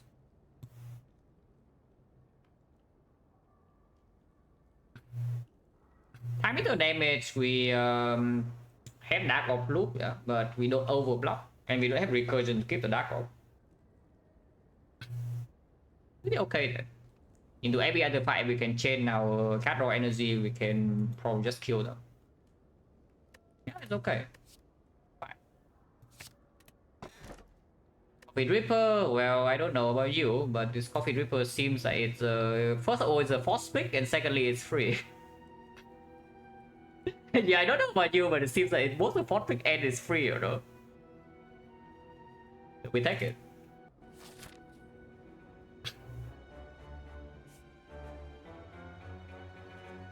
Also Elite, Burning Elite is there, so no shot on Act 3, which is slightly annoying because we cannot use a Smiling Mask, but we get 3 elites at least.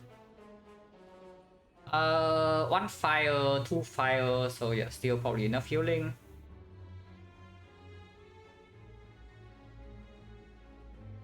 Upgrade wise, scheme upgrade is nice. Afterwards, not super unnecessary, super necessary stuff. Yeah, it's just a scheme upgrade at the moment, which is not a very common spot to be. That's sure. But yeah, here we don't care about question mark, but we are forced to go into some of them, so we just do still this 1 to 3 question marks. My blast. We blast this guy to the next fight.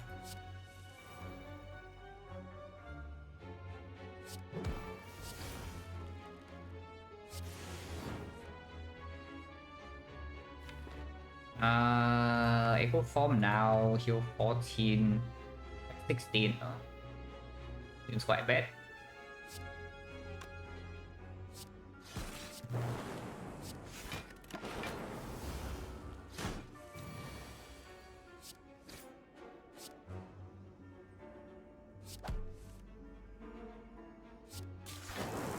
Wait. Okay, whatever, -5. It's fine, guys. It's fine, guys. No problem. Yeah, no problem then. This way, because if we see question mark shop, then it's like marginally better. Red mark we never take anyway, yeah, so we don't care. You can take Nick, yeah, sure. Cringe.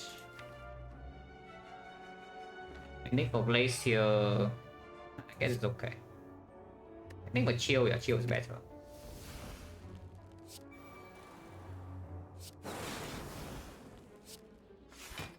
Tank 3. It's actually good. I want to take damage.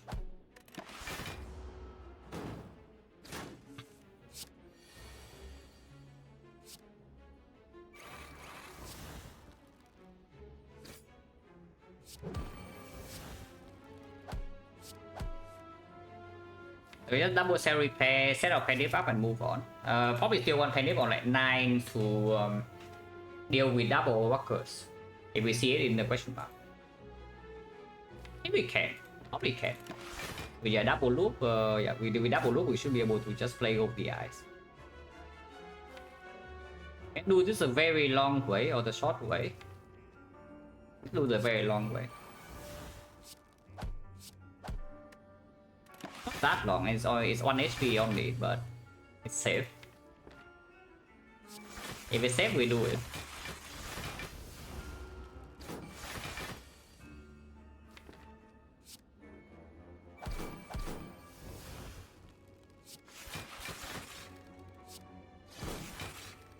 Six, 7, so 2 more attacks and then we can play an off card. And of course this time I don't forget to sell repair, so let's play the repair.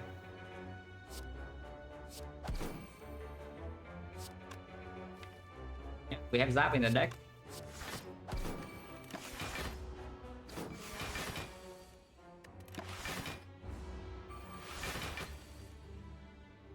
One Zap is enough.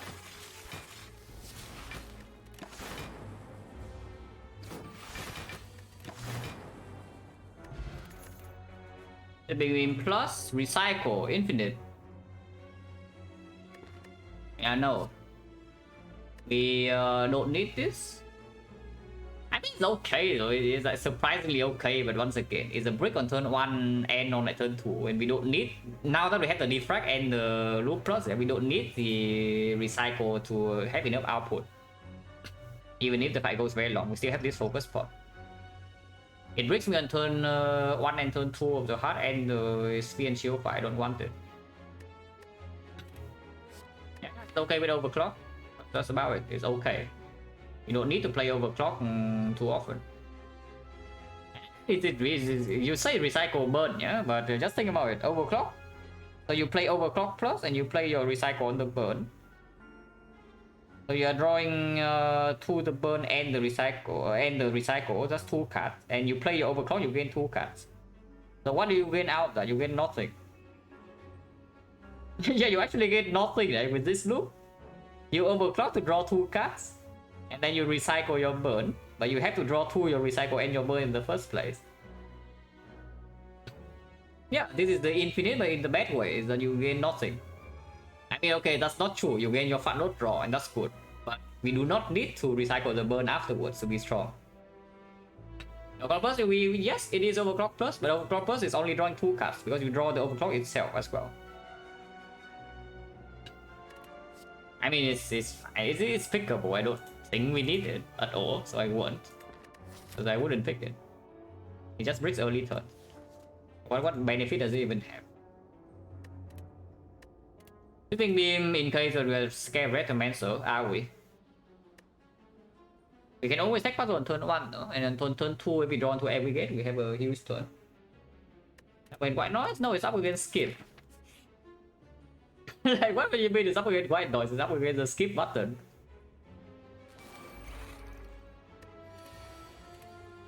Blind Impatience can play, but blind is probably slightly better.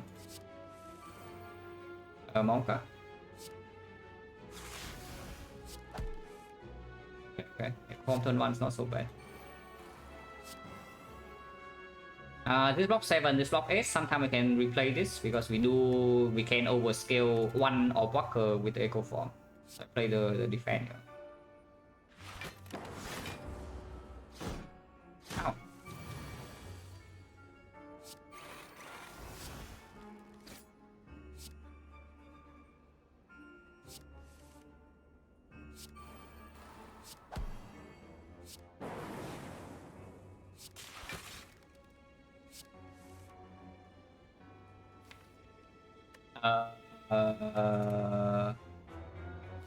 I do not like this turn.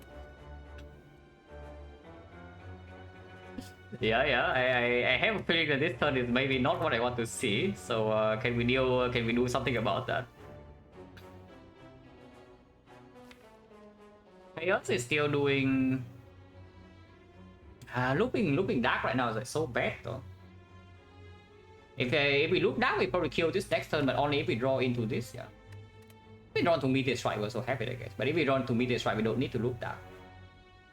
If we kill the dark right away and just full block this, I mean, we can full block without killing the dark. Without killing the dark at all, just doing defend causes strike, for example. Then that's only have passive block 14, 28. But we get shuffle in 1 turn. Hot Rival still draws 2.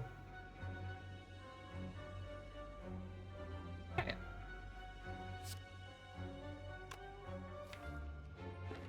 You need to hit here though. This goes to what? 17, 25. In case we don't draw Meteor Strike. And we play the line like this.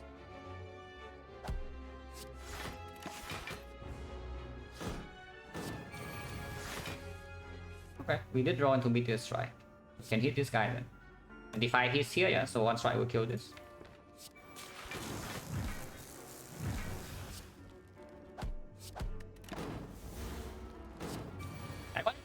Back one just dies. I mean, it's fine here. We want to double cell repair and get out, which doesn't always happen.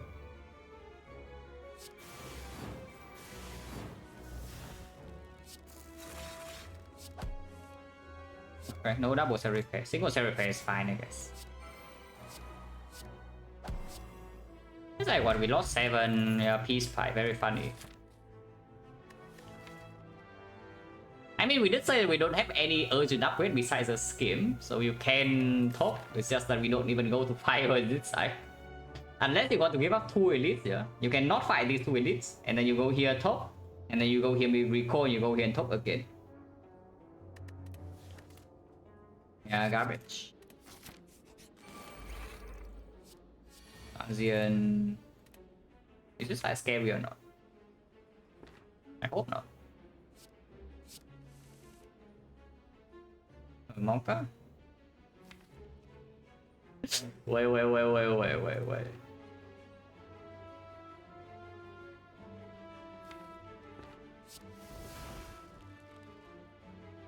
Yeah, wait a second. I mean, you can just not play the echo form. Yeah. Not playing echo form does make the meteor strike a little bit harder to play though, but I guess it's fine. If we play the echo form, we do like Costas, Bullseye. Oh, I guess you can do Bullseye dual cast, but yeah, if you do Bullseye dual cast instead, you're dealing 34, you're taking 6. If you do Costas, Bullseye, you're dealing 25, so you're taking 15. Okay. Bullseye dual cast.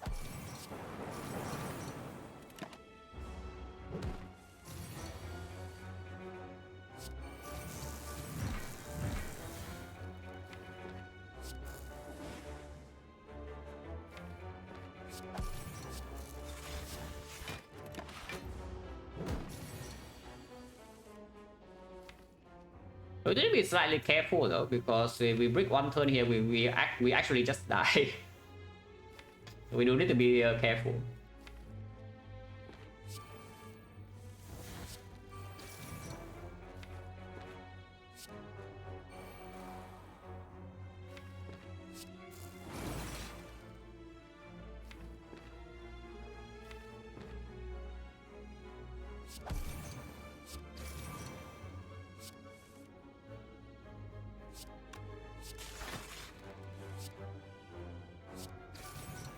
I guess we don't double cell repair again.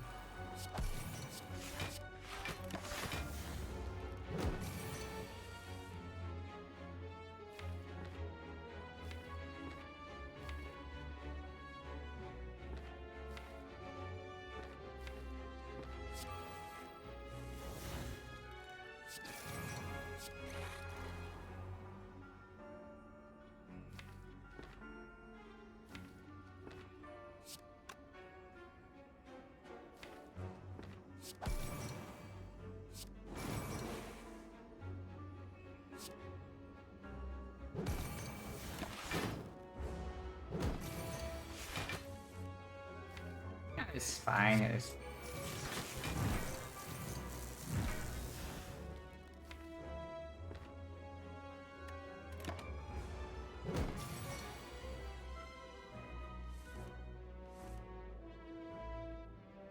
Wait, did my stream disconnected for a short moment or what? Oh no, just the chat. Yeah, suddenly I saw the reconnecting message. I thought that my internet went down again, but it's fine.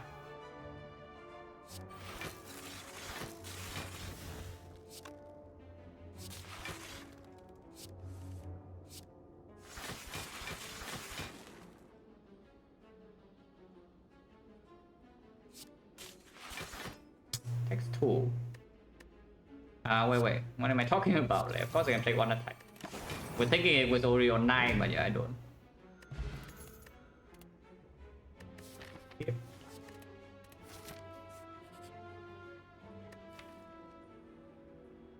Oh, this one is difficult. We have a lot of wood targets. We actually have a lot of wood targets. Yeah, there's the boss echo form. And there's the Defect, there's a loop, there's even Scheme or Aggregate.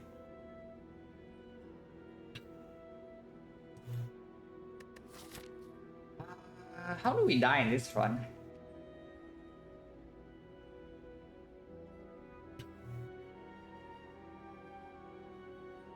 How do we die in this run?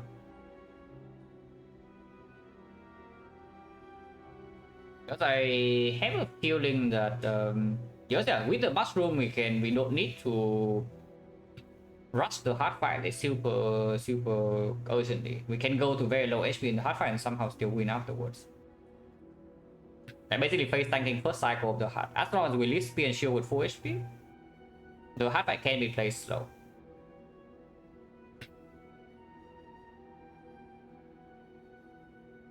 I would assume that looping Defect is stronger than looping Echo Form here. So if we want output, we loop something like Defect or the loop. Otherwise we loop draw. So we either loop the scheme or you loop the Defect plus in this spot. There's no way it's the loop Echo Form. But yeah, what is stronger? Because yeah, let's think about this. The bad order is that you bottom deck whatever you loop anyway. Then is the scheme better or is the Defect better? Probably Defect. And the looping Defect also makes the time meter fight a lot easier. We are fighting time meter, but it's only one fight. Sometimes we bottom deck Echo Form, sometimes it's drawn at an awkward time that we cannot play it. Yeah, I loop this Defect. When maybe Runic Capacitor is also still open. Because if we do not loop the Defect, we are a little bit too reliant on being able to Echo Form this Defect, yeah, in the hard fight. Without the recursion, we need force to block enough, otherwise we take too much bit of damage even with the loop. Yeah, I loop this Defect. If it's a scheme plus, I would probably loop scheme plus. Scheme minus. Not that interested. Go right side, or unless you say that we no longer need elites, we just top. So we exchange 2 elites for 1 fire. That seems incredibly weird. Considering that we also have like a lot of sustain. Let's not. Let's not. Question mark. I still hope that this doesn't kill me, yeah, because we can die. But also, if you draw badly in this fight, you also want your. If you draw badly in this fight, you also want your Defect over the scheme, kind of. I'm not sure, not sure on turn 2, but turn 2 we also have this, and we can kill one of them right away. You can also do Meteor Strike. We cannot do Meteor Strike into evoking the Plasma though. So you don't get Loop in play. You don't get Core Surge in play. You Deep Red doesn't matter, but you have infinite energy for the 8 card turn. It's pretty strong. Yeah, the line just doing Meteor Strike and then Deep Red even. It's pretty strong. Like 9 damage, but next turn, yeah, infinite energy with 8 cards draw. It's good. Because then it makes the Meteor Strike redraw also a good redraw. Instead of being empty.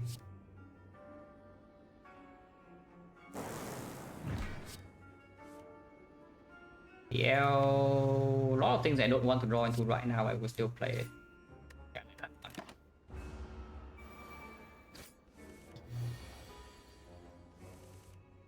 Defect sucks. No, really, Defect sucks. Monka? I mean, block a decent amount here, yeah, but a decent amount is not enough because I kill all my plasma now, and I don't have anything in play yet. Next time I have to face this and this. It will be good here, yeah. Defect would also be good here, but I haven't drawn either of those. I mean, okay, sure, the scheme from last turn would be good here.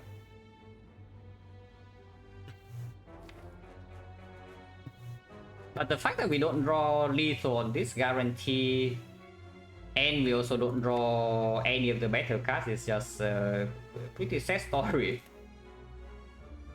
I really wonder whether this is the force focus spot or not, but we can see. So if I do chill first, we are evoking 1 frost, a 6 block, and then we evoke another 2 frost. That's 18 block, 21. 21, 37, 37. And it is not set up, so you cannot kill this. In for last turn, yeah. The FTL thing.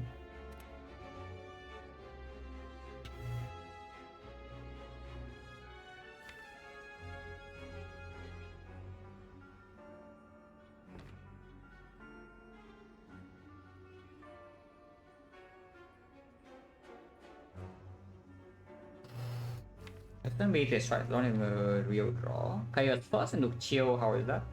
Dark Ops only can deal 6 damage here, so we can kill this for block 25. But we do block, instead of being able to evoke 4 Frost, evoke 2 Frost, 3 Frost, so we would evoke only 1 Frost. And then we have 3 passives, so that's 15 block, 15 block, 31 block, 31 block. We go with the ICR. We never die this turn. So at the very least, we never die this turn. Yeah, I would like to but Chaos after also makes a compound rival draw 3 though. That's actually important. Next turn we don't have energy anymore. And we get it in hand, we kill all our plasma. Unless I Chaos now, it gives me a plasma next turn. In exchange, we will never kill this. So I will have to accept all of this damage. Yeah. We block for, again, 18. 18, 21, 21, 37. 37, and we are facing 24. 49. 49 plus 18, 67. 67, 37, we're taking 30.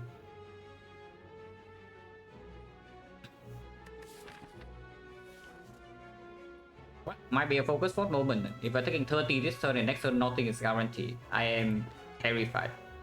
Because we don't have an energy source. And Meteor Strike is actually a dead draw now. I am terrified. So yeah, that's focus spot. And we interact for with no potion with the soul loop. Unfortunate.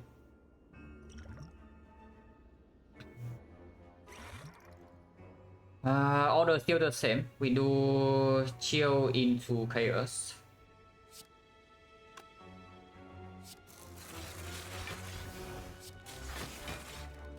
No. Block 50.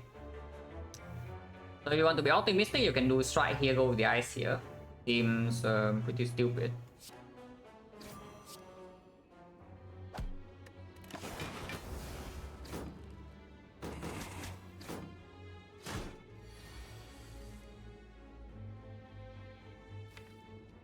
Yeah, not dead. Yeah, we are definitely not dead.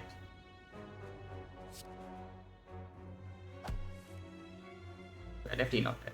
It's annoying. Yeah, it's annoying as hell. And you see what I mean by scheme. If you bottom deck both of them, then maybe Defect is a better draw. Like exactly in a situation like this. Because if we have scheme in our hand right now, it just doesn't play. But it plays poorly.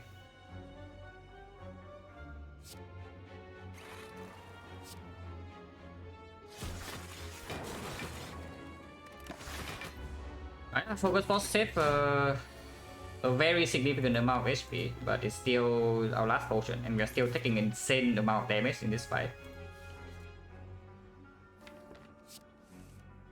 Echo Form is not even drawn yet. Okay, at least here we have Echo Form, next time we have double Defect.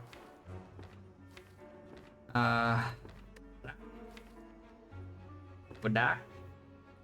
Next turn she summons, she can attack again. 34, 18, so 52 damage. 52, not 22. So if I play the darkness right now, there is a chance to die next turn. Very small, but it can happen.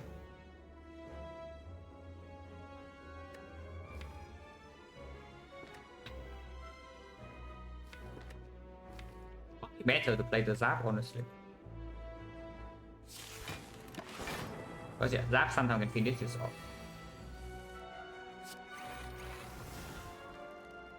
Yeah, especially like this. That we need to kill these things next turn. I'll kill it this turn. Okay. Yeah, we are okay and very happy about the focus spot. At least. At least I did not waste the potion here. But with this draw though, it's like almost necessary. Which is annoying as hell. So am I allowed to double loop or not? If I double loop, Into Bullseye Colossus, kill this into Glacier. I block for 47, so that takes 4 damage. And you guarantee that the fight is safe afterwards.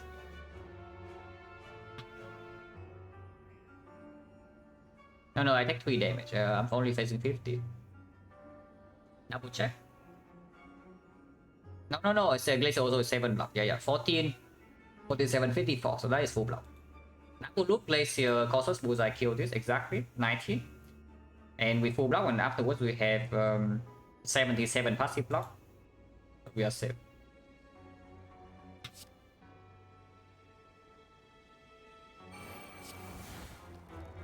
The lightning also hits here. Do I want the lightning to hit there? Not really. Yeah, not really. I want the lightning to hit one of these. After before we full block. Now no matter how we break our draws, we are safe. This is where the second defect comes in over the second skill. We are facing what? 84, so defense full block. And I don't want to play this overclock, so I won't.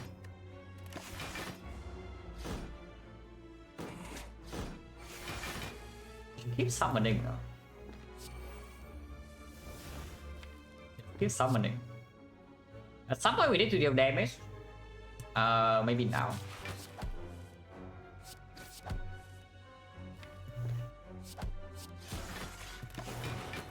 We can rotate these orbs around. As long as we have frost in front, we are safe.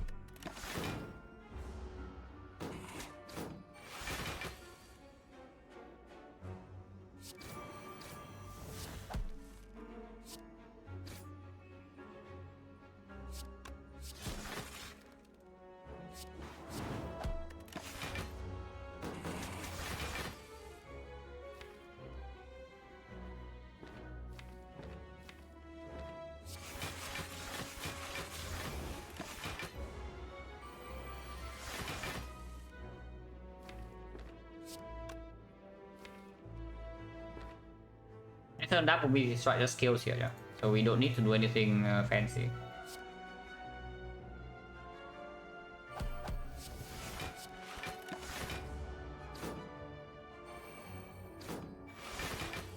And of course you can even full block this. If you want to advance it further, you can meet it right here, kill, and then full block. But maybe I just want to get the hell out.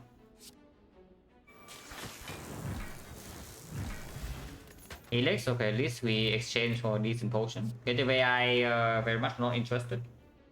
The only power I would like right now is maybe another loop or a capacitor. In longer fights. I don't care about it.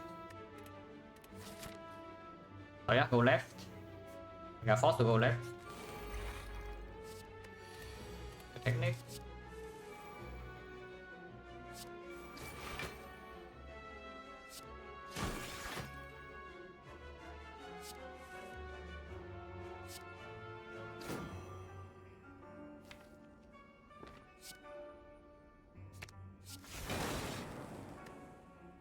Want to double play this for sure. He sings, yeah, he sings a little bit.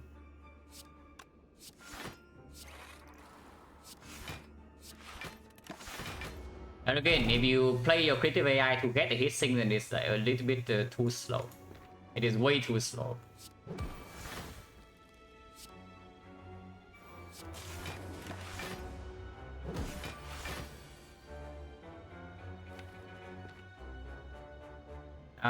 We can never take damage here, even if I play Echo Form Double Strike. No matter what it's trying to do. Yeah, because they have Helix. It certainly tried though, I would say. It certainly tried.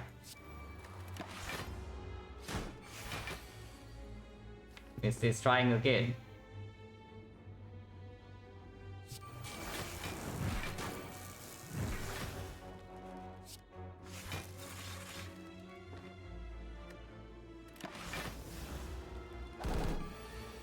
We'll copy, yeah. We'll copy maybe hit sinks. Not even sure whether it's true or not, but maybe. I want to draw because I want to double my freaking cell repair. No matter what attack is doing, we can full block. Also, the second defect also makes the doubling cell repair becomes a little bit easier. An awkward head. Block for what? 30, 45, 38, 38 plus another 10, 48. So we almost full block even without playing anything. Direct block because no.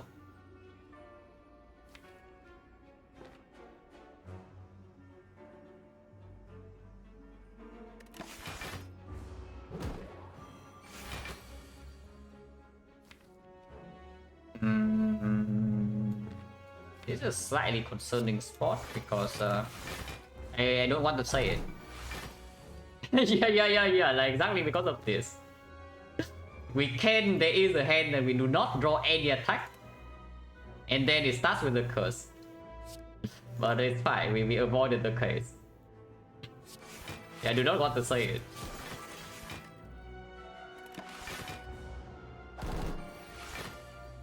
This thing really is very... Honestly, it's really insistent with mess up with pen nip. Yeah. That's basically what it's doing. Yeah, that's all it's doing. It says that you're okay, your pen nip gone. Nice pen nip you have there. That is fine. We can entertain it.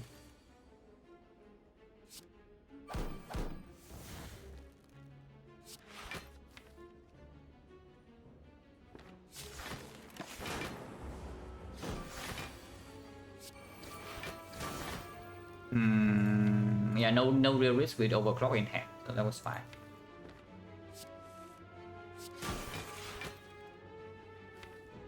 Yeah, next one can have bullseye.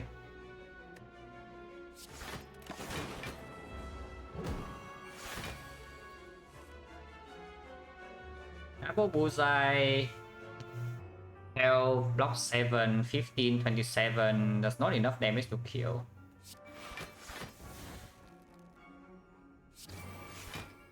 Because I will play bullseye, if not I just don't.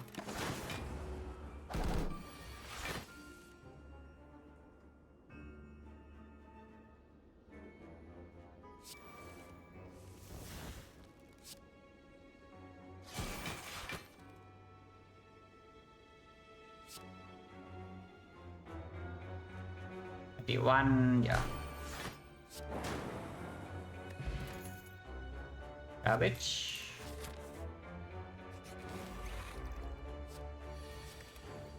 Goes. We don't have a shop, but we outscaling this. We have maximum what?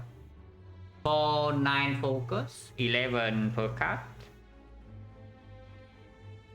Yeah, 9 focus, 11 per frost, and then offset. Yeah, okay. We can outscale this. Maximum output is enough, which is I just take this then.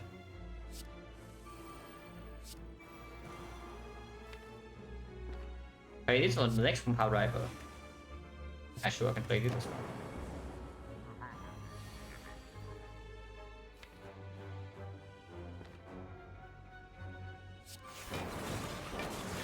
Oh, there goes the Compound Driver setup. Want to double play this, want to double play this. Can single play this. As long as we have double second defect and loop, we have what? 9 focus. Now 7 focus, so it's 9 per ops. 36. 63. Not enough to full block. But we have the... Okay, it is fine. It is fine.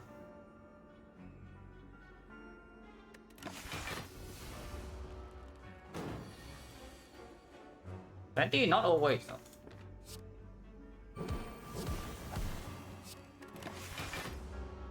Yeah, he likes to protect a little bit. Drawing them together.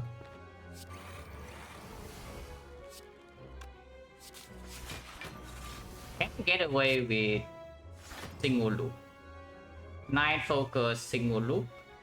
11, only 5. So no, that's only 55. Yeah, double loop is more important than double defect, honestly.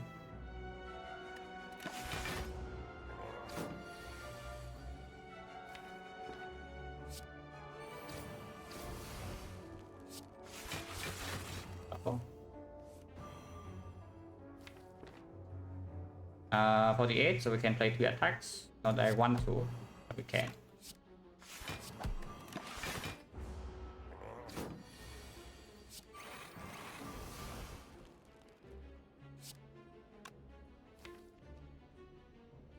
The Helix here, turn 55.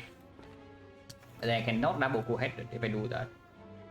If I Chaos now, we full block, but I guess next time we can Helix.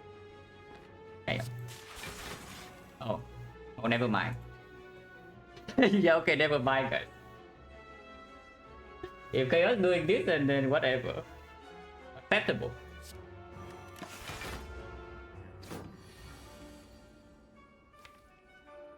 We need to ban double loop though, so this is the Helix turn. I think we don't need to double loop. I would really prefer to double loop. I don't even draw full block this turn. That's slightly annoying.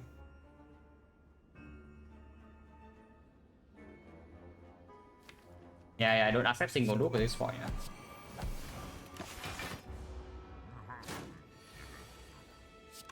So next turn double loop guarantee into coordinate defense.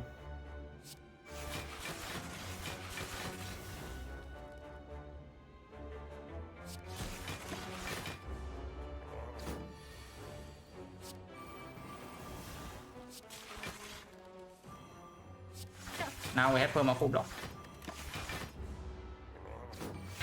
But honestly, looking at how the fights play out, extremely happy about the decision to loop the Defect in the event instead of looping scheme. In order for the loop scheme to really play, we probably need a second aggregate, and then this loop scheme will be very consistent. But as of now, it's not enough because the compound driver we cannot make sure that they draw more than 2. Sometimes they only draw even 1. We need a runic capacitor or a real capacitor to set up the off for this to draw 2 or 3, and then this becomes very consistent. 77, yes, 77 is full block forever, so we can never take damage here. We just wait until our hand of grid kills. And we just wait until our hand of grid kills. So this side takes a while. This will take a while.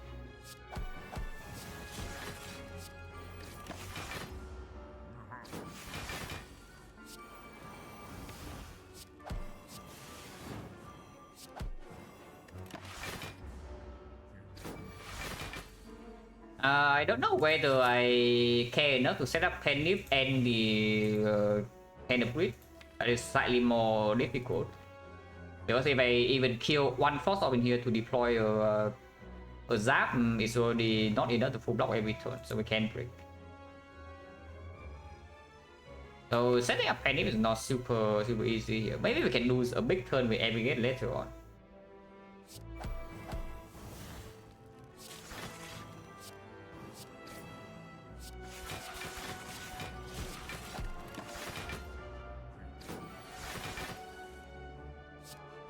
Or you can just double play just the hand of grid as the chunks of 20. Yeah, that's good. But yeah, here we do 16 and then we do this. Double hand of grid is dealing 42 damage.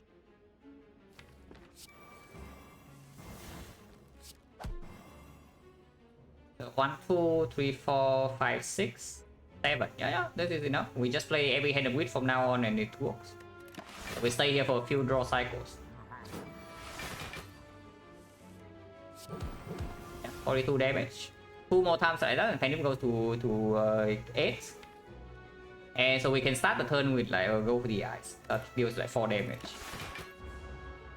So that just works.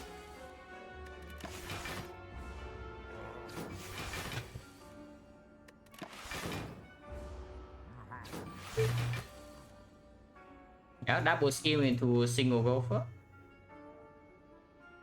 It does not make over the ice deal 4 damage. Wait, is that even good? No, it's not good, right? It's not good because we want the last hand of grid to kill. So we play an attack that's slightly bigger. And then yeah, it's like 42 into another 42, and then the second 42 will kill. Okay. So Penny goes to 9 with this line, with the hand of grid.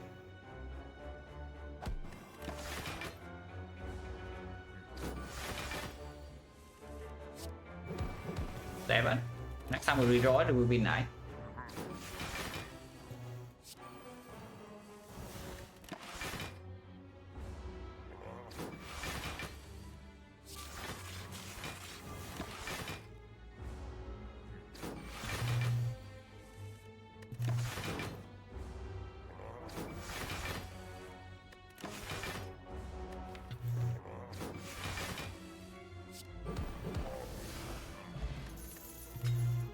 Too much gold that we cannot use. Oh, that's so nasty. Oh, that's actually so nasty. We have like what 800? Yeah, we are going to have 800 that we cannot spend. Vision, I think vision attack. I think vision attack. We can upgrade it. It's not necessary to upgrade, but we can upgrade. We have 2 upgrades right now. So we upgrade scheme and then we upgrade vision attack for example. Or we can talk. Probably talking still better, but vision unupgraded probably still good enough, honestly. Probably still good enough. Ocean Bell, okay, at least we key this. Yeah, at least we can key that.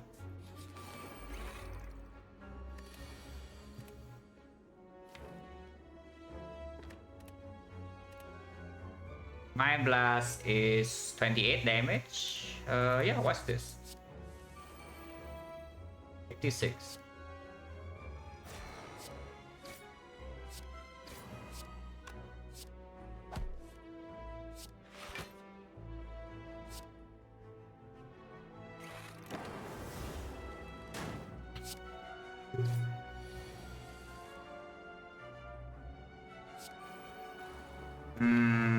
Can I own next turn if I play the Glacier?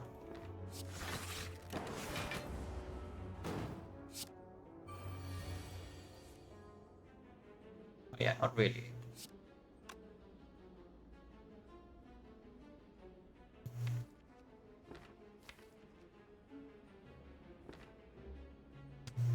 That's too little HP, so I cannot double meter strike here. If I double quit it instead.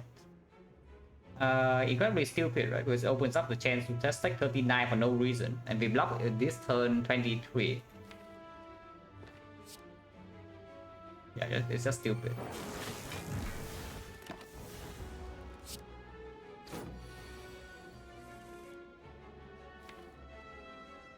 I don't need a way to fuel my force again, no? Because if I keep drawing lasers and this guy's still not dead, the next time I'm being attacked, I will take damage. I don't want to play that because okay, this is fine. I never take damage here, so now we just play our next elite is Burning Elite, potential Retromancer. We have no potions, of course.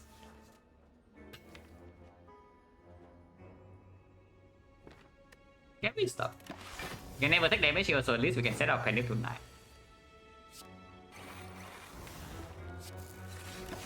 And we have 4 HP.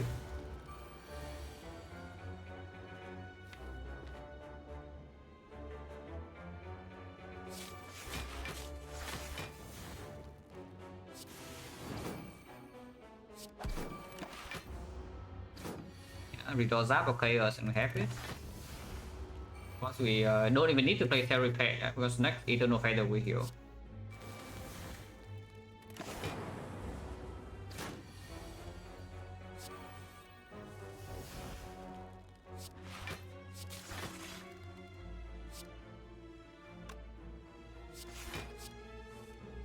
Okay, did not draw Terry Pet, but we don't need it.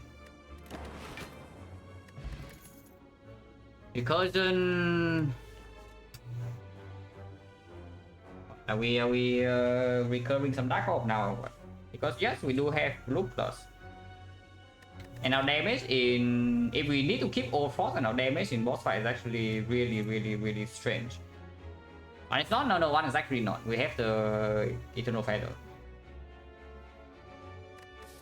Recursion with the plasma is also a thing, but it's not green. And this recursion green actually matters because it does allow me to do meteor strike into recursion immediately.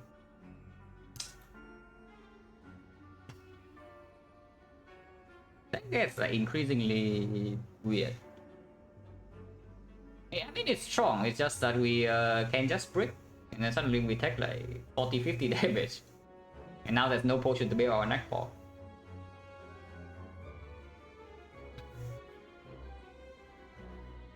Yeah, do we need this to deal damage to the heart? I'm slightly afraid. I'm actually slightly afraid. Is that we cannot play Meteor Strike because we need to keep Frost around. Compound Rivals are just stay, don't have Vulnerable. Bullseye damage never matters if we don't have Recursion. Darkness cannot be played. Yeah, take it. Take it. Or unless you tell me Streamlines matter. But without Vulnerable, even with Penny, I don't think so. Yeah. Because the Recursion is also more flexible, it can be blocked. Can be Plasma. We go first. It makes a lot of sense.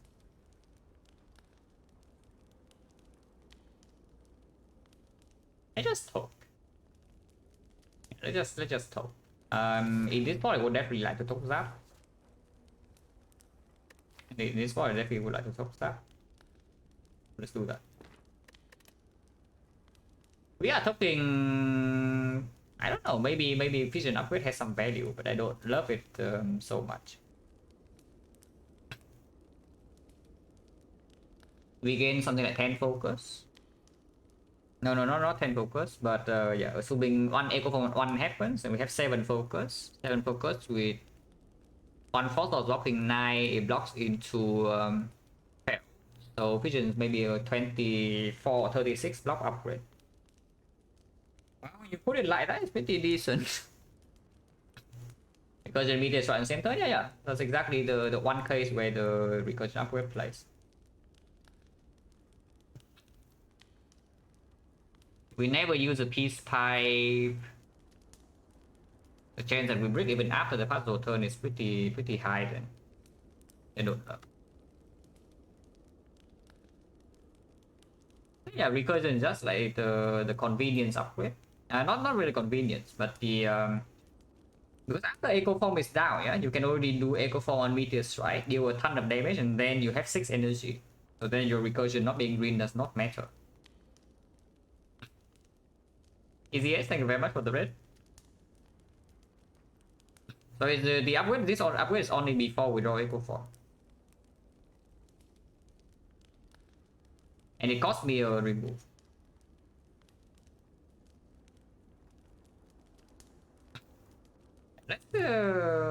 Let's talk. No, let's upgrade Vision. Let's upgrade Vision. I think this upgrade Vision will happen in Act 4 regardless. And if we're talking about just these fights, and upgrading Vision is stronger than removing a Zap. Yeah, exactly. Zap is a draw upgrade. But I think we upgrade Vision first, and then we talk with Zap and Act 4.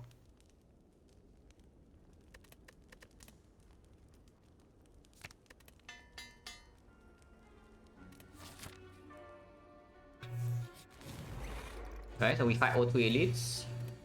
33. That's quite a lot of damage. If we panic button next turn, we can get on.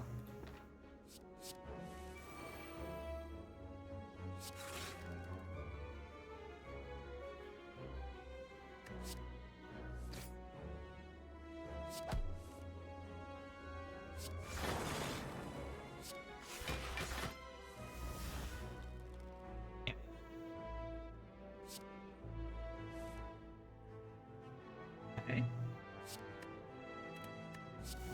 We don't need to end our turn yet.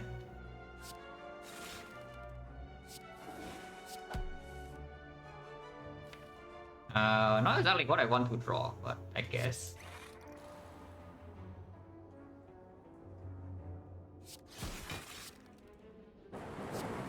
Like this again, maybe recur to dark if we draw into it. We still have Helix to protect against a big hit. Like this one. Yeah. Recursion. We protect this dark while still blocking.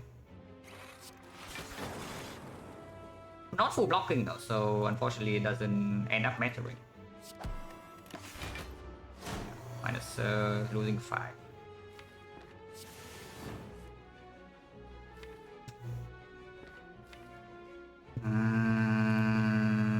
Very, very scary stuff next turn.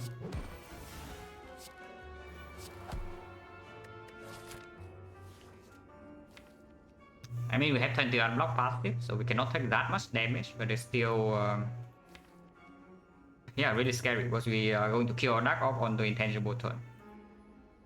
And the Meteor Strike also is going to miss. Cell Repair now, probably not.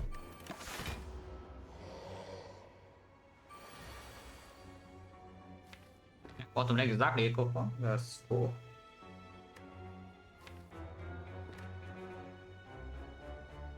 If we do Meteor Strike into loop, Meteor Strike into chill, we block for 27, we're taking 6. But next turn we have loop on the plasma and we gain puzzle draw. Only one frost. But loop on plasma means that we have 9 energy, drawing 7 cards with 5 burns. Public Echo Form. So we play Echo Form, we still have 6 energy. Yeah, drawing right now doesn't make a lot of sense. Yeah, we shuffle out both Scheme and Overclock. And we also miss the Echo Form play. And what tell me is like Scheme, Echo Form, Chill. Actually, yeah, that's just better. It's better. Yeah, Overclock now or Scheme now. Does this Overclock, yeah, where does this burn go? If I play Overclock, you actually don't know. But we can test. Okay, the burn goes in the good way.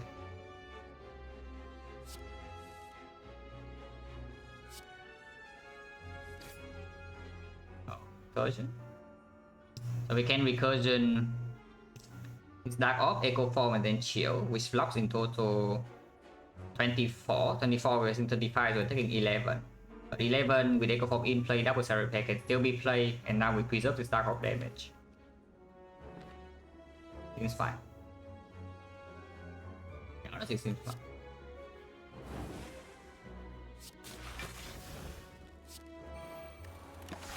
Now we look our frost.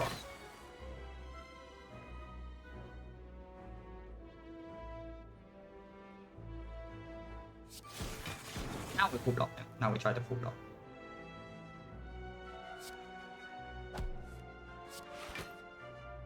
But it's also in range where we can kill 2 with the intangible.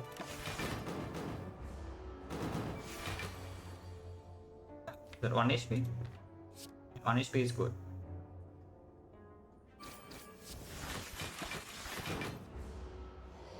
And oh yeah, Phantom, but the hallway fights are not completely safe. The hallway fights are not completely safe like, at all.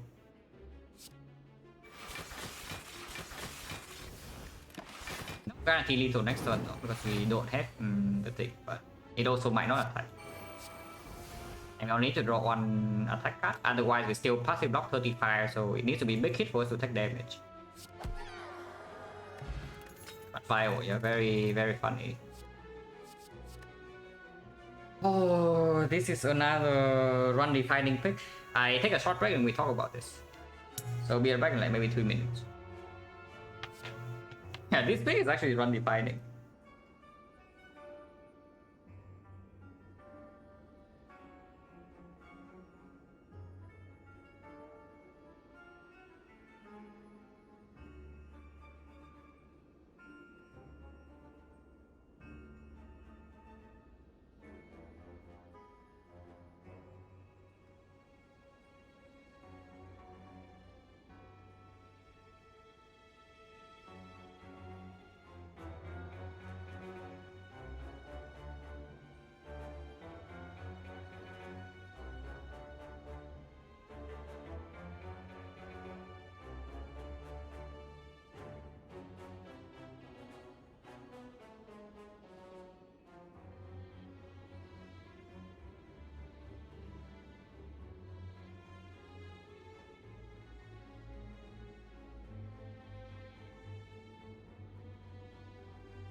So the final, yeah, this is the third time nothing happens.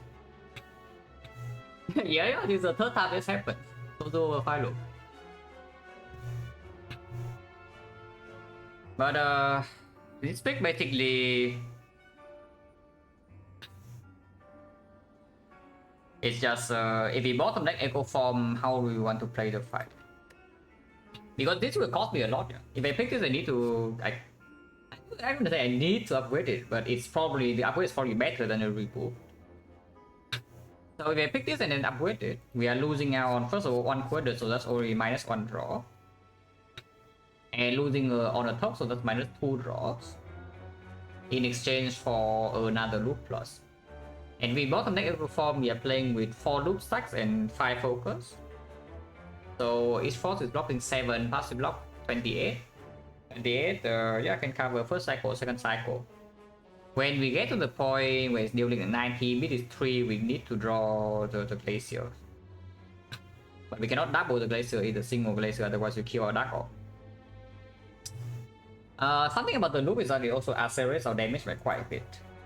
But it increases the chance of us breaking in early turns. I would say that breaking in early turns is not a problem in the hard fight. At least if we enter the fight with full HP. Because of the mushroom and the buffer. I mean, okay, buffer probably is not kept. Like, there's no way for us to even preserve the buffer on turn 1 unless we don't play any card or we draw to exactly Glacier. So most likely this buffer is not going to do anything. I don't until you early act 2 strong immediate Sozu better. It's not even. I'm not even sure where the Sozu is so much worse than Final Stone and Act 4, you know. With Defect at least. yeah, like with Defect, they don't even know where the Philo Stone is actually stronger than Sozu. Because the potion needs to save you, either you need to massively outscale the heart, or the potion needs to save you like 30 plus HP for it to be stronger. In the hard fight alone. That's not even talking about speed and shield. But speed and shield does not. It's like turn 1, turn 2, they already get 4 hits, 5 hits, so that's 5 damage from the Philo Stone. Turn 3 maybe burn strike, so that's already 8 damage. So in the first 3 turns, so the Philo Stone is already 8 damage, yeah. And then the fight can go long.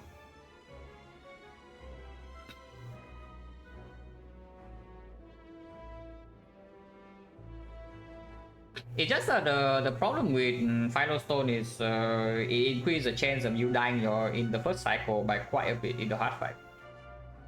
So if you spend your 1 bill or potion in the speed and shield, and then you enter the hard fight, and then you have Philo Stone, yeah, first cycle you die with no counterplay if you break your draws. Right, we do not die first cycle, we enter the hard fight with full HP, and we do have a lot of healing. Like we heal 2, we heal 27, we heal 41. We heal 41 in the spear and shield fight. And then in the hard fight we have the mushroom and the heart doesn't have strength. So usually we do not die first cycle. But yeah, this there's no way, right? Like even with the vision now giving us more energy. There's no way this loop is accurate. It's like looping Defect over the scheme is fine, yeah. But now we do have another energy source, and we also have additional output already. I mean, okay, to be fair, the loop is stronger with more deflects. It's just that now we have how many things to draw into, like 1, 2, 3, 4, maybe you can say 5. 5 things to draw into early. Maybe you can say this 6. Actually, very strange. We'll take a loop minus here and then upgrade over taking 100 plus into top. Let's take the draw.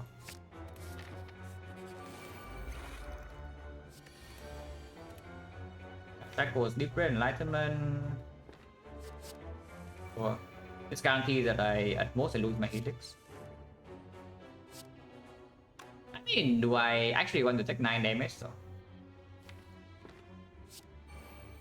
Do I actually want to take 9 damage?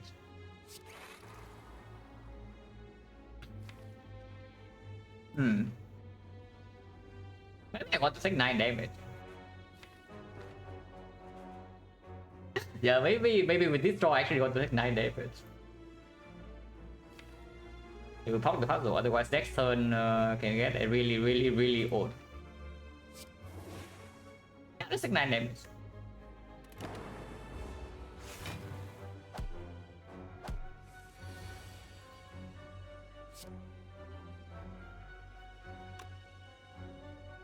How many glacier do I need? 1 glacier, 3 is 7 into 5, so 17. 17.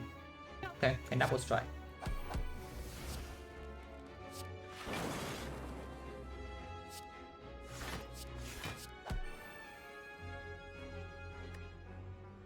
Attack of... Probably still okay to keep. 24 is killing this. Available value soon? Yeah, we have double cell repair though, so I don't know about that. Maybe.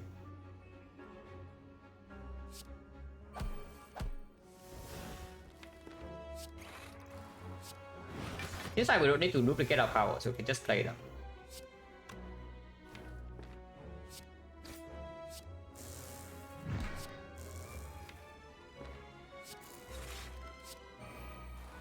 I mean, I guess we can also play single cell repair because Blood Bible will work.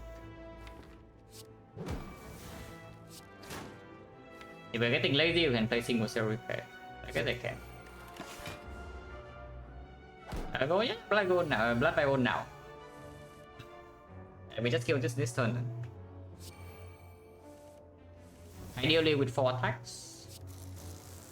Okay. Recursion, big recursion.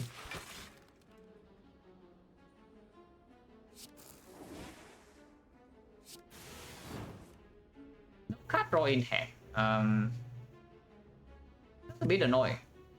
I was expecting to kill this turn, but like this we cannot kill.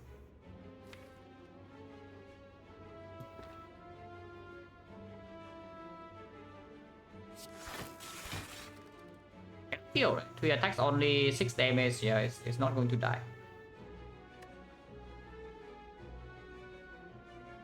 I guess we rotate around then.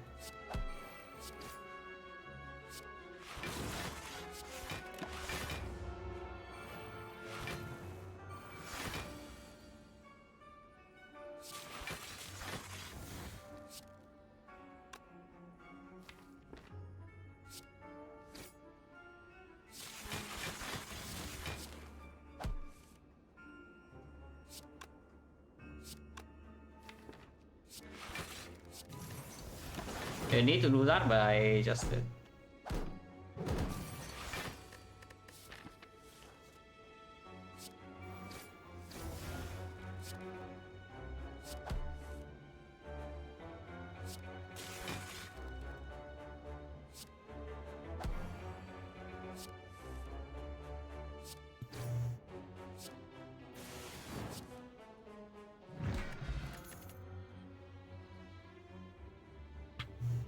Reboot minus... Not good enough, right? Never going to be green.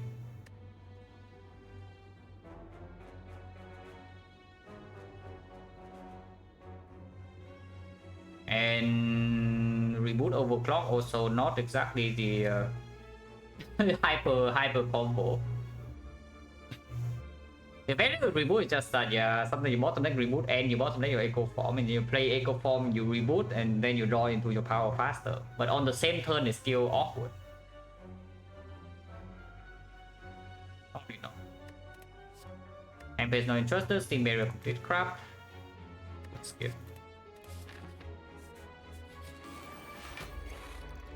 Haven't seen the hologram yet. It'd be nice.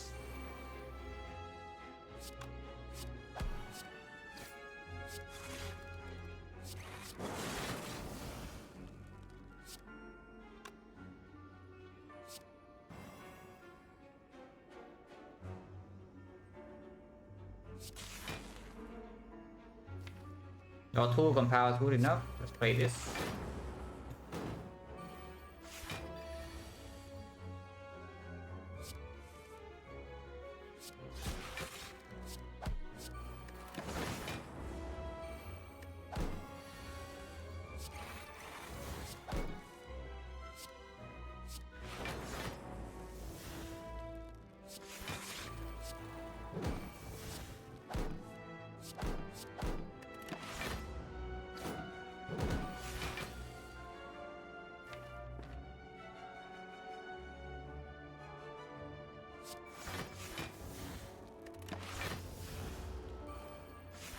22, 31, so yeah, we can never take damage here.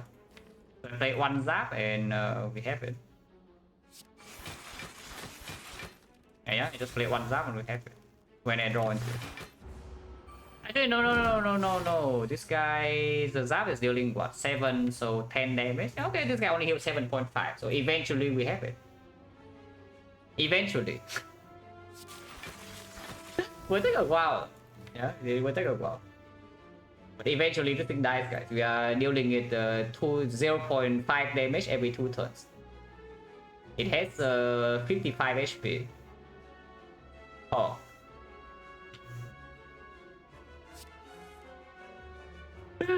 Okay, whatever.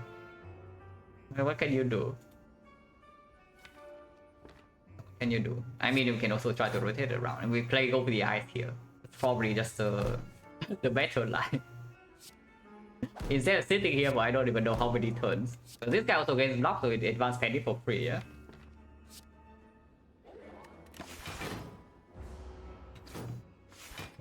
Okay, I guess we can also do Dark Orb, yes, it's true. But we can also just rotate the thing. We'll rotate the orb like this is completely fine. Do I need? Can I have one Dark Orb here? I can, yeah? 36, yeah.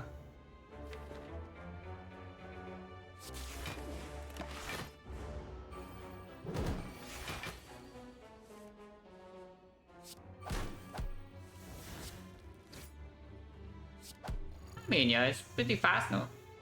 Look at this. We are already there. Oh, we just kill with chaos. And it's dead.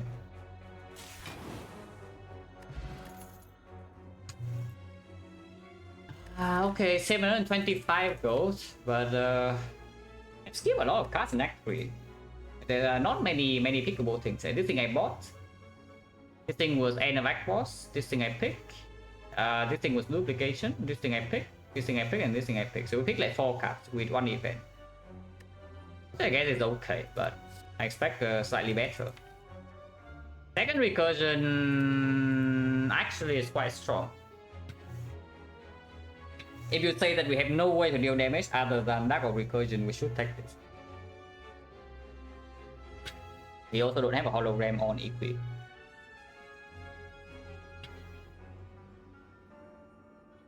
It is nice pickup, yeah, that trades for the focus spot though. So in the end, it's not even so good. I probably would prefer to have focus spot over Helix in the hard fight. Oh yeah, if we say that there's no way we can deal damage to the heart without Darkness Recursion, we should take this. Is that true or not? Is the statement true or false? Really true. With only 3 slots, yes, we can block. But a lot of cards are suddenly extremely weak to play. And our damage is non-existent. Yeah, our damage is just non-existent. We take this.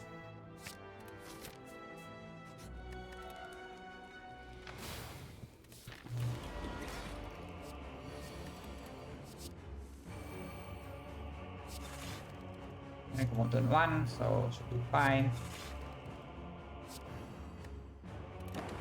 I mean, I hope it's fine.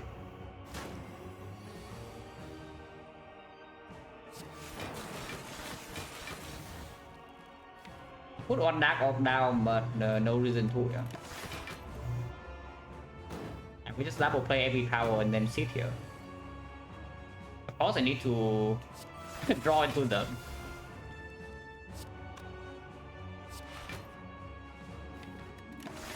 Free, draw a little bit. A Monka? We're chilling? What we're chilling? I don't know like what this we are chilling comes from, yeah? But apparently we are not taking everything.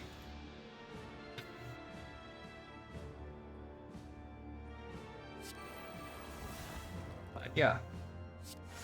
Okay, that is what we still do. We have mushroom. Oh. The mushroom. Like 6. But we heal 41 into the next fight, so we are fine. We just do this slowly. Keyword on slowly.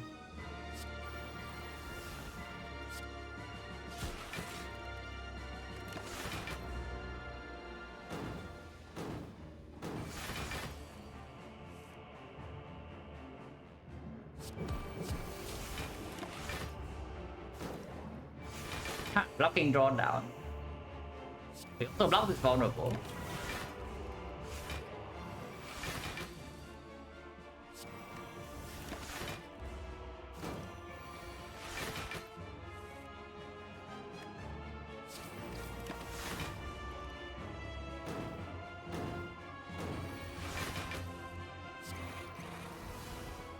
We are, yeah, now we are chilling.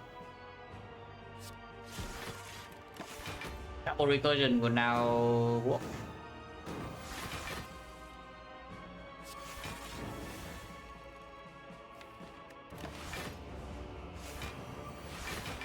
We can never take damage. We are actually chilling.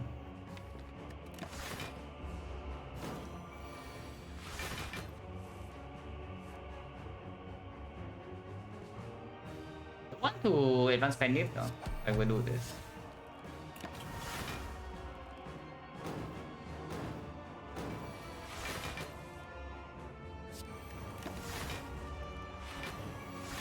They don't need to play that.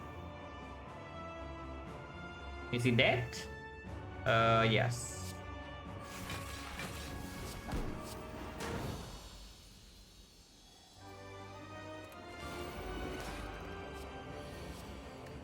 Apotheosis card.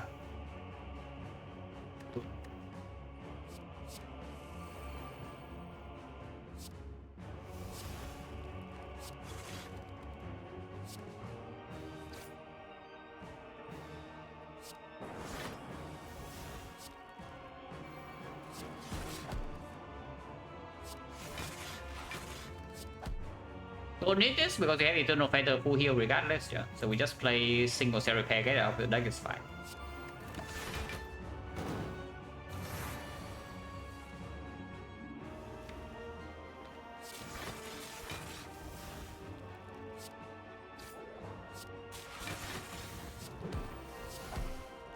I'm going to draw into some of my powers like soon.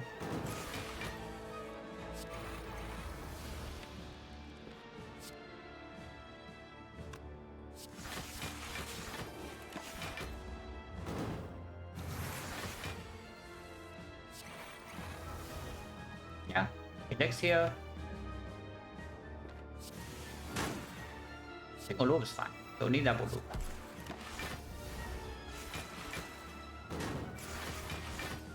On the deck will take bias call. I also wonder a little bit. Like, would this deck take a bias call?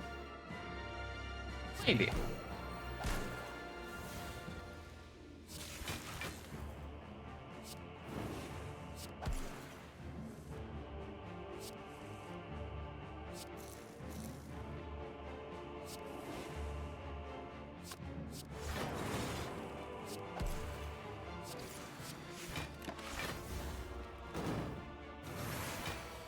But no, it's good. No, of course it's good. Yeah, of course it's good. That's the point.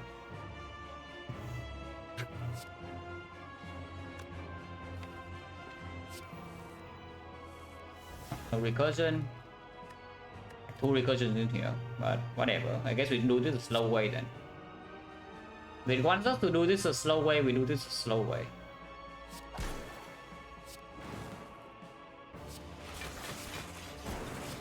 I mean, we can never take damage here, so we can take our time. No problem.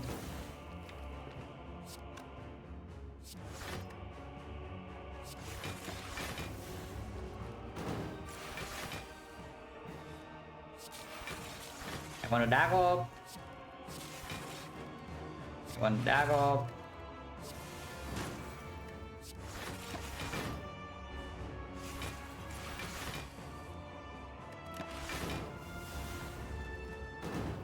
Where's my dark off?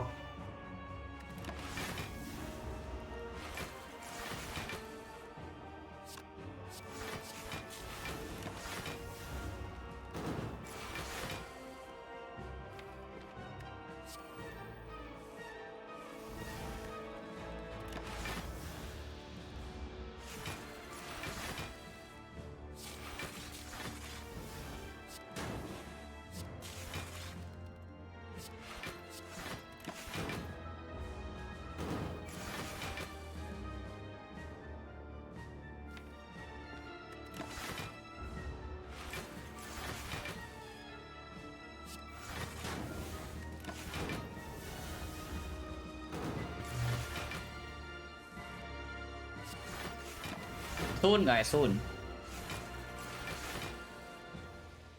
Okay, fight's over.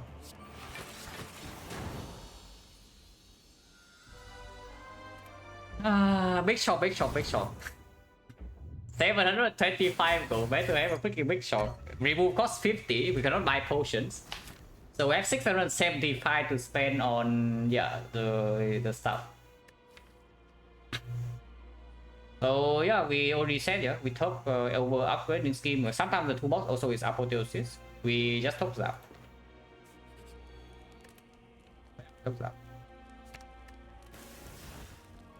Okay, big shot. Wait, big shot? Wait, this shot is so good.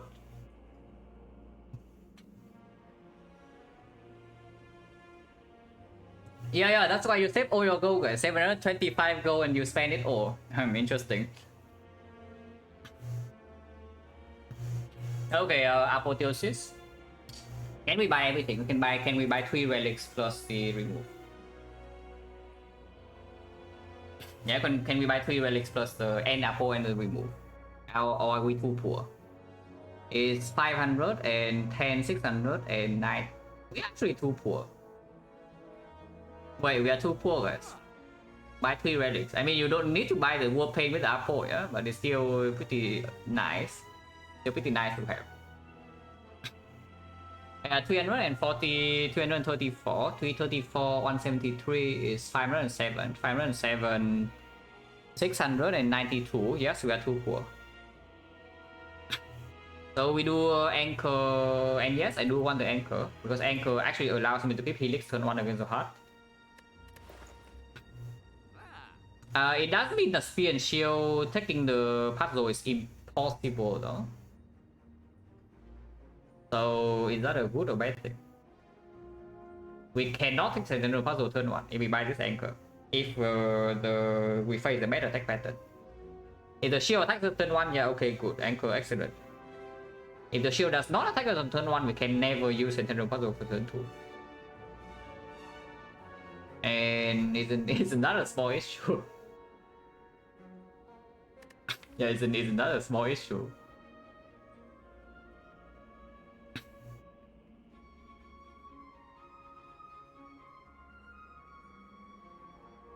Yeah, don't we say the hard fight is already... Okay, is it stupid or not? Is it stupid to buy this cell repair on sale because it heals 20? So we buy the cell repair on sale and the apotheosis, yeah.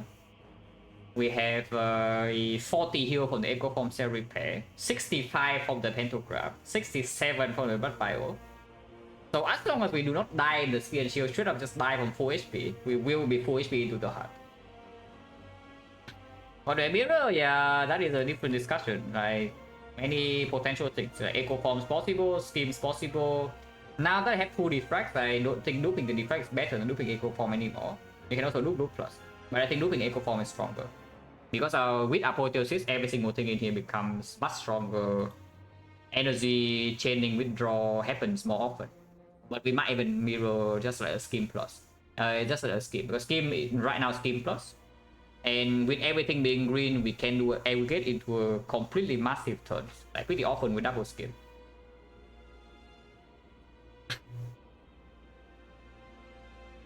Actually on B1 we always buying O3 relics here. Yeah. Somebody tell him. We might not even buy anchor. It's a funny part enough. But okay, first thing first, yeah, apotheosis we definitely buy. And now I can talk about the other thing. Remove most definitely we want. I think with the apple right now we just mirror scheme. To tell me somehow mirror aggregate is stronger. But if we mirror aggregate without off slots, compound rival, let's say it draws 2, it will draw 2 for most of the hard fight. I don't think it will draw 3 very often. So we know in our deck cycle, what is that? Like draw 1, so plus 1, it is plus 3, plus 4. Plus 1, plus 4, plus 5, plus 6. plus 8, but actually plus 7 plus 8. Yeah, only plus 8 draw. Even with Echo Form, we don't have enough draw to use the Aggregate plus Mirror. So don't think so.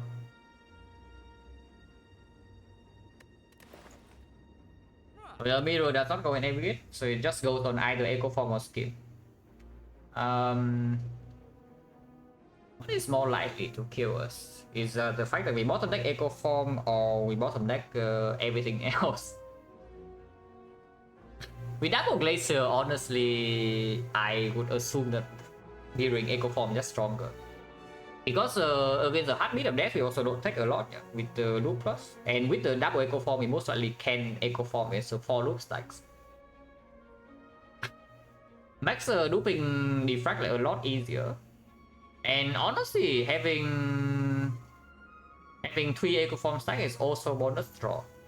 You can double Quadrant into double Scheme into like double Aggregate. That's a huge turn.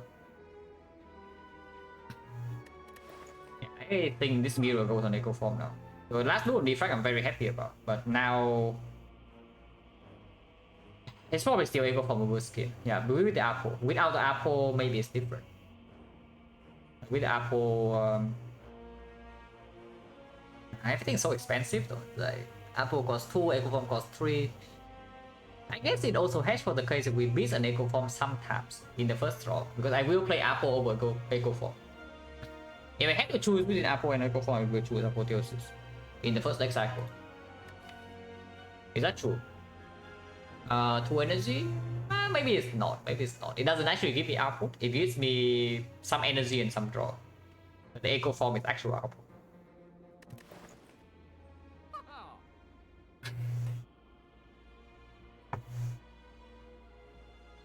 Yeah, to have a potion.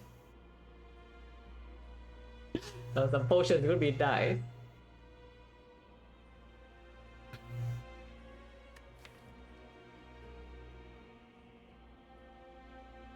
Yeah, do I trust in Aggregate and Vision or not? And I guess I will.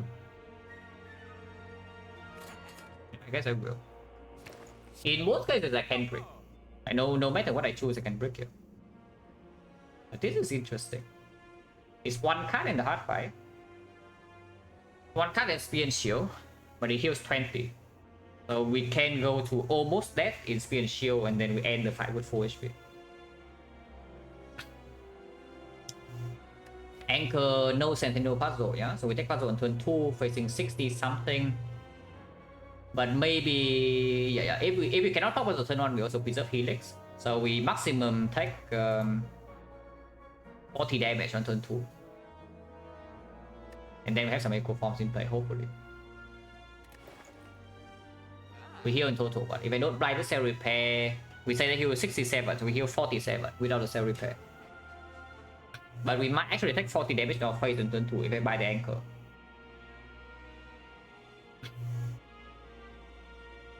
But Warpaint no remove for 200 and 2 go remaining, yeah.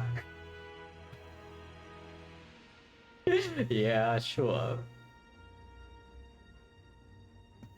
Oh yeah, Anchor remove. Honestly, Cell Repair, but I don't think we need a third recursion. I don't think we would take a third recursion. Yeah, Cell Repair remove, and we leave with 108. Remove right now goes on what? I don't know what is the worst card in this deck. Like strike or defend, most definitely. Maybe you can even say sweeping beam, but sweeping beam cycle itself, so it cannot be that bad. This turns me around. Yeah, this turns around. This is upgraded block, so it can also be an Echo Form target in early turns of the hard fight. If I take speed pot, if I didn't have Sozu, I would take this, and I would probably take this. But not speed pot. But maybe I would actually take Entropic Brew first, open it, and then take the weak pot. But weak pot absolutely is pot. Yeah, probably still just strike, right? Strike sucks. Probably still just strike. And yes, I would actually buy this. Sounds pretty stupid considering we're healing 47. I want to make 47 67. I actually want to make 47 67 because the chance that we die first cycle of the heart is fairly low. It can happen, but with the mushroom it's not super likely if we are entering the fight with full HP. And also with the anchor, 50% of the time we fully block the big hit with the helix. Otherwise we block the puzzle turn 2 and then turn 3 we can draw a little bit. Move on, yeah. 108 is a perfect goal, but we cannot buy this. And I don't want anything else.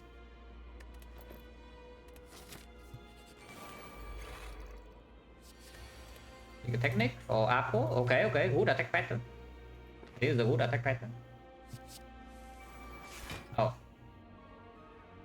Wait, are they dead or not? wait, are they dead? We'll see, we'll see. We'll see whether they're actually dead or not. I mean, we don't draw that much. Let's be real here. We don't draw that much. So we can technique for like Scheme Plus, for example, and then yeah, 18's barely off. I'd like to play this actually. Okay, 1 frost, so that already is safe. 21 is here. We helix this here, and we take 6. So turn 2 is already secure with this. It means I can technique for Scheme now and still feel safe.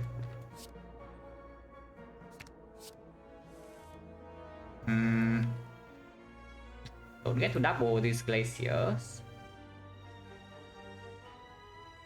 This is fine. Don't get to double loop either, yeah? So we actually are playing this fight with no powers being double, but everything is upgraded already. Waiting to double these is just complete nonsense. Right? Draw. We have another echo form to draw into as well. Where's hologram? Yeah, it's true. Where is hologram? 24.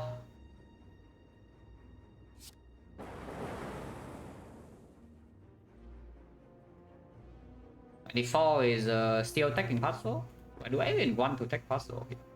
I can take puzzle next turn, and then on turn 3 we. Sometimes I can full block this and then buffer turn 3 as well.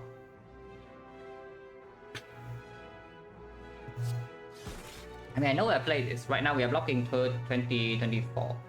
I guess 32 we cannot block anyway. So either I just lose helix and don't proc puzzle, or I lose helix and proc puzzle. I would proc the puzzle. I don't play this defect now. We are only facing 40 next turn.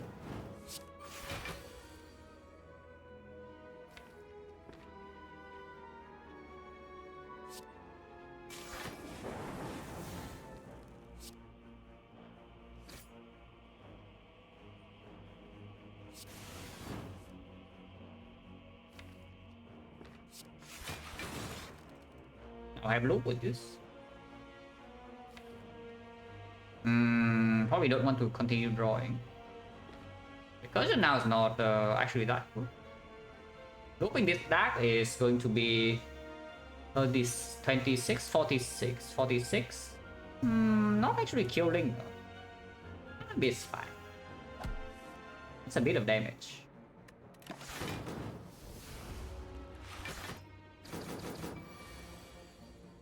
Visions here. We wouldn't even want to play it. We kill this right now, no? Yeah, we do. But let's just kill it.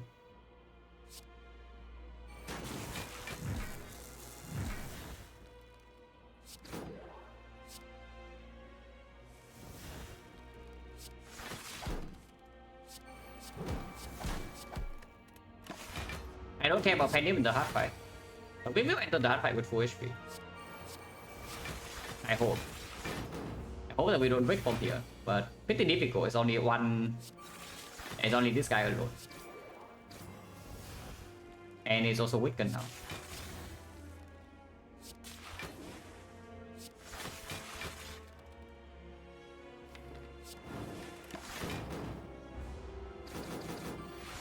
Oh no, wait until hard fight. Cannot play anything before I actually see the hard fight.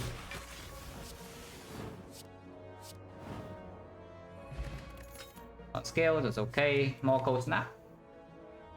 Frost right now I have what? Recursion for Frost, Coordinate for Frost, Double Glacier for Frost, Double Coordinate. So 2 Coordinate, 2 Glacier, 1 Cold Snap, 1 Chill. Recursions. Yeah, I don't need this. Instead, unnecessary. We have a Recursion Dark Orb now with... like, just look at the last fight. The last fight was without looping any of our powers. Like, no loop defect, no loop. And yet we still kill them like fairly fast after the Echo Forms are down. And the hard fight we also have like the bonus skill. Let's skip.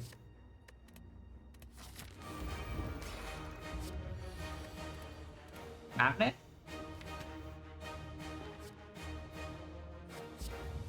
Okay, we are magneting, guys. Okay, I guess we don't play it. It's the Echo Form for sure, and then we just play Glacier. Yeah, I play Glacier over the Magnet. In case we lose 50-50, we still don't die first cycle, ever. And then Double Defect is playing immediately.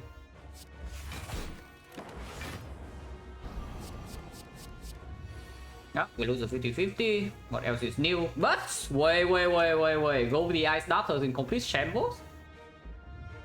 Wait, no, really? Go with the Ice Darters in complete shambles, guys. What is that? Oh? It's weaken next turn now.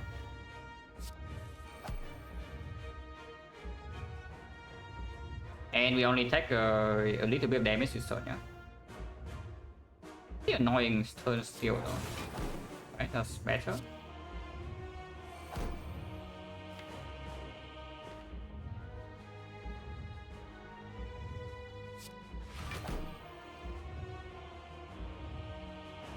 Exhaust slimes. So we can play Cell Repair to exhaust.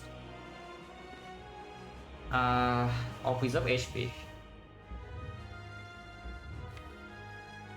Honestly, I would just preserve HP because I don't know where the powers are and where the apotheosis is. We might actually have to play second cycle without apotheosis or ton of powers still.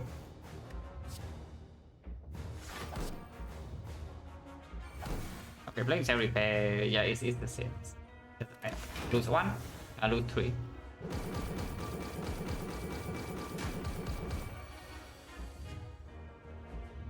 That's a root.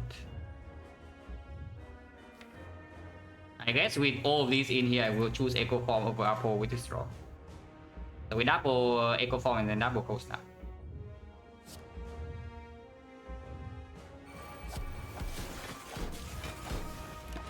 Yeah, take 28.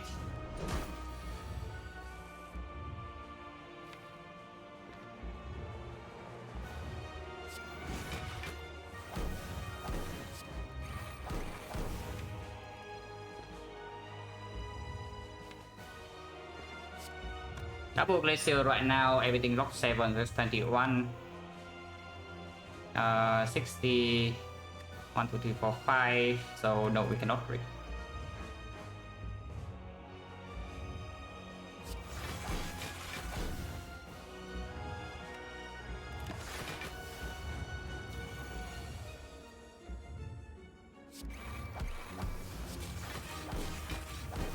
Yeah, happy about the Mirror Echo Form for sure. yeah, very happy about the Mirror Echo Form for sure. Because now we have everything in play. And we've actually duplicated every single power. So that's the good thing. Blocking for 65, and now we need to deal damage. Shuffle this out. Not the worst idea, not the best. I don't want to draw the strike next turn, though, so I will play this. And yeah, I guess Exhaust Core Search is fine.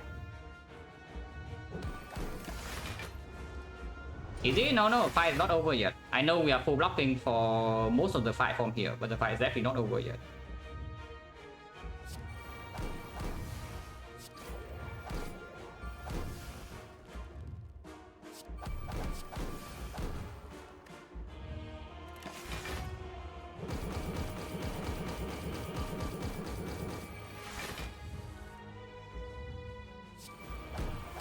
Magnet.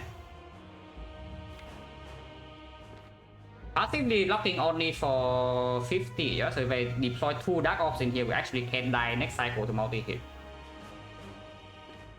But we have +3 red colorless, +3 colorless cards in hand every single turn now.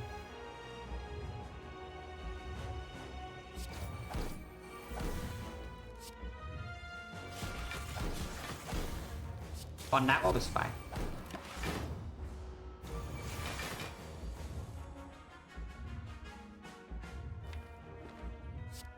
Blind the gods. Okay, it's weakened for the entire fight now.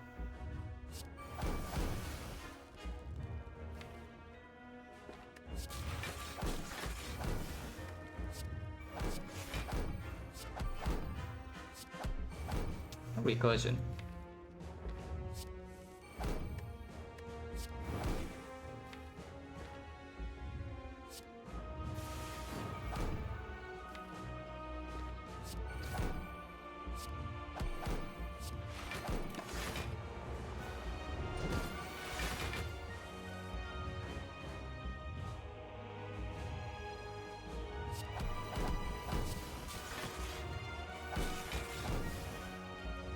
Already full block, yeah.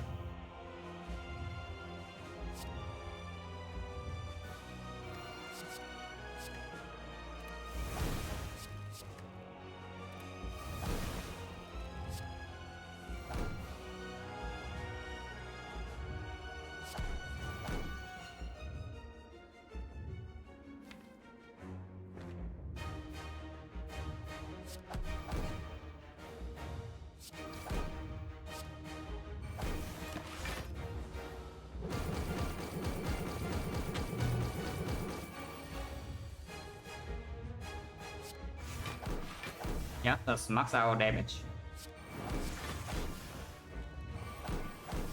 Mayhem, a little bit weird to play this Mayhem. I will thinking ahead something though. It's probably a Glacier.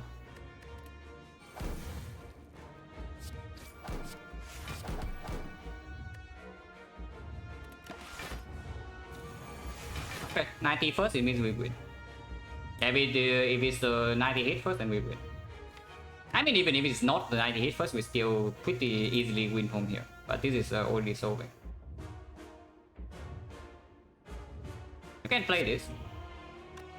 But just do this. Okay, what's this?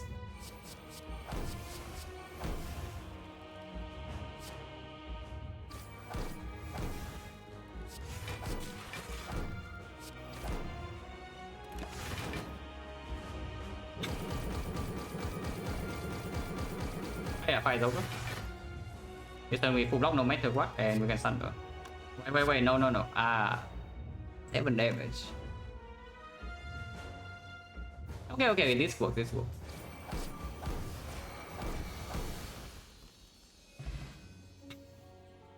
Yeah, Sozu wins again. Yeah, what a surprise, guys. Sozu wins again.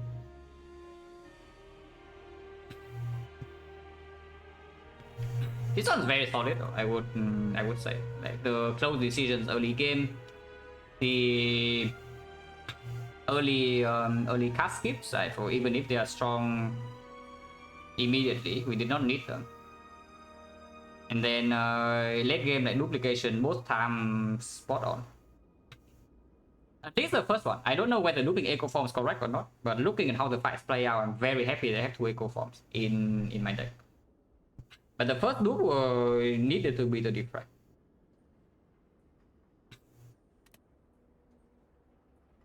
And I mean, of course, the final shot was huge. The final shot was very good.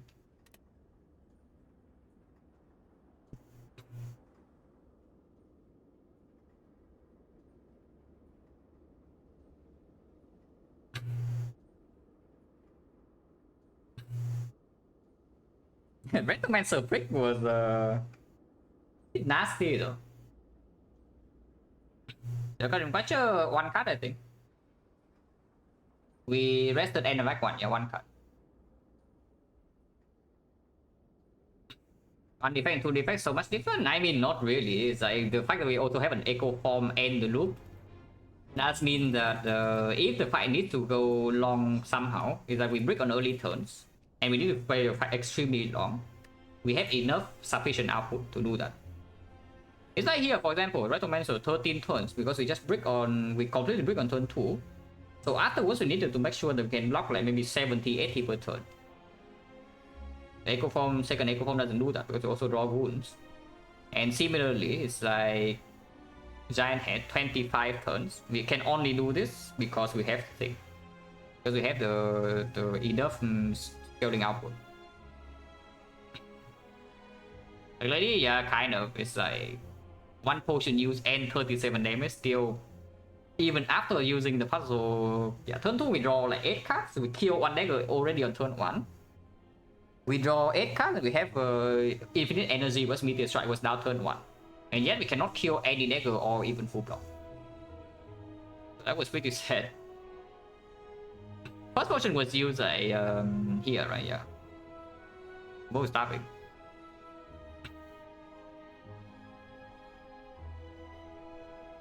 Yeah, cut is the next one. Overclock. Very happy that I have the card in the deck.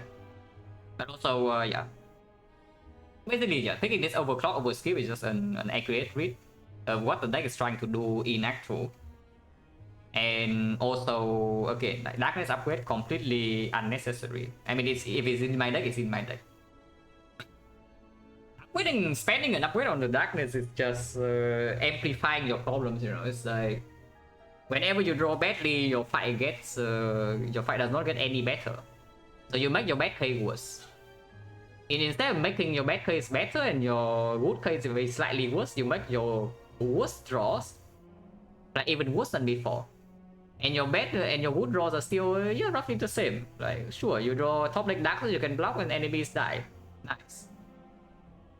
Sometimes you face a fight, the darkness doesn't solve. Sometimes you face a fight, the darkness is bottom deck. And then you spend one upgrade on like what? Yeah, on a pretty sad card. How close would the one have been Pyros, so this fight will still be the same. We never take damage here. This fight first cycle will take what? 15 plus another one, so 16 damage extra first cycle. Second cycle suddenly is slightly dangerous. So 16 damage extra first cycle. We go to we take 43, so we go to 26, yeah. We go to 10. Would have been dangerous. We would have held a gameless rule. We would have a gameless rule and the weak pot, but the heart is already weakened. So maybe with the weak pot we save like 4 HP.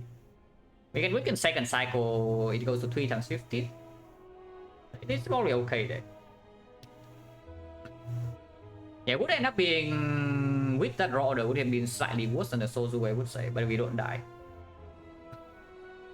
But yeah, that just goes back to my point, right? Is that how much HP do you need the potions in Act 4 to save for the Sozu to be worse than the Final Stone? And sometimes you can even preserve your potions just for Mach 1. This run it did not happen because we brick in this fight and we also hard brick again in this fight. So it did not happen. But if you can actually carry your potion into Act 4, then this is just better. And it could have been possible here because we heal a lot. It's just that this fight on the turn where we brick, if we do not potion, we just die.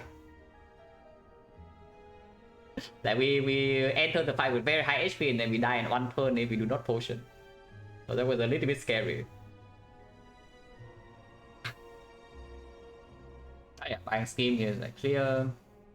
So it's just good. Skipping is good. Take an overclock, doesn't play, so we don't take it. That's good. Yeah, happy about the Meteor Strike. I mean, in Act 4, it did not end up playing that well, but we opened up some possibilities still, and it didn't really brick us ever, which is good. Yeah, Reaper is completely forced, so like interesting decision that's like here. It's like the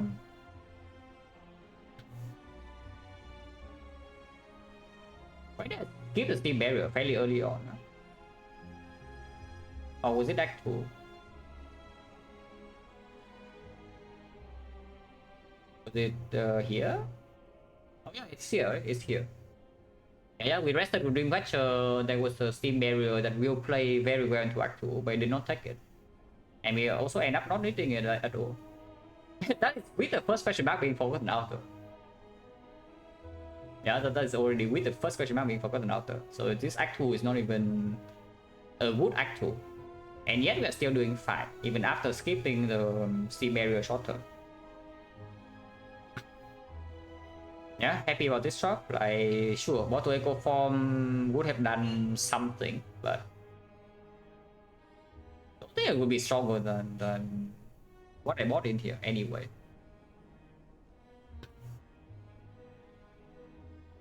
Because some fights we don't even want to play echo form turn 1 or we cannot afford to. Yeah, we just heal like crazy. Let's see, overchill is fine. Yeah, Act 2 go to decision. This is clear. This is fine. Yeah, recycle, yeah, recycle would have been worthless, but I mean, it's clear, right? You need. You think we have enough draw? You need way more draw than this for the recycle to be good.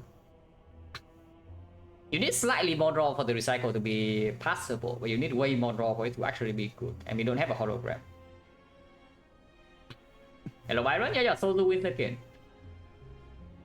Every time it's just Solo like one and then Defect wins. Maybe potions are just bad or what? Maybe potions are just bad. Peace pipe, did we ever use the peace pipe? Like 2, right? Yeah, okay. 2 is not that bad. 2 is not that bad. Took a zap and we took a... Wait, where did we took? Wait, what? Oh, it's lying. Yeah, it's this is the classic lying peace pipe. You go into the menu, you go out the menu, you never talk, and it says that it talks 2 cards. And it would pass around after end of Act 2 a little bit. Like this...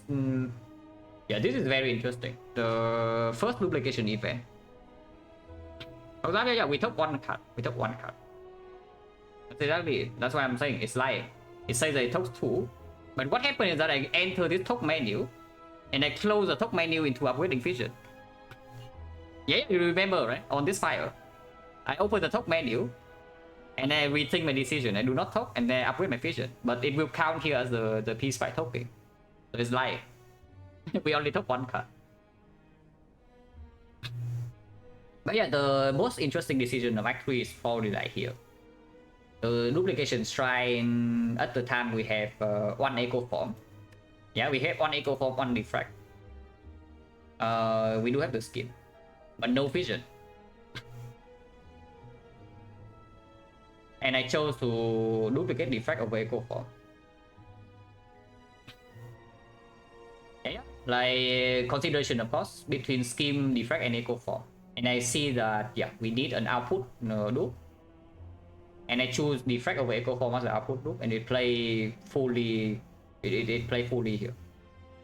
And then of course the Act 4 we mirror the echo form, and then we have enough output for everything. But that's way later.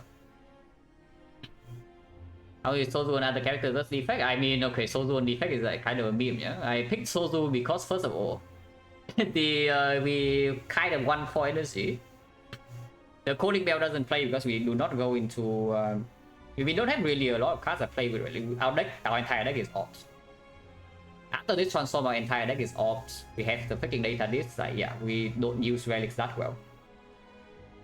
So the Calling Bell value is already going down. Remove value goes up. We need 4 energy. So it's just between Fire Soul and Final Stone. And we have a ton of sustain. Only have 2 wood potions for Act 4. I just pick the Solu. Yeah, so duplicate the frag and it plays perfectly here because we happened exactly as I said, right? Is that on this screen I was saying is that okay, imagine a terrible fight going on. And we bottom deck whatever we duplicate here. What would we like to have? If whatever we duplicate here and maybe a few other good cards or at the bottom of our deck. And yeah, then it's just clear that it's a defect because in the fight we are already way behind the fight. We cannot deal damage, better make sure that we can overblock. And yeah, it's happened exactly here. Like we break on turn 2 after taking the puzzle. And then we needed to scale block to like 70 plus 80 every turn, otherwise we would die. Because now we draw wounds and Retromancer just keep summoning. And our deck doesn't really have AoE. So yeah, we do Echo Form in this fight. We break one turn, we are dead. After turn 2. And then again here, looping Echo Form would probably be okay here. Just cost us a little bit of setup and the go. Most likely we still win this fight with loop Echo Form.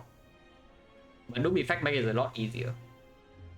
And then yeah, loop Defect also way better in this fight, way better in this fight. Also way better in this fight, honestly. That Strength Nemesis is absolutely terrifying if we cannot block passively enough. And then in Act 4, again, argument, consideration, mirroring, either Skim or Echo Form. Now with Apotheosis, it's half the Skim plus. But yeah, the whether to buy the anchor here or not was actually pretty fun, dude.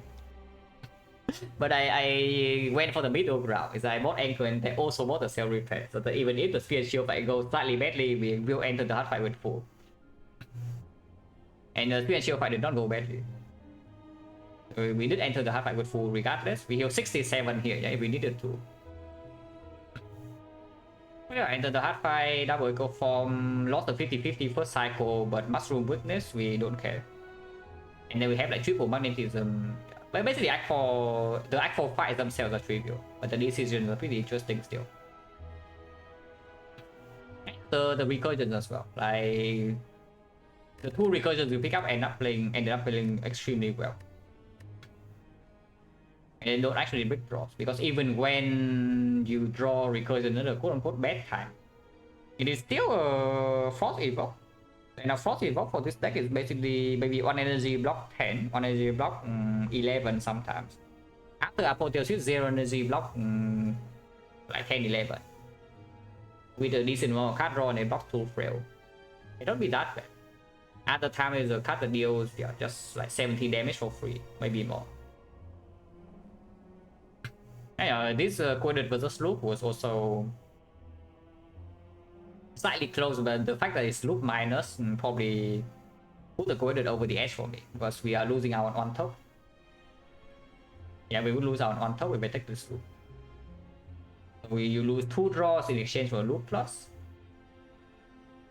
But you do not need to Echo Form your 2 loops. Echo Form 1 loop is already good enough.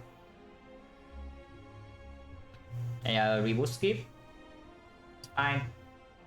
Second recursion, in case that we don't, in case that we top deck all powers before Echo Form, and we need to rush damage, recursion will be pretty massive, and they play very nicely. Yeah, even so, no matter how you draw this recursion, will still be good. It's like you top deck your powers before Echo Form, you cannot block first cycle onwards. So what's your plan? Yeah, you need to kill fast. And you need to kill fast, and your damage only dark or better have the recursion. Otherwise, you draw well. Okay, you loop every single power. So now you have recursion again. Just 1 energy block 10, 11. And the Echo Form block suddenly 20. Deal 70 damage, 100 damage. It's just good, no matter how you draw.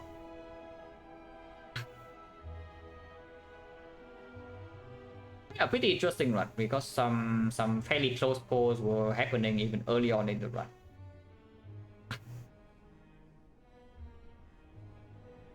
Here there's maybe buying something else over scheme, like maybe the hit things or whatever, but yeah, no. Overclock was very good, but I also knew that this is a type of run where overclock pick into overclock upgrade will just play. Before, yeah, if I play this one from before, I don't know whether I would pick this or not. Probably I wouldn't even pick it. But even if I pick this overclock, I would maybe still upgrade the freaking darkness. Like, yeah, what a garbage. Imagine wasting an upgrade on this card when you can, upgrade your draw, your energy, and whatever crap instead of upgrading 6 damage. 6 damage that doesn't even play on the same turn. 6 damage that play 3 turns after. Hey, imagine, yeah, the bomb. The bomb 40 damage. 2 turns after it goes to 50. Yeah, do you upgrade the bomb or not? And that's even AoE. Yeah. This darkness upgrade is even worse on the bomb. It's so much weaker. And yet you just kind of get better because you feel like this darkness play doesn't feel like it's strong, But suddenly you play your darkness play and you see 12 immediately. and you think, oh, okay, maybe this is quite good. You play Darkness into dual cast, can be played immediately, and you see, oh, this deals a lot of damage. And then you just keep doing it. But yeah, whenever you draw badly, it's just useless. And honestly, right now, that's probably what I should be thinking about the most, is that what plays the best when the draw is terrible? Yeah, what plays the best when the draw is terrible? And then make the decision accordingly. Baited by Darkness into Darkness for so long, yeah, me too. Like the first 80 runs on Defect on stream, like, it's just like Darkness Act 1 to upgrade Darkness every run. Whenever I see Darkness, I take it and then upgrade. Bam, suddenly +1 garbage card and -1 upgrade. Just like that, -1 floor.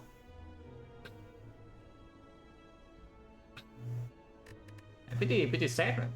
I mean, of course, sometimes you do take it and upgrade it, but generally speaking, it's not strong. Some favorite runs on Dark or majority late game damage, Darkness Virus, yeah. I still want to play the run where it's like Runic Capacitor into no actual off output, but only for Compound Driver to draw. I have played a few of those off stream, but on stream hasn't happened yet, and those are honestly really fun for me. It's like, yeah, you have Runic Capacitor, but your deck doesn't have off. You have exactly 4 off types, so now you have Steam pluses. You have to just play Compound Driver. And you somehow get blocked. I don't even know how. But it feels very nice to play. But okay, yeah, that's probably it for me. Came a little bit earlier today, so who's on?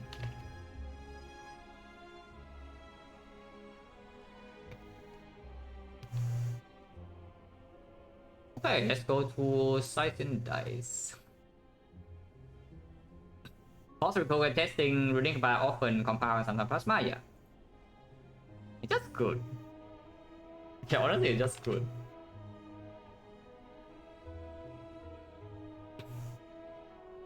Making fusion pickable is also something I would really like to do. Because I think fusion is inherently a very strong card.